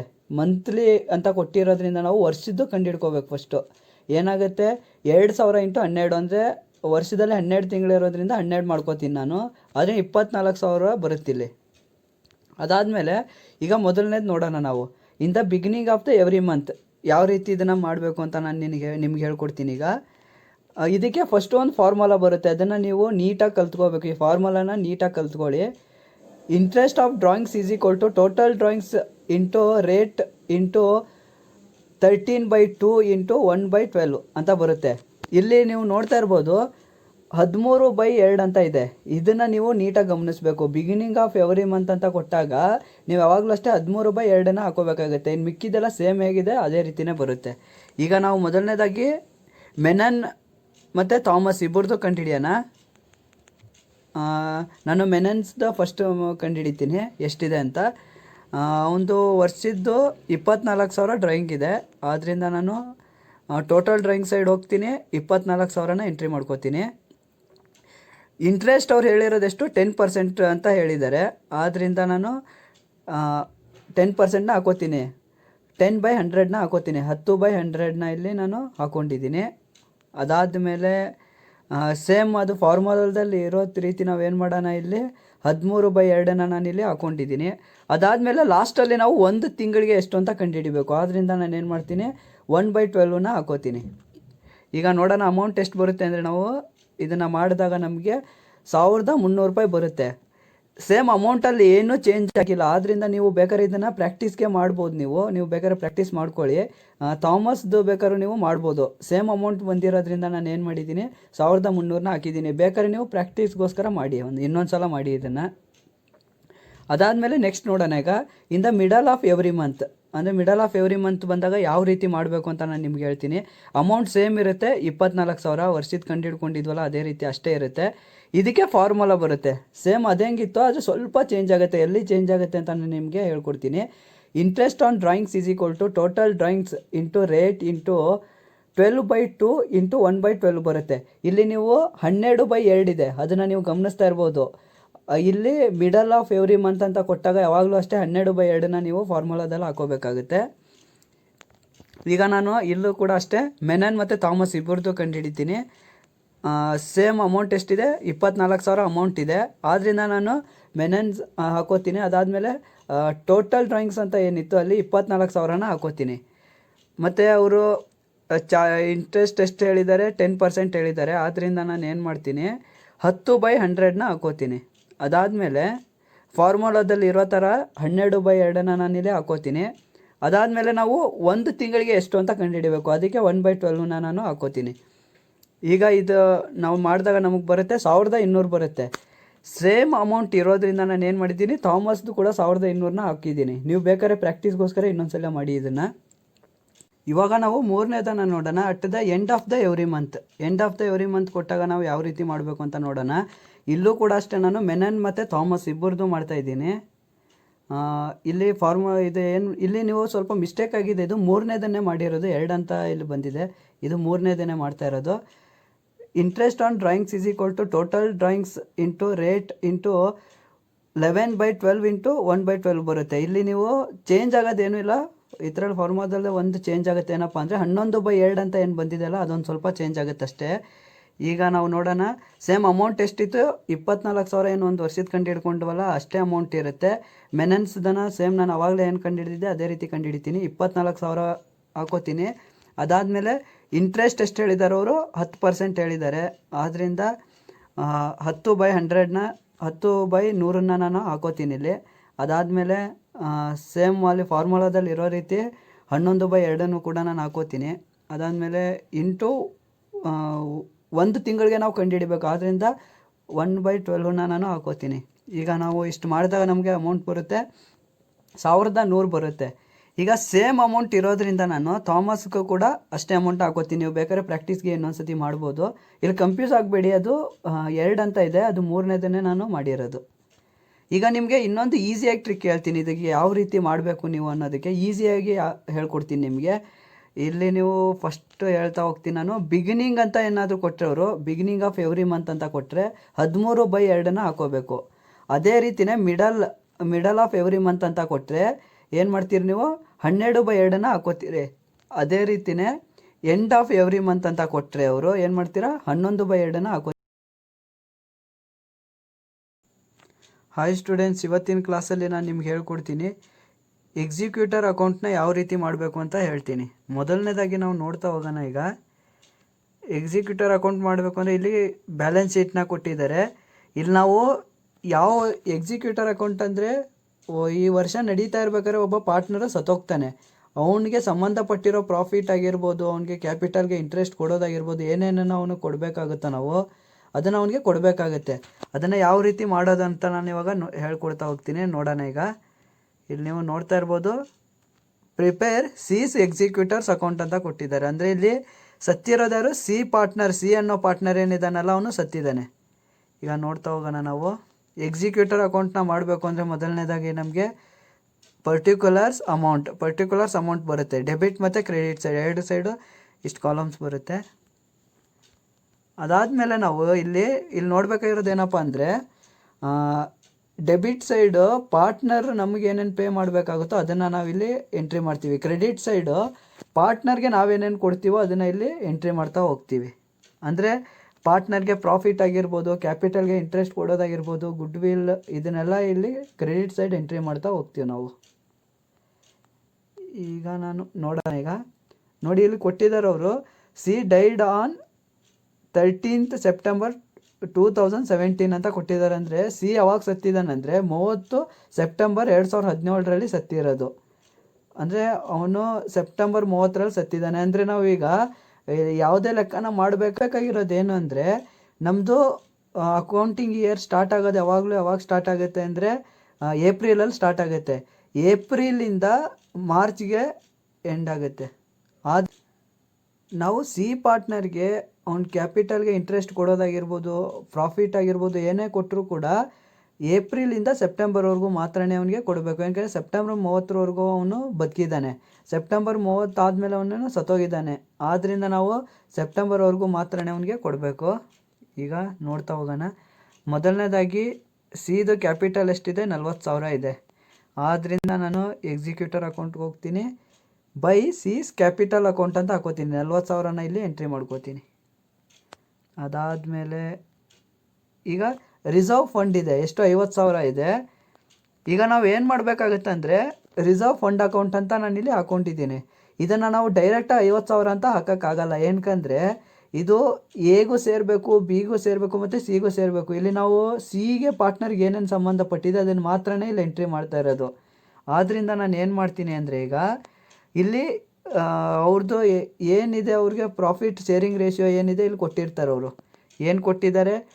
2:1 ಅಂತ ಕೊಟ್ಟಿದ್ದಾರೆ. ಮೊದಲನೇ 2 ಏನಿದೆ ಅದು ಎದಾಗುತ್ತೆ, ಎರಡನೇ 2 ಇದೆಲ್ಲ ಅದು ಬಿದು, 1 ಏನಿದೆ ಅದು ಸಿದಾಗುತ್ತೆ. ಆದ್ದರಿಂದ ನಾವು ಏನು ಮಾಡಬೇಕಂದ್ರೆ ಈಗ 2+1 ಮಾಡಿದಾಗ ನಮಗೆ 5 ಬರುತ್ತೆ. ಆದ್ದರಿಂದ ನಾನೇನು ಮಾಡ್ತೀನಿ ಇಲ್ಲಿ 5 ಅಂತ ಹಾಕೋತೀನಿ. ಇಲ್ಲಿ ನೀವು ನೋಡ್ತಾ ಇರೋದು ನಾನು 5ನ ಹಾಕ್ಕೊಂಡಿದ್ದೀನಿ. ಅದಾದಮೇಲೆ ನಾವು ಸಿಗೆ ಕೊಡಬೇಕಾಗಿರೋದೆಷ್ಟು? ಬರೀ 1%. ಅಂದರೆ ನಾವು ಅವಾಗಲೇ ನೋಡಿದಾಗೆ ಅವನಿಗೆ 1 ಅಷ್ಟೇ ಕೊಡಬೇಕು. ಆದ್ದರಿಂದ 1/5 ಆಗುತ್ತೆ. ಈಗ ಹಾಕ್ಕೊಂಡಿದ್ದೀನಿ ನಾನು. ಅದಾದಮೇಲೆ ರಿಸರ್ವ್ ಫಂಡ್ ಅಮೌಂಟ್ ಎಷ್ಟಿದೆ? 50,000 ಇದೆ. ಆದ್ದರಿಂದ ಇಲ್ಲಿ 50,000 ಇಂಟು 1/5 ಮಾಡಿದಾಗ ನಮಗೆ ಎಷ್ಟು ಬರುತ್ತೆ? 10,000 ರೂಪಾಯಿ ಬರುತ್ತೆ. ಆದ್ದರಿಂದ ನಾನು 10,000ನ ಎಂಟ್ರಿ ಮಾಡ್ಕೊಂಡಿದ್ದೀನಿ. ಅದಾದಮೇಲೆ ನಾವು ನೆಕ್ಸ್ಟ್ ನೋಡಬೇಕಾಗಿರೋದೇನು ಅಂದರೆ ಇಲ್ಲಿ ಅವರು ಗುಡ್ ವಿಲ್ನ ಕೊಟ್ಟಿಲ್ಲ. ಇಲ್ಲಿ ನಿಮಗೆ ಸ್ವಲ್ಪ ಕನ್ಫ್ಯೂಸ್ ಆಗುತ್ತೆ. ನಾನು ನೀಟಾಗಿ ಹೇಳ್ತೀನಿ, ನೀಟಾಗಿ ಅರ್ಥ ಮಾಡ್ಕೊಳ್ಳಿ. ಇಲ್ಲಿ ಗುಡ್ ವಿಲ್ನ ಅವರು ಕೊಟ್ಟಿಲ್ಲ. ನಾವು ಯಾವುದರಿಂದ ಏನು ಮಾಡಬೇಕಾಗುತ್ತೆ? ಗುಡ್ ವಿಲ್ನ ಕ್ಯಾಲ್ಕುಲೇಟ್ ಮಾಡ್ಕೋಬೇಕು. ಅಂದರೆ ನಾವು ಗುಡ್ ವಿಲ್ನ ಯಾವ ರೀತಿ ಕ್ಯಾಲ್ಕುಲೇಟ್ ಮಾಡಬೇಕು ಅಂತ ಈಸಿಯಾಗಿ ಹೇಳ್ಕೊಡ್ತೀನಿ. ಜಾಸ್ತಿ ತಲೆ ಕೆಡಿಸ್ಕೊಳ್ಳೋಕೆ ಹೋಗಬೇಡಿ. ನಾನು ಯಾವ ಸ್ಟೆಪ್ಗಳನ್ನ ಹೇಳ್ಕೊಡ್ತೀನೋ ಅದನ್ನು ಫಾಲೋ ಮಾಡಿ ಸಾಕು. ಮೊದಲನೇದಾಗಿ ಅವರು 4 ವರ್ಷದ್ದು ಪ್ರಾಫಿಟ್ನ ಕೊಟ್ಟಿದ್ದಾರೆ. ಇಲ್ಲಿ 4 ವರ್ಷದ್ದು ಪ್ರಾಫಿಟ್ ಇದೆ.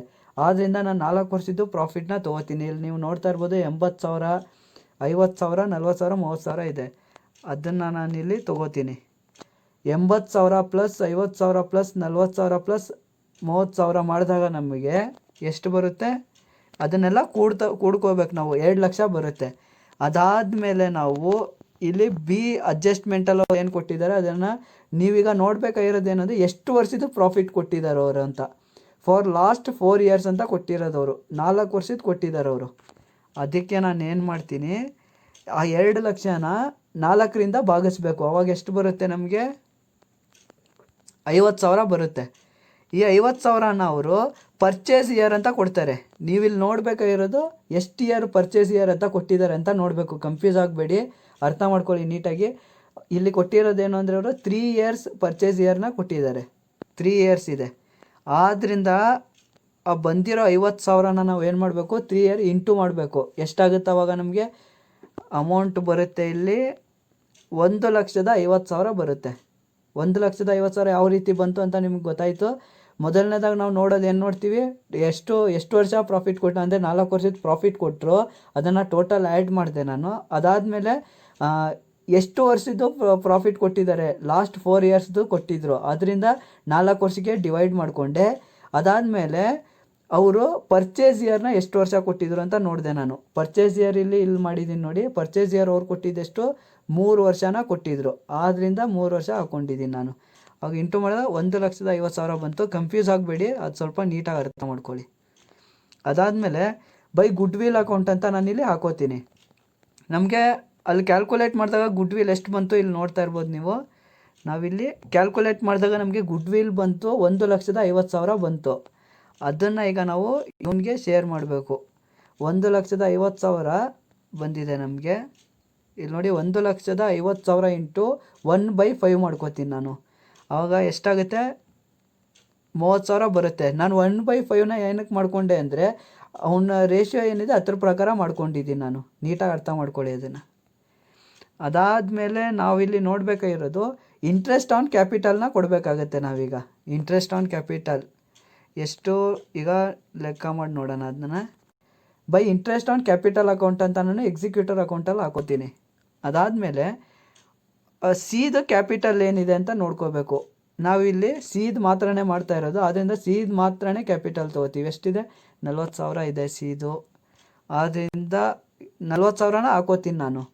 ಈಗ ನಾವು ಇಂಟ್ರೆಸ್ಟ್ ಆನ್ ಕ್ಯಾಪಿಟಲ್ ಕೊಡಬೇಕಾದ್ರೆ ಈಗ ಸ್ವಲ್ಪ ನೀಟಾಗಿ ಅರ್ಥ ಮಾಡ್ಕೊಳ್ಳಿ. ಅವನು ಎಷ್ಟು ತಿಂಗಳು ಬದುಕಿದ್ನೋ ಅಷ್ಟು ತಿಂಗಳದ್ದು ಮಾತ್ರನೇ ಕೊಡೋದು ನಾವು. ಅರ್ಥ ಆಯ್ತಾ? ಈಗ ನಾವು ಅವನು ಎಷ್ಟು ತಿಂಗಳು ಬದುಕಿದ್ದ? April, May, June, July, August, ಸೆಪ್ಟೆಂಬರಲ್ಲಿ ಸತ್ತಿದ್ದಾನೆ. ಎಷ್ಟು ತಿಂಗಳು? 6 ತಿಂಗಳಾಯಿತು. ನಾನು ಆದ್ದರಿಂದ ಏನು ಮಾಡ್ತೀನಿ ಅಂದರೆ ಇಲ್ಲಿ ನೋಡ್ತಾ ಇರ್ಬೋದು ನೀವು 6/12ನ ಹಾಕೊಂಡಿದ್ದೀನಿ. ಅಂದರೆ 12 ತಿಂಗಳಲ್ಲಿ ಅವ್ನು ಬದುಕಿರೋದು ಬರೀ 6 ತಿಂಗಳು ಮಾತ್ರ. ಆದ್ದರಿಂದ ನಾವು 6 ತಿಂಗಳಿಗೆ ಮಾತ್ರನೇ ಕೊಡೋದು ಅವನಿಗೆ. ಈಗ ಎಷ್ಟು ಪರ್ಸೆಂಟ್ ಕೊಡಬೇಕು ಅಂತ ಹೇಳಿದ್ದಾರೆ ಅಂತ ನೋಡೋಣ. Interest on capital is to be allowed at 12% ಅಂತ ಕೊಟ್ಟಿರೋದು. 12% ಪರ್ ಆ್ಯನಮ್ ಅಂತ ಕೊಟ್ಟಿದ್ದಾರೆ ಅವರು. ಅಂದರೆ ಏನು ಮಾಡಬೇಕು? ಈಗ ನಾವು 12%ನ ಅವನಿಗೆ ಕೊಡಬೇಕಾಗತ್ತೆ. ಈಗ ಏನು ಮಾಡ್ತೀನಿ ನಾನು? 12/100 ಅಂತ ಹಾಕೋತೀನಿ. ಆದ್ದರಿಂದ ಈಗ ಲೆಕ್ಕ ಮಾಡೋಣ ಅದನ್ನ. ಕ್ಯಾಲ್ಸಿನಲ್ಲಿ ಇದನ್ನು ಲೆಕ್ಕ ಮಾಡಿದಾಗ ನಮಗೆ ಬರುತ್ತೆ 2,400 ರೂಪಾಯಿ ಬರುತ್ತೆ. ಆದ್ದರಿಂದ ನಾನು 2,400ನ ಇಲ್ಲಿ ಎಂಟ್ರಿ ಮಾಡ್ಕೋತೀನಿ. ಅದಾದಮೇಲೆ ನಾವು ಫಸ್ಟ್ ಅಡ್ಜಸ್ಟ್ಮೆಂಟ್ಗೆ ಹೋಗೋಣ. ಈಗ ಮೊದಲನೇದಾಗಿ ನಾವು ಅವನಿಗೆ ಏನೇನು ಕೊಡಬೇಕು ಎಲ್ಲ ಕೊಟ್ಟು, ಈಗ ಏನು ಇಲ್ಲಿ ಕೊಟ್ಟಿದ್ದಾರೆ ಅಂದರೆ ಪ್ರಾಫಿಟ್ನ ಅವನಿಗೆ ಶೇರ್ ಮಾಡಿ ಅಂತ ಕೊಟ್ಟಿದ್ದಾರೆ. ಯಾವ ಥರ ಶೇರ್ ಮಾಡಬೇಕು ಅನ್ನೋದನ್ನು ಹೇಳ್ತೀನಿ ನೋಡಿ. ಈಗ ನಾನು the deceased partner will be untitled to his share of profit up the date of death, calculate on the basis of previous years profit ಅಂತ ಕೊಟ್ಟಿದ್ದಾರೆ. ಅಂದರೆ ಹೋದ ವರ್ಷದ ಏನು ಪ್ರಾಫಿಟ್ ಇತ್ತೋ ಅದ್ರ ಬೇಸ್ ಮೇಲೆ ಅವನಿಗೆ ಪ್ರಾಫಿಟ್ನ ಶೇರ್ ಮಾಡಿ ಅಂತ ಕೊಟ್ಟಿದ್ದಾರೆ. ಹೋದ ವರ್ಷ ಅಂದರೆ ನೀವು ನೋಡ್ತಾ ಇರ್ಬೋದು, ಲಾಸ್ಟ್ ವರ್ಷದ್ದೇನು ಪ್ರಾಫಿಟ್ ಇಲ್ಲಿ ಕೊಟ್ಟಿದ್ರು ಅವರು, 4 ವರ್ಷದ ಪ್ರಾಫಿಟ್ ಕೊಟ್ಟಿದ್ರಲ್ಲ, ಅದರಲ್ಲಿ ಲಾಸ್ಟಲ್ಲಿದೆಯಲ್ಲ ಅದನ್ನು ತೊಗೋಬೇಕಾಗತ್ತೆ ನೀವು. ಎಷ್ಟಿದೆ ಇಲ್ಲಿ? 2016ರಲ್ಲಿ ಏನು ಪ್ರಾಫಿಟ್ ಇತ್ತು, 2016-17ರಲ್ಲಿ ಏನು ಪ್ರಾಫಿಟ್ ಇತ್ತಲ್ಲ 30,000ನ, ಅದನ್ನು ತೊಗೋಬೇಕೀಗ ಪ್ರಾಫಿಟ್ನ ನಾವು. ಏನು ಮಾಡ್ತೀನಿ ನಾನು? By profit and loss suspense account ಅಂತ ಇಲ್ಲಿ ಹಾಕ್ಕೊಂಡು ಎಷ್ಟಿದೆ ಪ್ರಾಫಿಟ್ಟು? 30,000 ಇದೆ. ಆದ್ದರಿಂದ ನಾನಿಲ್ಲಿ 30,000ನ ತೊಗೋತೀನಿ. ಪ್ರಾಫಿಟ್ನ ಕೂಡ ಅಷ್ಟೇ ನಾವು ಕ್ಯಾಪಿಟಲ್ನ ಹೇಗೆ ಮಾಡೋದು ಅದೇ ರೀತಿ ಮಾಡಬೇಕು. ಅವ್ನು ಎಷ್ಟು ತಿಂಗಳು ಬದುಕಿದ್ನೋ ಅಷ್ಟು ತಿಂಗಳು ಮಾತ್ರನೇ ಕೊಡಬೇಕಾಗತ್ತೆ ಅವನಿಗೆ. ಏನು? ಏಪ್ರಿಲಿಂದ ಸೆಪ್ಟೆಂಬರ್ವರೆಗೂ ಕೊಡಬೇಕು ಅವನಿಗೆ. ಅರ್ಥ ಆಯ್ತಾ?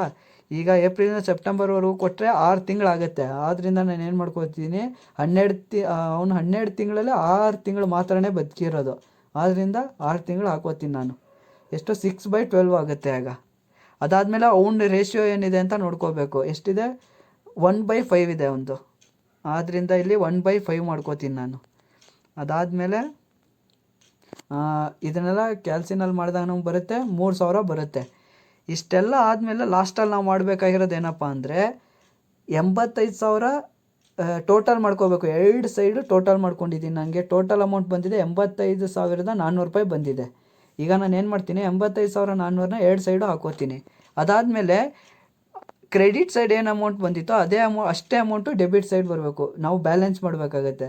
ಆದ್ದರಿಂದ ನಾನು ಏನು ಮಾಡ್ಕೋತೀನಿ, ಟು ಬ್ಯಾಲೆನ್ಸ್ ಕ್ಯಾರಿ ಡೌನ್ ಅಂತ ಹಾಕ್ಕೊಂಡು 85,400 ರೂಪಾಯಿನ ನಾನಿಲ್ಲಿ ಎಂಟ್ರಿ ಮಾಡಿದ್ದೀನಿ. ಇಷ್ಟು ಮಾಡಿದ್ರೆ ನಮ್ಮದು ಎಕ್ಸಿಕ್ಯೂಟರ್ ಅಕೌಂಟು ಫುಲ್ ಕಂಪ್ಲೀಟ್ ಆಗುತ್ತೆ. ನೀವಿಲ್ಲಿ ಯಾವುದೇ ರೀತಿ ಕನ್ಫ್ಯೂಸ್ ಆಗಬೇಡಿ. ಅವ್ರೇನಾದರೂ ಗುಡ್ ವಿಲ್ನ ಕೊಟ್ಟರೆ ಡೈರೆಕ್ಟಾಗಿ ಗುಡ್ ವಿಲ್ನ ಎಂಟ್ರಿ ಮಾಡ್ತಾ ಹೋಗ್ತೀವಿ. ಗುಡ್ ವಿಲ್ನ ಕೊಡಲಿಲ್ಲ ಅಂತ ಅಂದರೆ ನಾವು ಅವ್ರು ಕೊಟ್ಟಿರೋಂಥ ಇದನ್ನು ಇಟ್ಕೊಂಡು ಏನು ಮಾಡ್ತೀವಿ, ಪರ್ಚೇಸ್ ಇಯರ್ ಎಷ್ಟು ಕೊಟ್ಟಿದ್ದಾರೆ ಅಂತ ನೋಡಬೇಕು. ಅದಾದಮೇಲೆ ಎಷ್ಟು ವರ್ಷದ್ದು ಪ್ರಾಫಿಟ್ ಕೊಟ್ಟಿದ್ದಾರೆ ಅಂತ ನೋಡಬೇಕು. ಇಲ್ಲಿ ಕನ್ಫ್ಯೂಸ್ ಆಗೋಕ್ಕೆ ಹೋಗಬೇಡಿ. ಇದೇ ಹಾಯ್ ಸ್ಟೂಡೆಂಟ್ಸ್, ಇವತ್ತಿನ ಕ್ಲಾಸಲ್ಲಿ ನಾನು ನಿಮ್ಗೆ ಹೇಳ್ಕೊಡ್ತಾ ಇರೋದು ಡಿಬೆಂಚರ್ಸ್ಗೆ ಜರ್ನಲ್ ಎಂಟ್ರಿ ಯಾವ ರೀತಿ ಮಾಡಬೇಕು ಅಂತ ಹೇಳ್ಕೊಡ್ತೀನಿ. ಇಲ್ಲಿ ನೀವು ನೋಡ್ತಾ ಇರ್ಬೋದು, ಜರ್ನಲ್ ಎಂಟ್ರಿ ಮಾಡಬೇಕು ಅಂದರೆ ನಾವು ಫಸ್ಟ್ನೇ ಕಾಲಮ್ ಬರುತ್ತೆ ಪರ್ಟಿಕ್ಯುಲರ್ಸ್, LF, ಡೆಬಿಟ್ ಮತ್ತು ಕ್ರೆಡಿಟ್ ಬರುತ್ತೆ. ಇದ್ರ ಬಗ್ಗೆ ನೀವು ತುಂಬ ತಿಳ್ಕೊಬೇಕು ಅಂದರೆ ಫಸ್ಟ್ PUCಯಲ್ಲಿ ಜರ್ನಲ್ ಎಂಟ್ರಿ ಯಾವ ರೀತಿ ಮಾಡಬೇಕು ಅಂತ ನಾನು ವೀಡಿಯೋನ ಮಾಡಿದ್ದೀನಿ. ಆ ವಿಡಿಯೋ ಲಿಂಕ್ನ ಡಿಸ್ಕ್ರಿಪ್ಷನ್ ಕೆಳಗೆ ಲಿಂಕ್ನ ನಾನು ಕೊಟ್ಟಿರ್ತೀನಿ. ಆ ವಿಡಿಯೋನ ನೀವು ನೋಡ್ಬೋದು. ಈ ವಿಡಿಯೋ ನೋಡಿ ಅದಾದಮೇಲೆ ಆ ವಿಡಿಯೋನ ನೋಡಿ, ನಿಮಗೆ ನೀಟಾಗಿ ಅರ್ಥ ಆಗುತ್ತೆ. ಫಸ್ಟ್ ಅವರು ಎಷ್ಟು ಡಿಬೆಂಚರ್ನ ಇಶ್ಯೂ ಮಾಡಿದ್ದಾರೆ ಅಂತ ನೋಡಬೇಕು. 10,000 ಡಿಬೆಂಚರ್ನ ಅವರು ಇಲ್ಲಿ ಇಶ್ಯೂ ಮಾಡಿರೋದು. ಅದನ್ನು ಎಷ್ಟು ಪರ್ಸೆಂಟ್ ಡಿಬೆಂಚರ್ಸ್ ಅಂತ ನೋಡಬೇಕು. ಇದು ತುಂಬ ಮುಖ್ಯ ಆಗುತ್ತೆ. 10% ಡಿಬೆಂಚರ್ಸ್ನ ಅವರು ಇಲ್ಲಿ ಕೊಟ್ಟಿರೋದು. ಅದಾದಮೇಲೆ ನಾವು ನೋಡ್ಕೋಬೇಕಾಗುತ್ತೆ. ಅವರು ಇಲ್ಲಿ ಕೊಟ್ಟಿದ್ದಾರೆ 100 ಈಚ್ ಪೇಯಬಲ್ಸ್ ಅಂತ ಕೊಟ್ಟಿದ್ದಾರೆ. ಪೇಯಬಲ್ ಅಂತ ಕೊಟ್ಟಿದ್ದಾರೆ ಅಂದರೆ ಎಷ್ಟು, ₹100 ಪ್ರತಿಯೊಂದು ಡಿಬೆಂಚರ್ಗೂ ₹100 ಆಗುತ್ತೆ ಅಂತ. ಅದು ₹100 ಯಾವ ರೀತಿ, ಈ ₹100 ಯಾವ ರೀತಿ ಆಗುತ್ತೆ ಅಂತ ಈಗ ನೋಡ್ಕೊಳ್ಳೋಣ ನಾವು. ಇಲ್ಲಿ ನೀವು ನೋಡ್ತಾ ಇರ್ಬೋದು, ₹20 ಅಪ್ಲಿಕೇಶನ್ಗೆ, ₹50 ಅಲಾಟ್ಮೆಂಟ್ಗೆ, ₹30 ಫಸ್ಟ್ ಆ್ಯಂಡ್ ಫೈನಲ್ ಕಾಲ್ಗೆ ಅವ್ರು ತೊಗೊಂಡಿರೋದು. ಇದನ್ನೆಲ್ಲ ನಾವು ಟೋಟಲ್ ಮಾಡಿದಾಗ ನಮಗೆ ₹100 ಬರುತ್ತೆ. ನೀಟಾಗಿ ಅರ್ಥ ಆಗಿರ್ಬೋದು ನಿಮ್ಗೆ ಯಾವ ರೀತಿ ಅಂತ, ₹100 ಯಾವ ರೀತಿ ಬಂತು ಅಂತ ಅರ್ಥ ಆಗಿರ್ಬೋದು. ಈಗ ನೋಡೋಣ. ಈಗ ₹20 ಆನ್ ಅಪ್ಲಿಕೇಶನ್, ₹20 ಆನ್ ಅಪ್ಲಿಕೇಶನ್ ಅಂತ ಅವರು ಕೊಟ್ಟಿರೋದು. ಆದ್ದರಿಂದ ಇದಕ್ಕೆ ಜರ್ನಲ್ ಎಂಟ್ರಿ ಆಗುತ್ತೆ. Bank account debit to 10% debenture application account ಆಗುತ್ತೆ. ಇಲ್ಲಿ 2 ಲಕ್ಷನ ಹಾಕೊಂಡಿದ್ದೀನಿ ನಾನು. 2 ಲಕ್ಷ ಯಾವ ರೀತಿ ಬಂತು ಅಂತ ನಾನು ನಿಮಗೆ ಹೇಳ್ತೀನಿ. ಈಗ ಇಲ್ಲಿ ನೋಡ್ತಾ ಇರ್ಬೋದು, ₹20 ಅವರು ತೊಗೊಂಡಿರೋದು. ಈ 20ನ ನಾನು ಇಲ್ಲಿ ಕೆಳಗಡೆ ಹಾಕೋತೀನಿ. ಅದಾದಮೇಲೆ ಅವ್ರು ಇಶ್ಯೂ ಮಾಡಿರೋದು 10,000 ಡಿಬೆಂಚರ್ನ. ಆ 10,000ನ ನಾನು ಇಲ್ಲಿ ಕೆಳಗಡೆ ಹಾಕೋತೀನಿ. ನಾವು 20 × 10,000 ಮಾಡಿದಾಗ ನಮಗೆ 2 ಲಕ್ಷ ಬರುತ್ತೆ. ಇದಕ್ಕೆ ನರೇಷನ್ ಆಗುತ್ತೆ. Being application on only received ಆಗುತ್ತೆ. ಈಗ ನೆಕ್ಸ್ಟ್ ನಾವು ಮಾಡಬೇಕಾಗಿರೋ ಜರ್ನಲ್ ಎಂಟ್ರಿ ಏನಪ್ಪ ಅಂದರೆ, ಅದನ್ನು ರಿಸೀವ್ ಆಗಿರೋದನ್ನ ಟ್ರಾನ್ಸ್ಫರ್ ಮಾಡಬೇಕಾಗುತ್ತೆ. 10% debenture application account debit to debenture account ಆಗುತ್ತೆ. ಯಾವ ರೀತಿ ಬಂತು ಅಂತ ಇನ್ನೊಂದು ಸತಿ ಹೇಳ್ತೀನಿ ನಾನು ನಿಮಗೆ. 10% debenture application account debit to 10% debenture account ಆಗುತ್ತೆ. ನೀವು ಪ್ರತಿಯೊಂದಕ್ಕೂ 10% ಅಂತ ಹಾಕಲೇಬೇಕು. ಇದನ್ನ ಹಾಕಲಿಲ್ಲ ಅಂದರೆ ನಿಮ್ಮ ಜರ್ನಲ್ ಎಂಟ್ರಿ ತಪ್ಪಾಗುತ್ತೆ. ಈಗ ನೋಡೋಣ. ಈಗ ನಾನು ಮೇಲ್ಗಡೆ ಏನು 2 ಲಕ್ಷ ಬಂದಿತ್ತಲ್ಲ, ಅಲ್ಲಿ ರಿಸೀವ್ ಆಗಿರೋದನ್ನ ಇಲ್ಲಿ ಟ್ರಾನ್ಸ್ಫರ್ ಮಾಡ್ತಿದ್ದೀವಿ ಅಷ್ಟೇ. ಆ 2 ಲಕ್ಷನೇ ಹಾಕೋತೀನಿ ನಾನು. ಇದಕ್ಕೆ ನರೇಷನ್ ಏನಾಗುತ್ತೆ ಅಂತ ನೋಡೋಣ. Being debenture application on only transferred ಆಗುತ್ತೆ. ಅಂದರೆ ಮನಿ ಟ್ರಾನ್ಸ್ಫರ್ ಮಾಡ್ತಾ ಇದ್ದೀವಿ. ಅಲ್ಲಿ ರಿಸೀವ್ ಆಗಿತ್ತು, ಇಲ್ಲಿ ಟ್ರಾನ್ಸ್ಫರ್ ಮಾಡ್ತಾ ಇದ್ದೀವಿ. ಅದಾದಮೇಲೆ ಎರಡನೇದು ನೋಡೋಣ. ಈಗ 50 ಆನ್ ಅಲಾಟ್ಮೆಂಟ್, ಎಷ್ಟು, ₹50 ಅವರು ಅಲಾಟ್ಮೆಂಟ್ಗೆ ತೊಗೋತಾ ಇರೋದು. ಇಲ್ಲಿ ಈ ಜರ್ನಲ್ ಎಂಟ್ರಿ ಆಗುತ್ತೆ. 10% debenture allotment account debit to 10% debenture account ಆಗುತ್ತೆ. ಅದಾದಮೇಲೆ ಇಲ್ಲಿ ₹50ನ ನಾನು ತೊಗೋತೀನಿ. ಇಲ್ಲಿ ಕೆಳಗಡೆ ಹಾಕ್ಕೊಂಡಿದ್ದೀನಿ 50ನ. ಅವ್ರು ಇಶ್ಯೂ ಮಾಡಿರೋದು ಎಷ್ಟು, 10,000 ಡಿಬೆಂಚರ್ನ ಇಶ್ಯೂ ಮಾಡಿರೋದು. ಆ 10,000 ನಾನು ಇಲ್ಲಿ ಹಾಕೋತೀನಿ. ನಾವೀಗ 50 × 10,000 ಮಾಡಿದಾಗ ನಮ್ಮದು 5 ಲಕ್ಷ ಬರುತ್ತೆ ಇಲ್ಲಿ ಅಮೌಂಟು. 50 × 10,000 ಮಾಡಿದಾಗ ನಮಗೆ 5 ಲಕ್ಷ ಅಮೌಂಟ್ ಬಂದಿರೋದು. ಇದಕ್ಕೆ ನರೇಷನ್ ಆಗುತ್ತೆ. Being debenture allotment money due ಆಗುತ್ತೆ. ಈಗ ನೆಕ್ಸ್ಟ್ ನಾವು ಡ್ಯೂ ಆಗಿರೋದನ್ನ ರಿಸೀವ್ ಮಾಡ್ಕೋಬೇಕಾಗುತ್ತೆ. ಅದಕ್ಕೆ ಜರ್ನಲ್ ಎಂಟ್ರಿ ಏನಾಗುತ್ತೆ ಅಂದರೆ, bank account debit to 10% debenture allotment account ಆಗುತ್ತೆ. ಅಮೌಂಟ್ ಸೇಮ್ ಏನು ಮೇಲ್ಗಡೆ ಏನು 5 ಲಕ್ಷ ಇತ್ತು ಅದನ್ನೇ ಇಲ್ಲಿ ತೊಗೊಂಡಿದ್ದೀನಿ. ಅಲ್ಲಿ ಡ್ಯೂ ಇರೋದನ್ನ ಇಲ್ಲಿ ರಿಸೀವ್ ಮಾಡ್ಕೊಂಡಿರೋದು ಅಷ್ಟೇ ನಾವು. ಇದಕ್ಕೆ ನರೇಷನ್ ಆಗುತ್ತೆ. ಬೀಯಿಂಗ್ ಡಿಬೆಂಚರ್ ಅಲಾಟ್ಮೆಂಟ್ ಮನಿ ರಿಸೀವ್ಡ್ ಆಗುತ್ತೆ. ಅದಾದಮೇಲೆ ನೋಡೋಣ ನಾವು. ₹30 ಆನ್ ಫಸ್ಟ್ ಆ್ಯಂಡ್ ಫೈನಲ್ ಕಾಲ್ ಅಂತ ಕೊಟ್ಟಿರೋದು. ಅಂದರೆ ₹30 ಫಸ್ಟ್ ಆ್ಯಂಡ್ ಫೈನಲ್ ಕಾಲ್ಗೆ ಅವರು ತೊಗೋತಾ ಇರೋದು. ₹30ನ ತೊಗೋತಾ ಇರೋದು. ನೀಟಾಗಿ ನೋಡ್ಕೊಳ್ಳಿ ಇದನ್ನು. 10% debenture first and final call account debit to 10% debenture account ಆಗುತ್ತೆ. ಇದಕ್ಕೆ ಇಲ್ಲಿ ₹30ನ ತೊಗೋತೀನಿ ನಾನು. ಇಲ್ಲಿ ಕೆಳಗಡೆ ₹30ನ ಹಾಕೊಂಡಿದ್ದೀನಿ. ಅದನ್ನು ಅವ್ರು ಇಶ್ಯೂ ಮಾಡಿರೋದೆಷ್ಟು, 10,000 ಡಿಬೆಂಚರ್ನ ಇಶ್ಯೂ ಮಾಡಿರೋದು. 30 × 10,000 ಮಾಡಿದಾಗ ನಮಗೆ 3 ಲಕ್ಷ ಬರುತ್ತೆ. ಈಗ ಇದಕ್ಕೆ ನರೇಷನ್ ಆಗುತ್ತೆ. Being first and final call money due ಆಗುತ್ತೆ. ಅದಾದಮೇಲೆ ನಾವೀಗ ಡ್ಯೂ ಆಗಿರೋದನ್ನ ರಿಸೀವ್ ಮಾಡ್ಕೋಬೇಕು. Bank account debit to 10% debenture first and final call account ಆಗುತ್ತೆ. ಅಮೌಂಟ್ ಈ 3 ಲಕ್ಷನ ಯಾವ ರೀತಿ ತೊಗೊಂಡಿದ್ದೀನಿ ಅಂದರೆ, ನಾನು ಇಲ್ಲಿ ನೀವು ನೋಡ್ತಾ ಇರ್ಬೋದು, ಇಲ್ಲಿ ಡ್ಯೂ ಇರೋದೆಷ್ಟು, 3 ಲಕ್ಷ. ಆದ್ದರಿಂದ ಇಲ್ಲಿ ರಿಸೀವ್ ಮಾಡಬೇಕಾಗಿರೋದು ಎಷ್ಟು, ನಾವು 3 ಲಕ್ಷನೇ ತೊಗೋಬೇಕಾಗುತ್ತೆ. ಅದರಿಂದ ಇಲ್ಲಿ 3 ಲಕ್ಷ ತೊಗೊಂಡಿದ್ದೀನಿ. ಇದಕ್ಕೆ ನರೇಷನ್ ಆಗುತ್ತೆ. Being first and final call account money received ಆಗುತ್ತೆ. ಹಾಯ್ ಸ್ಟೂಡೆಂಟ್ಸ್, ಇವತ್ತಿನ ಕ್ಲಾಸಲ್ಲಿ ನಾನು ನಿಮ್ಗೆ ಹೇಳ್ಕೊಡ್ತಾ ಇದ್ದೀನಿ. ಇಲ್ಲಿ ಒಂದು ಬ್ಯಾಲೆನ್ಸ್ ಶೀಟ್ನ ಕೊಟ್ಟಿದ್ದಾರೆ. ಇದಕ್ಕೆ ಕರೆಂಟ್ ರೇಷಿಯೋನ ಯಾವ ರೀತಿ ಕಂಡುಹಿಡಿಬೇಕು ಅಂತ ಹೇಳ್ಕೊಡ್ತಾ ಇದ್ದೀನಿ. ಇಲ್ಲಿ ಒಂದು ಫಾರ್ಮುಲಾ ಬರುತ್ತೆ. ಇದ್ರ ಪ್ರಕಾರ ನಾವು ಇದನ್ನು ಮಾಡಬೇಕಾಗುತ್ತೆ. ನೀವು ಇಲ್ಲಿ ನೋಡ್ತಾ ಇರ್ಬೋದು, ಕ್ಯಾಲ್ಕುಲೇಟ್ ಕರೆಂಟ್ ರೇಷಿಯೋನ ಯಾವ ರೀತಿ ಕಂಡುಹಿಡಿಬೇಕು ಅಂತ ಇವತ್ತು ನಾನು ನಿಮಗೆ ಹೇಳ್ಕೊಡ್ತಾ ಇದ್ದೀನಿ. ಮೊದಲನೇದಾಗಿ ಕರೆಂಟ್ ರೇಷಿಯೋನ ಕಂಡುಹಿಡಿಬೇಕು ಅಂದರೆ, current ratio is equal to current asset by current liabilities ಬರುತ್ತೆ. ಇದು ಫಾರ್ಮುಲಾ ಇದ್ರದ್ದು. ಇದನ್ನು ನೀಟಾಗಿ ಕಲ್ತ್ಕೊಳ್ಳಿ. ಅದಾದಮೇಲೆ ಕರೆಂಟ್ ಅಸೆಟ್ಸ್ ಯಾವುದ್ಯಾವುದು ಅಂತ ಇವಾಗ ನೋಡ್ಕೊಳ್ಳೋಣ. ಮೊದಲನೇದಾಗಿ ಇಲ್ಲಿ ಸ್ಟಾಕ್ ಏನಾದರೂ ಕೊಟ್ಟಿದ್ದಾರೆ ಅಂತ ನೋಡ್ಕೋಬೇಕಾಗುತ್ತೆ ನಾವು. ಇಲ್ಲಿ ನೋಡೋಣ, ಇನ್ವೆಂಟರೀಸ್ ಇದೆ ಎಷ್ಟು, 55,800 ರೂಪಾಯಿ ಇದೆ. ಆದ್ದರಿಂದ ನಾನು ಸ್ಟಾಕ್ ಸೈಡ್ ಹೋಗ್ತೀನಿ, 55,800 ರೂಪಾಯಿನ ಇಲ್ಲಿ ಹಾಕೋತಾ ಇದ್ದೀನಿ. ಅದಾದಮೇಲೆ ಡೆಬಿಟರ್ಸ್ ಇದೆ ಎಷ್ಟು, ಡೆಬಿಟರ್ಸ್ ಎಷ್ಟಿದೆ ಅಂತ ನೋಡೋಣ ಈಗ. ಇಲ್ಲಿ ಟ್ರೇಡ್ ರಿಸೀವೇಬಲ್ಸ್ ಇದೆ ಎಷ್ಟು, 28,800 ರೂಪಾಯಿ ಇದೆ. ಆದ್ದರಿಂದ ನಾನು ಏನು ಮಾಡ್ತೀನಿ, ಡೆಬಿಟರ್ ಸೈಡ್ ಹೋಗ್ತೀನಿ, 28,800 ರೂಪಾಯಿನ ಹಾಕೋತೀನಿ. ಅದಾದಮೇಲೆ ಕ್ಯಾಶ್ ಅಟ್ ಬ್ಯಾಂಕ್ ಇದೆ. ಕ್ಯಾಶ್ ಅಟ್ ಬ್ಯಾಂಕ್ ಎಷ್ಟಿದೆ ಅಂತ ನೋಡ್ಕೊಳ್ಳೋಣ ಈಗ. ಕ್ಯಾಶ್ ಎಷ್ಟಿದೆ ಇಲ್ಲಿ ನೋಡ್ತಾ ಇರ್ಬೋದು ನೀವು, ಕ್ಯಾಶ್ ಆ್ಯಂಡ್ ಇಕ್ವಿಲೆಂಟ್ಸ್ ಅಂತ ಇದೆ ಎಷ್ಟು, 59,400 ರೂಪಾಯಿ. 59,400 ರೂಪಾಯಿ ಇದೆ. ಆದ್ದರಿಂದ ನಾನು 59,400ನ ಇಲ್ಲಿ ಹಾಕೋತಾ ಇದ್ದೀನಿ. ಅದಾದಮೇಲೆ ಇದನ್ನೆಲ್ಲ ಟೋಟಲ್ ಮಾಡ್ಕೋಬೇಕಾಗುತ್ತೆ ನಾವು. ಸ್ಟಾಕು, ಡೆಬಿಟರ್ಸು, ಕ್ಯಾಶ್ ಅಟ್ ಬ್ಯಾಂಕು ಇದನ್ನೆಲ್ಲ ಟೋಟಲ್ ಮಾಡಿದಾಗ ನಮಗೆ 1,44,000 ಬಂದಿದೆ. ಹೀಗೆ ಅದೇ ರೀತಿಯೇ ಕರೆಂಟ್ ಲಯಬಿಲಿಟೀಸ್ನ ನೋಡ್ಕೊಳ್ಳೋಣ ಯಾವ್ಯಾವುದಿದೆ ಅಂತ. ಇಲ್ಲಿ ಕರೆಂಟ್ ಲಯಬಿಲಿಟೀಸ್ ಇರೋದೇ ಒಂದು ಟ್ರೇಡ್ ಪೇಯಬಲ್ಸ್ ಅಷ್ಟೇ ಇರೋದು, ಎಷ್ಟು 72,000 ಇದೆ. ಅದನ್ನು ಟ್ರೇಡ್ ಪೇಯಬಲ್ಸ್ ಅಂತ ಹಾಕೋತೀನಿ, 72,000ನ ನಾನು ಹಾಕೋತಾ ಇದ್ದೀನಿ. ಅದಾದಮೇಲೆ ಈಗ ಕರೆಂಟ್ ರೇಷಿಯೋನ ಕಂಡುಹಿಡಿಬೇಕು ನಾವು. ಕರೆಂಟ್ ರೇಷಿಯೋ ಕಂಡುಹಿಡಿಬೇಕು ಅಂದರೆ ಮೊದಲನೇದಾಗಿ ಏನೇನು ಮಾಡ್ಕೋಬೇಕು ಅಂತ ಹೇಳ್ತೀನಿ ನಾನು. ಇಲ್ಲಿ ನೋಡ್ತಾ ಇರ್ಬೋದು ನೀವು, ಕರೆಂಟ್ ಅಸೆಟ್ ಇದೆ ಎಷ್ಟು, 1,44,000 ಇದೆ. ಅದನ್ನು ನಾನು ಕರೆಂಟ್ ರೇಷಿಯೋ ಏನಿತ್ತಲ್ಲ ಅಲ್ಲಿ ಮೇಲ್ಗಡೆ ಹಾಕೋತೀನಿ, ಎಷ್ಟು 1,44,000ನ ಮೇಲ್ಗಡೆ ಹಾಕೋತಾ ಇದ್ದೀನಿ. ನಾನಿವಾಗ ಕರೆಂಟ್ ಅಸೆಟ್ನ ಹಾಕ್ಕೊಂಡಿದ್ದೀನಿ. ಅದಾದಮೇಲೆ ಈಗ ನೆಕ್ಸ್ಟ್ ನೋಡೋಣ, ಕರೆಂಟ್ ಲಯಬಿಲಿಟೀಸ್ ಎಷ್ಟು, 72,000, ಅದನ್ನು ಕೆಳಗಡೆ ಹಾಕೋತಾ ಇದ್ದೀನಿ. ಇಲ್ಲಿ ನೋಡ್ತಾ ಇರ್ಬೋದು 72,000ನ ಕೆಳಗಡೆ ಹಾಕ್ಕೊಂಡಿದ್ದೀನಿ. ಅದೇ ರೀತಿಯೇ ಇಲ್ಲಿ ನಾನು ಕರೆಂಟ್ ಲಯಬಿಲಿಟೀಸ್ನ ಹಾಕ್ಕೊಂಡಿದ್ದೀನಿ. ಅದಾದಮೇಲೆ ಇಲ್ಲಿ 3 0ಗೆ 3 0 ಹೋಗುತ್ತೆ. ಅದಾದಮೇಲೆ 72 1 ಮತ್ತು 71 2 ಎಷ್ಟು, 144 ಆಗುತ್ತೆ. ಅದು ಏನಾಗುತ್ತೆ ಅಂದರೆ ಈಗ 2/1 ಆಗುತ್ತೆ.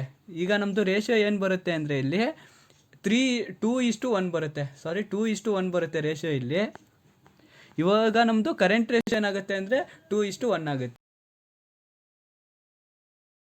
ಹಾಯ್ ಸ್ಟೂಡೆಂಟ್ಸ್, ಇವತ್ತಿನ ಕ್ಲಾಸಲ್ಲಿ ನಾನು ನಿಮ್ಗೆ ಹೇಳ್ಕೊಡ್ತಾ ಇದ್ದೀನಿ ಪ್ರಾಫಿಟ್ ಆ್ಯಂಡ್ ಲಾಸ್ ಅಪ್ರಾಪ್ರಿಯೇಷನ್ ಅಕೌಂಟ್ನ ಯಾವ ರೀತಿ ಮಾಡಬೇಕು ಅಂತ ಹೇಳ್ತೀನಿ. ಮೊದಲು ನಾನು ಫಾರ್ಮೆಟ್ನ ಎಕ್ಸ್ಪ್ಲೇನ್ ಮಾಡ್ತೀನಿ, ಅಂದರೆ ಯಾವ್ಯಾವ್ದನ್ನ ನಾನು ಎಲ್ಲೆಲ್ಲಿಂದ ತೊಗೊಂಡಿದ್ದೀನಿ ಅಂತ ನೀವು ಕನ್ಫ್ಯೂಸ್ ಆಗಬಾರ್ದಲ್ಲ ಮುಂದೆ. ಆದ್ದರಿಂದ ನಾನು ಫಸ್ಟು ಈ ಫಾರ್ಮೆಟ್ನ ಎಕ್ಸ್ಪ್ಲೇನ್ ಮಾಡ್ತೀನಿ, ಇದನ್ನು ನೀಟಾಗಿ ನೋಡ್ಕೊಳ್ಳಿ. ಮುಂದೆ ನಾನು ಇದನ್ನು ಒಂದು ಪ್ರಾಬ್ಲಮ್ನು ಕೂಡ ಸಾಲ್ವ್ ಮಾಡಿದ್ದೀನಿ, ಅದನ್ನು ನೋಡಿ. ಫಸ್ಟು ಈ ಫಾರ್ಮೆಟ್ನ ನೀಟಾಗಿ ಅರ್ಥ ಮಾಡ್ಕೊಳ್ಳಿ, ಯಾವ್ಯಾವುದು ಎಲ್ಲೆಲ್ಲಿ ಹೇಗೆ ಬಂತು ಅಂತ ನಾನು ಫಸ್ಟ್ ಹೇಳ್ತೀನಿ. ಮೊದಲು ನೀವು ಕ್ವಶನಲ್ಲಿ ನೋಡಬೇಕಾಗಿರೋದು ಏನಪ್ಪ ಅಂದರೆ ಇಯರ್ ಎಂಡಿಂಗ್ ಏನು ಕೊಟ್ಟಿದ್ದಾರೆ ಅಂತ ನೋಡ್ಕೊಳ್ಳಿ. ಫಸ್ಟ್ ನೀವು ಮಾಡಬೇಕಾದ್ರೆ profit and loss appropriation account ಅಂತ ಹಾಕ್ಕೊಂಡು ಫಾರ್ ದ ಇಯರ್ ಎಂಡಿಂಗ್ ಅಂತ ಹಾಕ್ಕೊಂಡು ಕ್ವಶನಲ್ಲಿ ಯಾವ ಇಯರ್ ಎಂಡಿಂಗ್ ಕೊಟ್ಟಿದ್ದಾರೆ ಅದನ್ನ ಇಲ್ಲಿ ಹಾಕೋಬೇಕಾಗತ್ತೆ ನೀವು. ಅದಾದಮೇಲೆ ಡೆಬಿಟ್ ಸೈಡ್ ನಾವು ಏನೇನು ಹಾಕೋತೀವಿ ಅಂತ. ಡೆಬಿಟ್ ಸೈಡ್ ಅಂದರೆ ಲೆಫ್ಟ್ ಸೈಡ್, ಅಂದರೆ ಎಡಗಡೆ ನಾವು ಏನೇನು ಅಂತ ಹಾಕೋತೀವಿ ಅಂದರೆ ಡೆಬಿಟಲ್ಲಿ ನಾವು ಪಾರ್ಟ್ನರ್ಸ್ಗೆ ನಾವೇನೇನು ಪೇ ಮಾಡ್ತೀವಿ ಅಂದರೆ ಸ್ಯಾಲರಿ ಆಗಿರ್ಬೋದು, ಇದನ್ನೆಲ್ಲ ನಾವು ಇಲ್ಲಿ ಇಂಟ್ರೆಸ್ಟ್ ಆನ್ ಕ್ಯಾಪಿಟಲ್ ಆಗಿರ್ಬೋದು, ಇದನ್ನೆಲ್ಲ ಅಂದರೆ ನಾವು ಪಾರ್ಟ್ನರ್ಸ್ಗೆ ಪೇ ಮಾಡೋದು, ಅದನ್ನು ನಾವು ಡೆಬಿಟ್ ಸೈಡ್ ಎಂಟ್ರಿ ಮಾಡ್ತೀವಿ. ಅದೇ ರೀತಿಯೇ ಕ್ರೆಡಿಟ್ ಸೈಡಿಗೆ ಬಂದರೆ ಪಾರ್ಟ್ನರ್ಸ್ ನಮಗೇನೇನು ಪೇ ಮಾಡ್ತಾರೆ ಅದನ್ನೆಲ್ಲ ಕ್ರೆಡಿಟ್ ಸೈಡ್ ಬರುತ್ತೆ. ಅಂದರೆ ಇಂಟ್ರೆಸ್ಟಿಗೆ, ಡ್ರಾಯಿಂಗ್ಸ್ಗೆ ಅವ್ರು ಇಂಟ್ರೆಸ್ಟ್ನ ಪೇ ಮಾಡೋದು, ಈ ರೀತಿ ಎಲ್ಲ ಅದು ಕ್ರೆಡಿಟ್ ಸೈಡ್ ಬರುತ್ತೆ. ಮುಂದೆ ನಾವು ನೋಡ್ತಾ ಹೋಗೋಣ. ಮೊದಲನೇದಾಗಿ ನೀವು ಕ್ವಶನಲ್ಲಿ ನೋಡಬೇಕಾಗಿರೋದು ಏನಪ್ಪ ಅಂದರೆ ಆ ವರ್ಷದ್ದು ಪ್ರಾಫಿಟ್ನ ಕೊಟ್ಟಿರ್ತಾರೆ ಅವರು. ಪ್ರಾಫಿಟ್ಟು ಲಾಸ್ ಏನೇ ಕೊಟ್ಟಿದ್ರು ಅದನ್ನ ಫಸ್ಟ್ ನೋಡ್ಕೊಳ್ಳಿ ನೀವು. ಅದಾದಮೇಲೆ ನೀವು ಏನು ಮಾಡಬೇಕಾಗುತ್ತೆ ಅಂದರೆ ಇಲ್ಲಿ ಬೈ ಪ್ರಾಫಿಟ್ ಆ್ಯಂಡ್ ಲಾಸ್ ಅಂತ ಹಾಕೊಳ್ಳಿ. ಅಮೌಂಟ್ ಏನು ಕೊಟ್ಟಿದ್ದಾರೆ ಅದನ್ನ ಹಾಕೋಬೇಕಾಗುತ್ತೆ ನೀವು. ಅಂದರೆ ಫಸ್ಟು ಕ್ವಶನಲ್ಲಿ ನೀವು ನೋಡಬೇಕಾಗಿರೋದೇನೋ ಪ್ರಾಫಿಟ್ನ ನೋಡ್ಕೊಳ್ಳಿ ನೀಟಾಗಿ. ಅದಾದಮೇಲೆ ನೆಕ್ಸ್ಟ್ ನಾವು ನೋಡಬೇಕಾಗಿರೋದೇನಪ್ಪ ಅಂದರೆ ಇಂಟ್ರೆಸ್ಟ್ ಆನ್ ಡ್ರಾಯಿಂಗ್ಸ್ ಏನಾದರೂ ಕೊಟ್ಟಿದ್ರೆ, ಇಂಟ್ರೆಸ್ಟ್ ಆನ್ ಡ್ರಾಯಿಂಗ್ಸ್ ಏನಾದ್ರು ಪಾರ್ಟ್ನರ್ಸು ಪೇ ಮಾಡಿದ್ದಾರೆ ಅಂತ ನೀವು ಏನಾದ್ರು ಕೊಟ್ಟಿದ್ರೆ ಅದನ್ನು ಕ್ರೆಡಿಟ್ ಸೈಡ್ ಹೋಗಿ ಹಾಕ್ಕೊಳ್ಳಿ. ಬೈ ಇಂಟ್ರೆಸ್ಟ್ ಆನ್ ಡ್ರಾಯಿಂಗ್ಸ್ ಅಂತ ಹಾಕ್ಕೊಂಡು ಅಮೌಂಟ್ ಏನಿದೆ ಅದನ್ನ ಹಾಕ್ಕೊಳ್ಳಿ. ಅದಾದಮೇಲೆ ನೆಕ್ಸ್ಟ್ ನಾವು ಪಾರ್ಟ್ನರ್ಸ್ಗೆ ಸ್ಯಾಲರಿ ಏನಾದ್ರು ಕೊಟ್ಟಿದ್ರೆ ಅದನ್ನ ಏನಂತ ಹಾಕೋಬೇಕಾಗುತ್ತೆ ಅಂದರೆ ನೀವು ಟು ಪಾರ್ಟ್ನರ್ ಸ್ಯಾಲರಿ ಅಂತ ಹಾಕ್ಕೊಂಡು ಅಮೌಂಟ್ ಏನು ಕೊಟ್ಟಿದ್ದಾರೆ ಅದನ್ನ ಹಾಕ್ಕೊಳ್ಳಿ. ಅದಾದಮೇಲೆ ಇಂಟ್ರೆಸ್ಟ್ ಆನ್ ಕ್ಯಾಪಿಟಲ್ ಏನಾದರೂ ಕೊಟ್ಟಿದ್ರೆ ಅದೇನಾದ್ರು ಕೊಟ್ಟಿದ್ರೆ ಏನು ಮಾಡಿ ಟು ಇಂಟ್ರೆಸ್ಟ್ ಆನ್ ಕ್ಯಾಪಿಟಲ್ ಅಂತ ಹಾಕ್ಕೊಂಡು ಅಮೌಂಟ್ ಏನು ಕೊಟ್ಟಿದ್ದಾರೆ ಅದನ್ನು ನೀವು ಹಾಕೋಬೇಕಾಗುತ್ತೆ. ಅದಾದಮೇಲೆ ಡೆಬಿಟ್ ಮತ್ತು ಕ್ರೆಡಿಟ್ ಎರಡು ಸೈಡು ಅಮೌಂಟ್ನ ನೋಡ್ಕೊಳ್ಳಿ. ಯಾವ ಕಡೆ ಜಾಸ್ತಿ ಬಂದಿರುತ್ತೆ ಅದನ್ನು ನೀವು ಎರಡು ಕಡೆನೂ ಹಾಕೋಬೇಕಾಗುತ್ತೆ. ಅದಾದಮೇಲೆ ನಿಮಗೆ ಏನಾದರೂ ಕ್ರೆಡಿಟ್ ಸೈಡ್, ಈಗ ಡೆಬಿಟ್ ಸೈಡ್ ಜಾಸ್ತಿ ಇದ್ದು ಕ್ರೆಡಿಟ್ ಸೈಡ್ ಕಡಿಮೆ ಬಂತು ಅಂತ ಅಂದರೆ ಅದು ಏನಾಗುತ್ತೆ ಅಂದರೆ ಲಾಸ್ ಟ್ರಾನ್ಸ್ಫರ್ ಟು ಆಗುತ್ತೆ. ಅಂದರೆ ಪಾರ್ಟ್ನರ್ ಅಕೌಂಟ್ಗೆ ನೀವು ಮುಂದೆ ಏನು ಮಾಡಬೇಕಾಗುತ್ತೆ, ಲಾಸ್ನ ನೀವು ಅದನ್ನು ರೇಷಿಯೋ ಪ್ರಕಾರ ಅವರಿಗೆ ಹಂಚಬೇಕಾಗುತ್ತೆ ಪಾರ್ಟ್ನರ್ಸ್ಗೆ. ಅದಾದಮೇಲೆ ನಾವು ಮುಂದೆ ಬಂದರೆ ಮಿಸ್ ಆಗಿ ಏನಾದರೂ ಅದು ಡೆಬಿಟ್ ಸೈಡ್ ಬಂತು ಅಂತ ಇಟ್ಕೊಳ್ಳಿ. ಈಗ ಕ್ರೆಡಿಟ್ ಸೈಡ್ ಬರಲಿಲ್ಲ ನಿಮಗೆ, ಡೆಬಿಟ್ ಸೈಡ್ ಬಂದರೆ ಅದೇನಾಗುತ್ತೆ, ಪ್ರಾಫಿಟ್ ಟ್ರಾನ್ಸ್ಫರ್ ಟು ಆಗುತ್ತೆ. ಅಂದರೆ ಪ್ರಾಫಿಟ್ ಏನಿದೆ ಅದನ್ನು ನೀವು ಏನು ಮಾಡಬೇಕು, ರೇಷಿಯೋ ಪ್ರಕಾರ ಪಾರ್ಟ್ನರ್ಸ್ಗೆ ಹಂಚಬೇಕಾಗುತ್ತೆ. ಇದನ್ನು ಕೂಡ ಲಾಸ್ ಆದರೂ ಅಷ್ಟೇ, ಪ್ರಾಫಿಟ್ ಆದರೂ ಅಷ್ಟೇ, ಪಾರ್ಟ್ನರ್ಸ್ ಕ್ಯಾಪಿಟಲ್ ಅಕೌಂಟ್ಗೆ ಮಾಡಬೇಕು. ಈಗ ಮುಂದೆ ನಾನು ಒಂದು ಪ್ರಾಬ್ಲಮ್ನ ಸಾಲ್ವ್ ಮಾಡಿ ನಿಮಗೆ ಹೇಳ್ತೀನಿ ಯಾವ ಥರ ಅಂತ. ಕನ್ಫ್ಯೂಸ್ ಆಗಬೇಡಿ, ಇದು ಫಾರ್ಮೆಟ್ನ ಫಸ್ಟು ನೀಟಾಗಿ ಕಲ್ತ್ಕೊಳ್ಳಿ. ಹಾಯ್ ಸ್ಟೂಡೆಂಟ್ಸ್, ಇವತ್ತಿನ ಕ್ಲಾಸಲ್ಲಿ ನಾನು ನಿಮ್ಗೆ ಹೇಳ್ಕೊಡ್ತಾ ಇದ್ದೀನಿ P&L ಅಪ್ರಾಪ್ರಿಯೇಷನ್ ಅಕೌಂಟ್ನ ಯಾವ ರೀತಿ ಮಾಡಬೇಕು ಅಂತ ಹೇಳ್ತೀನಿ. ಇವತ್ತು ನಾನು ಬರೀ P&L ಅಪ್ರಾಪ್ರಿಯೇಷನ್ ಅಕೌಂಟ್ನ ಯಾವ ರೀತಿ ಮಾಡಬೇಕು ಅಂತ ಅಷ್ಟೇ ಹೇಳ್ತೀನಿ. ನಾಳೆ ನಾನು ಕ್ಯಾಪಿಟಲ್ ಅಕೌಂಟ್ನ ಯಾವ ರೀತಿ ಮಾಡಬೇಕು ಅಂತ ವಿಡಿಯೋ ಮಾಡಿ ಹಾಕ್ತೀನಿ. ಅದು ವಿಡಿಯೋ ಲಿಂಕು ಡಿಸ್ಕ್ರಿಪ್ಷನಲ್ಲಿ ನಿಮಗೆ ಸಿಗುತ್ತೆ. ಈಗ ನಾನು ಸ್ಟಾರ್ಟ್ ಮಾಡ್ತೀನಿ. ನಾವು P&L ಅಪ್ರಾಪ್ರಿಯೇಷನ್ ಅಕೌಂಟ್ ಮಾಡಬೇಕು ಅಂದರೆ ಮೊದಲನೇದಾಗಿ ನೀವೇನು ಮಾಡಬೇಕು ಅಂದರೆ profit and loss appropriation account for the year ended. ಇಲ್ಲಿ ನಾವು ಅದನ್ನು ಎಷ್ಟು ಯಾವ ಇಯರ್ ಎಂಡಿಂಗ್ ಆಗಿದೆ ಅಂತ ಅದನ್ನು ಹಾಕೋಬೇಕಾಗತ್ತೆ. ಇಲ್ಲಿ ನಾವು ನೋಡೋಣ ಯಾವ ಇಯರ್ ಅಂತ. ಇದು 2014-15 ಈ ಇಯರ್ ಎಂಡಿಂಗ್ ಇರೋದು. ಆದ್ದರಿಂದ ನಾನು ಏನು ಮಾಡ್ತೀನಿ ಅಂದರೆ 2015 31/3/2015 ನಾನು ಇಲ್ಲಿ ಹಾಕ್ಕೊಂಡಿದ್ದೀನಿ. ಆದ್ದರಿಂದ ಇಯರ್ ಎಂಡಿಂಗ್ ಇರೋದ್ರಿಂದ ಈಗ ಸ್ಟಾರ್ಟ್ ಮಾಡೋಣ. ಮೊದಲು ನಾವು ಇವತ್ತು ಮಾಡ್ತಾ ಇರೋದು prepare profit and loss appropriation account ಅಂತ ಅವರೇ ಕೇಳಿದ್ದಾರೆ. ಆದ್ದರಿಂದ ನಾನು ಹಾಕ್ಕೊಂಡಿದ್ದೀನಿ. ಈಗ ನಾವು ಪ್ರಾಫಿಟ್ ಆ್ಯಂಡ್ ಲಾಸ್ ಅಪ್ರಾಪ್ರಿಯೇಷನ್ ಅಕೌಂಟ್ನ ಮಾಡಬೇಕು ಅಂದರೆ ಇಷ್ಟು ಕಾಲಮ್ಸ್ ಬರುತ್ತೆ. ಪರ್ಟಿಕ್ಯುಲರ್ಸ್ ಅಮೌಂಟ್ ಬರುತ್ತೆ. ನಾವು ನೋಡ್ತಾ ಹೋಗೋಣ. ಈಗ ಫಸ್ಟ್ ನಾವು ಮಾಡಬೇಕಾಗಿರೋದೇನಪ್ಪ ಅಂದರೆ ಕ್ವಶನಲ್ಲಿ ಪ್ರಾಫಿಟ್ ಇದೆ ಎಷ್ಟು ಕೊಟ್ಟಿದ್ದಾರೆ ಅಂತ ನೋಡ್ಕೊಳ್ಳಿ. ಆ ಕ್ವಶನಲ್ಲಿ ಅದು ಎಲ್ಲೇ ಕೊಟ್ಟಿರ್ಬೋದು, ಅವರು ಪ್ರಾಫಿಟ್ ಏನಿದೆ ಅಂತ ಮೊದಲು ನೋಡ್ಕೊಳ್ಳಿ. The profit of the firm for the year ended 2014-15 is 23,200 ರೂಪಾಯಿನ ಅವರು ಇಲ್ಲಿ ಕೊಟ್ಟಿದ್ದಾರೆ. ಎಷ್ಟು? 23,200 ರೂಪಾಯಿನ ಕೊಟ್ಟಿದ್ದಾರೆ. ಆದ್ದರಿಂದ ನಾನು ಏನು ಮಾಡ್ತೀನಿ ಅಂದರೆ ಬೈ ಪ್ರಾಫಿಟ್ ಆ್ಯಂಡ್ ಲಾಸ್ ಅಂತ ಹಾಕ್ಕೊಂಡು 23,200 ರೂಪಾಯಿನ ನಾನು ಇಲ್ಲಿ ಎಂಟ್ರಿ ಮಾಡ್ಕೋತೀನಿ. ಅದಾದಮೇಲೆ ನೆಕ್ಸ್ಟ್ ನಾವು ಮಾಡಬೇಕಿರೋದು ಏನಂದರೆ ಈಗ ಅವ್ರಿಗೆ ಸ್ಯಾಲರಿ ಅದು ಕೊಟ್ಟಿದ್ರೆ ಅದನ್ನ ನೋಡಬೇಕಾಗತ್ತೆ. ಇಲ್ಲಿ ಸ್ಯಾಲರಿನ ಕೊಟ್ಟಿದ್ದಾರೆ ಅವರು. ಆದ್ದರಿಂದ ನೋಡ್ತೀನಿ ನಾನು ಆಫ್ಟರ್ ಅಲೋಯಿಂಗ್ ಸ್ಯಾಲರಿ ಆಫ್ ಎಷ್ಟು 5,000 ಪರ್ ಮಂತ್ ಯಾರಿಗೆ ಕೊಟ್ಟಿರೋದು, ಸೀಕಾ ಅವ್ರಿಗೆ ಸ್ಯಾಲರಿನ ಕೊಟ್ಟಿದ್ದಾರೆ ಅವರು. ಆದ್ದರಿಂದ ನಾನು ಏನು ಮಾಡ್ತೀನಿ, ಈಗ ನೀವು ಗಮನಿಸ್ಬೇಕಾಗಿರೋದು ಏನಪ್ಪ ಅಂದರೆ ಇಲ್ಲಿ ನಾವು ಏನು ಪಾರ್ಟ್ನರ್ಸ್ಗಳಿಗೆ ಪೇ ಮಾಡ್ತೀವಿ, ಸ್ಯಾಲರಿ ಆಗಿರ್ಬೋದು, ಇಂಟ್ರೆಸ್ಟ್ ಆ್ಯಂಡ್ ಕ್ಯಾಪಿಟಲ್, ಇದೆಲ್ಲ ಡೆಬಿಟ್ ಸೈಡ್ ಬರುತ್ತೆ. ಅದೇ ರೀತಿ ಪಾರ್ಟ್ನರ್ಸ್ ನಮಗೇನು ಪೇ ಮಾಡ್ತಾರಲ್ಲ ಅಂದರೆ ಡ್ರಾಯಿಂಗ್ಸ್ಗೆ ಇಂಟ್ರೆಸ್ಟ್ ಪೇ ಮಾಡೋದಾಗಿರ್ಬೋದು, ಇದೆಲ್ಲ ಕ್ರೆಡಿಟ್ ಸೈಡ್ ಹೋಗುತ್ತೆ. ಆದ್ದರಿಂದ ಇದನ್ನ ನೀಟಾಗಿ ಸ್ವಲ್ಪ ಗಮನಿಸ್ಕೊಳ್ಳಿ. ಈಗ ಫಸ್ಟು ಸ್ಯಾಲರಿ ಪೇ ಮಾಡ್ತಿದ್ದೀವಿ, ಅದು ಡೆಬಿಟ್ ಸೈಡ್ ಹಾಕೋತೀನಿ. ಟು ಪಾರ್ಟ್ನರ್ಸ್ ಸ್ಯಾಲರೀಸ್ ಅಂತ ಹಾಕೋತೀನಿ ನಾನು. ಯಾರಿಗೆ ಕೊಡ್ತಾ ಇರೋದು, ನಾವು ಸೀಕಾ ಅವ್ರಿಗೆ ಕೊಡ್ತಾ ಇದ್ದೀವಿ. ಅಂದರೆ ಒಂದು ಮಂತ್ಗೆ 5,000 ರೂಪಾಯಿ ಅಂತ ಅವರು ಹೇಳಿದ್ದಾರೆ. ಒಂದು ತಿಂಗಳಿಗೆ 5,000 ಕೊಡ್ತಾ ಇರೋದು. ಆದ್ದರಿಂದ ನಾವೇನು ಮಾಡಬೇಕು, 12 ತಿಂಗಳಿಗೆ ಎಷ್ಟಾಗುತ್ತೆ ಅಂತ ಕಂಡುಹಿಡ್ಕೋಬೇಕಾಗುತ್ತೆ ಇಲ್ಲಿ. ಆದ್ದರಿಂದ ನಾನು ಏನು ಮಾಡ್ತೀನಿ ಅಂದರೆ 5,000 × 12ನ ಮಾಡ್ಕೋತೀನಿ. ನಮ್ಗೆ ಎಷ್ಟು ಬರುತ್ತೆ ಅವಾಗ? 60,000 ಬರುತ್ತೆ. ಅದಾದಮೇಲೆ ನೆಕ್ಸ್ಟ್ ನಾವು ನೋಡಬೇಕಾಗಿರೋದು ಇಂಟ್ರೆಸ್ಟ್ ಆನ್ ಪಾರ್ಟ್ನರ್ಸ್ಗೆ ಏನಾದ್ರು ಕ್ಯಾಪಿಟಲ್ಗೆ ಇಂಟ್ರೆಸ್ಟ್ ಕೊಡ್ತಾ ಇದ್ದಾರೆ ಅಂತ ನೋಡಬೇಕಾಗುತ್ತೆ. ಇಲ್ಲಿ ಕೊಟ್ಟಿದ್ದಾರೆ ಅವರು interest on partners capital at the rate of 10% per annum ಅಂತ ಅವರು ಕೊಟ್ಟಿದ್ದಾರೆ. ಆದ್ದರಿಂದ ನಾನು ಏನು ಮಾಡ್ತೀನಿ ಅಂದರೆ ಟು ಇಂಟ್ರೆಸ್ಟ್ ಆನ್ ಕ್ಯಾಪಿಟಲ್ ಅಂತ ಹಾಕೋತೀನಿ. ಈಗ ನಾವು ಏನು ಮಾಡಬೇಕು ಅಂದರೆ ಇಲ್ಲಿ ಸ್ವಲ್ಪ ನೀವು ಗಮನ ಇಟ್ಟು ನೋಡ್ಕೊಳ್ಳಿ ಯಾವ ರೀತಿ ಅಂತ ನಾನು ಹೇಳ್ಕೊಡ್ತಾ ಹೋಗ್ತೀನಿ ನಿಮಗೆ. ಮೊದಲನೇದಾಗಿ ಒಬ್ಬೊಬ್ಬ ಪಾರ್ಟ್ನರ್ಗೂ ಎಷ್ಟಿದೆ ಕ್ಯಾಪಿಟಲ್ ಅಂತ ನೋಡ್ಕೋಬೇಕಾಗತ್ತೆ ನಾವು. ಇವ್ರದ್ದು 2 ಲಕ್ಷ ಇದೆ, ಅದಕ್ಕೆ 10% ಮಾಡ್ಕೋಬೇಕಾಗತ್ತೆ ನಾವು. 2 ಲಕ್ಷಕ್ಕೆ ನಾವು 10% ಮಾಡಿದಾಗ ಎಷ್ಟಾಗುತ್ತೆ? 20,000 ಆಗುತ್ತೆ. ಆದ್ದರಿಂದ ಇಲ್ಲಿ ನೋಡ್ತಾ ಇರ್ಬೋದು ನೀವು, ನಾನು ಹೇಳ್ತಾ ಇರೋದು ಕ್ಯಾಪಿಟಲ್ ಎಲ್ಲಿಂದ ತೊಗೊಂಡೆ ಅಂತ ನೀವು ಕನ್ಫ್ಯೂಸ್ ಆಗಿರ್ಬೋದು. ಇಲ್ಲಿಂದ ತೊಗೊಂಡಿದ್ದೀನಿ ನಾನು. ಕ್ವಶನ್ ಸ್ಟಾರ್ಟಿಂಗಲ್ಲೇ ಇದೆ ನೋಡಿ ನೀವು. ರಾಕಿದು ಎಷ್ಟು ಇದಿದೆ ಅಂತ, ಕ್ಯಾಪಿಟಲ್ ಇದೆ ಅಂತ ಇಲ್ಲಿ ನೋಡ್ಬೋದು ನೀವು. ಎಷ್ಟು? 2 ಲಕ್ಷ ಇದೆ. ಆದ್ದರಿಂದ ನಾನು ಏನು ಮಾಡ್ತೀನಿ, ರಾಕಿಗೆ ಹೋಗ್ತೀನಿ. 2 ಲಕ್ಷಕ್ಕೆ 10% ಮಾಡಿದ್ರೆ ನಮ್ಗೆ ಎಷ್ಟು ಬರುತ್ತೆ ಅಂದರೆ 20,000 ಬರುತ್ತೆ. ಇಲ್ಲೇನು ಕನ್ಫ್ಯೂಸ್ ಹೋಗಬೇಡಿ. 2 ಲಕ್ಷಕ್ಕೆ 10% ಮಾಡಿರೋದು ನಾನು. ಎಷ್ಟು? 20,000 ಬಂದಿದೆ ನನಗೆ. ಅದೇ ರೀತಿ ಸೀಕಾ ಅವ್ರದ್ದು ಎಷ್ಟಾಗುತ್ತೆ ಅಂತ ನೋಡೋಣ. ಸೀಕಾ ಇದು ಕ್ಯಾಪಿಟಲ್ ಇರೋದು 3 ಲಕ್ಷ. ಇಲ್ಲಿ ನೋಡ್ತಾ ಇರ್ಬೋದು ನೀವು, 3 ಲಕ್ಷ ಇದೆ. ಆದ್ದರಿಂದ ನಾನು ಏನು ಮಾಡ್ತೀನಿ, 3 ಲಕ್ಷಕ್ಕೆ 10% ಮಾಡ್ಕೊಂಡಿದ್ದೀನಿ ಇಲ್ಲಿ. ಆವಾಗ ನಮ್ಗೆ ಎಷ್ಟು ಬರುತ್ತೆ? 30,000 ಬರುತ್ತೆ. ಅದಾದಮೇಲೆ 20,000 ಮತ್ತು 30,000 ಎರಡನ್ನೂ ಟೋಟಲ್ ಮಾಡಿ ನಾನು ಇಲ್ಲೇ ಹಾಕ್ಕೊಂಡಿದ್ದೀನಿ. ಎಷ್ಟು ಅಮೌಂಟ್ ಸೈಡು? 50,000 ಆಗುತ್ತೆ ಎರಡು ಟೋಟಲ್ ಮಾಡಿದ್ರೆ. ಈಗ ಇಷ್ಟು ಮಾಡಿದ್ರೆ ನಮ್ಮದು P&L ಅಪ್ರಾಪ್ರಿಯೇಷನ್ ಅಕೌಂಟ್ ಕಂಪ್ಲೀಟ್ ಆಗುತ್ತೆ. ಈಗ ನಾವು ಏನು ಮಾಡಬೇಕಾಗತ್ತೆ ಅಂದರೆ ಡೆಬಿಟ್ ಸೈಡ್ ಮತ್ತು ಕ್ರೆಡಿಟ್ ಸೈಡ್ ಟೋಟಲ್ ಮಾಡಿ, 2 ಸೈಡು ಟೋಟಲ್ ಮಾಡ್ಕೊಳ್ಳಿ ನೀವು. ನಾನು ಟೋಟಲ್ ಮಾಡಿದಾಗ ಇಲ್ಲಿ ಡೆಬಿಟ್ ಸೈಡ್ ಜಾಸ್ತಿ ಬಂದಿದೆ ನನಗೆ. ಎಷ್ಟು? 1,10,000 ಬಂದಿದೆ.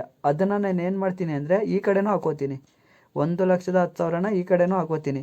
ಈಗ ಈ ಕಡೆ ಸೈಡು 1,00,000 ಈಗ ಡೆಬಿಟ್ ಸೈಡ್ ಜಾಸ್ತಿ ಬಂತಲ್ವ, ಕ್ರೆಡಿಟ್ ಸೈಡ್ ಕೂಡ ಅಷ್ಟೇ ಬರಬೇಕು ಅಮೌಂಟ್ ನಾವು. ಅವಾಗ ಏನು ಮಾಡ್ತೀವಿ ಅಂದರೆ ನಾನೀಗ 1,10,000ದಲ್ಲಿ 23,200ನ ಮೈನಸ್ ಮಾಡಿದಾಗ ನನಗೆ 86,800 ಬರುತ್ತೆ. ಈ 86,800 ಏನಿದೆ ಅದು ಡೆಬಿಟ್ ಸೈಡ್ ಬಂದಿದ್ರೆ ಪ್ರಾಫಿಟ್ ಆಗ್ತಾಯಿತ್ತು, ಕ್ರೆಡಿಟ್ ಸೈಡ್ ಬಂದಿರೋದ್ರಿಂದ ಲಾಸ್ ಆಗಿದೆ. ಆದ್ದರಿಂದ ನಾವೇನು ಮಾಡೋಣ, ಪಾರ್ಟ್ನರ್ ರೇಷಿಯೋ ಪ್ರಕಾರ ಅದನ್ನು ಶೇರ್ ಮಾಡಬೇಕು. ನೋಡಿ ಅವ್ರು ಏನಂತ ಹೇಳಿದ್ದಾರೆ, they shares the profit in their capital ratio ಅಂತ ಕೇಳಿದ್ದಾರೆ ಅವರು. ಕ್ಯಾಪಿಟಲ್ ರೇಷಿಯೋ ಅಂದರೆ ಏನಾಗುತ್ತೆ ಅಂದರೆ, ನಾನು ಇಲ್ಲಿ ರೌಂಡ್ ಮಾಡಿದ್ದೀನಿ, ನಿಮಗೆ ಕಾಣಿಸ್ತಾ ಇರ್ಬೋದು. 2 ಲಕ್ಷ ಮತ್ತು 3 ಲಕ್ಷ ಇದೆ. ಇಲ್ಲೇನು ಮಾಡಿದೆ ಅಂದರೆ 2 ಲಕ್ಷದಿಂದ ಬರೀ 2ನಷ್ಟೇ ಎತ್ಕೊಳ್ಳಿ, 3 ಲಕ್ಷದಿಂದ ಬರೀ 3ನಷ್ಟೇ ಎತ್ಕೊಂಡಾಗ ನಮಗೆ ರೇಷಿಯೋ ಈ ರೀತಿ ಬರುತ್ತೆ, 2:3 ಬರುತ್ತೆ. ಆವಾಗ 2:3 ಮಾಡಿದಾಗ ನಮಗೆ ಫಸ್ಟು 86,800 ಇಂಟು 2/5 ಆಗುತ್ತೆ. ಇದನ್ನು ಮಾಡಿದಾಗ ನನಗೆ ಈಗ ನಾನು ಫಸ್ಟ್ ಮಾಡ್ತಾ ಇರೋದು ರಾಕಿದು ಕಂಡು ಹಿಡಿದಾಗ ನನಗೆ ಅಮೌಂಟ್ ಎಷ್ಟು ಬಂತು ಅಂದರೆ 34,720 ರೂಪಾಯಿ ಬಂತು.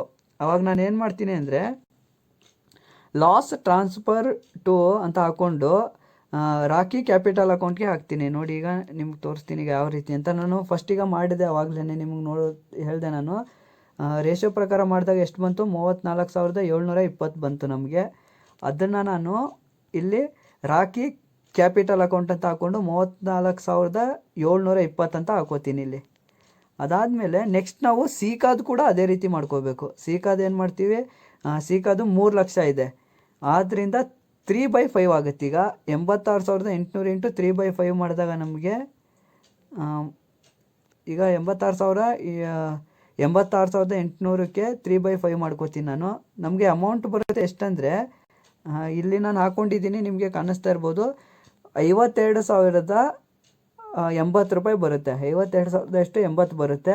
ಇದನ್ನು ಏನು ಮಾಡಬೇಕಾದ್ರೆ ಕ್ಯಾಪಿಟಲ್ ಅಕೌಂಟ್ಗೆ ನಾವು ಮತ್ತೆ ಮಾಡಬೇಕು. ಇದನ್ನು ನಾವು ಸೆಕೆಂಡ್ PUC ಅಕೌಂಟ್ಸ್ ಬಗ್ಗೆ ಜಾಸ್ತಿ ತಿಳ್ಕೋಬೇಕು ಅಂದರೆ ಇಲ್ಲಿ ಪ್ಲೇ ಲಿಸ್ಟ್ಗೆ ಹೋದರೆ ಇಲ್ಲಿ ಸೆಕೆಂಡ್ PUC ಅಕೌಂಟೆನ್ಸಿ ಅಂತ ಇರುತ್ತೆ. ಇಲ್ಲಿ ಹೋದರೆ ನಿಮಗೆ ಚಾಪ್ಟರ್ ಪ್ರಕಾರ ಎಲ್ಲ ವೀಡಿಯೋಗಳು ಸಿಗ್ತಾ ಹೋಗುತ್ತೆ.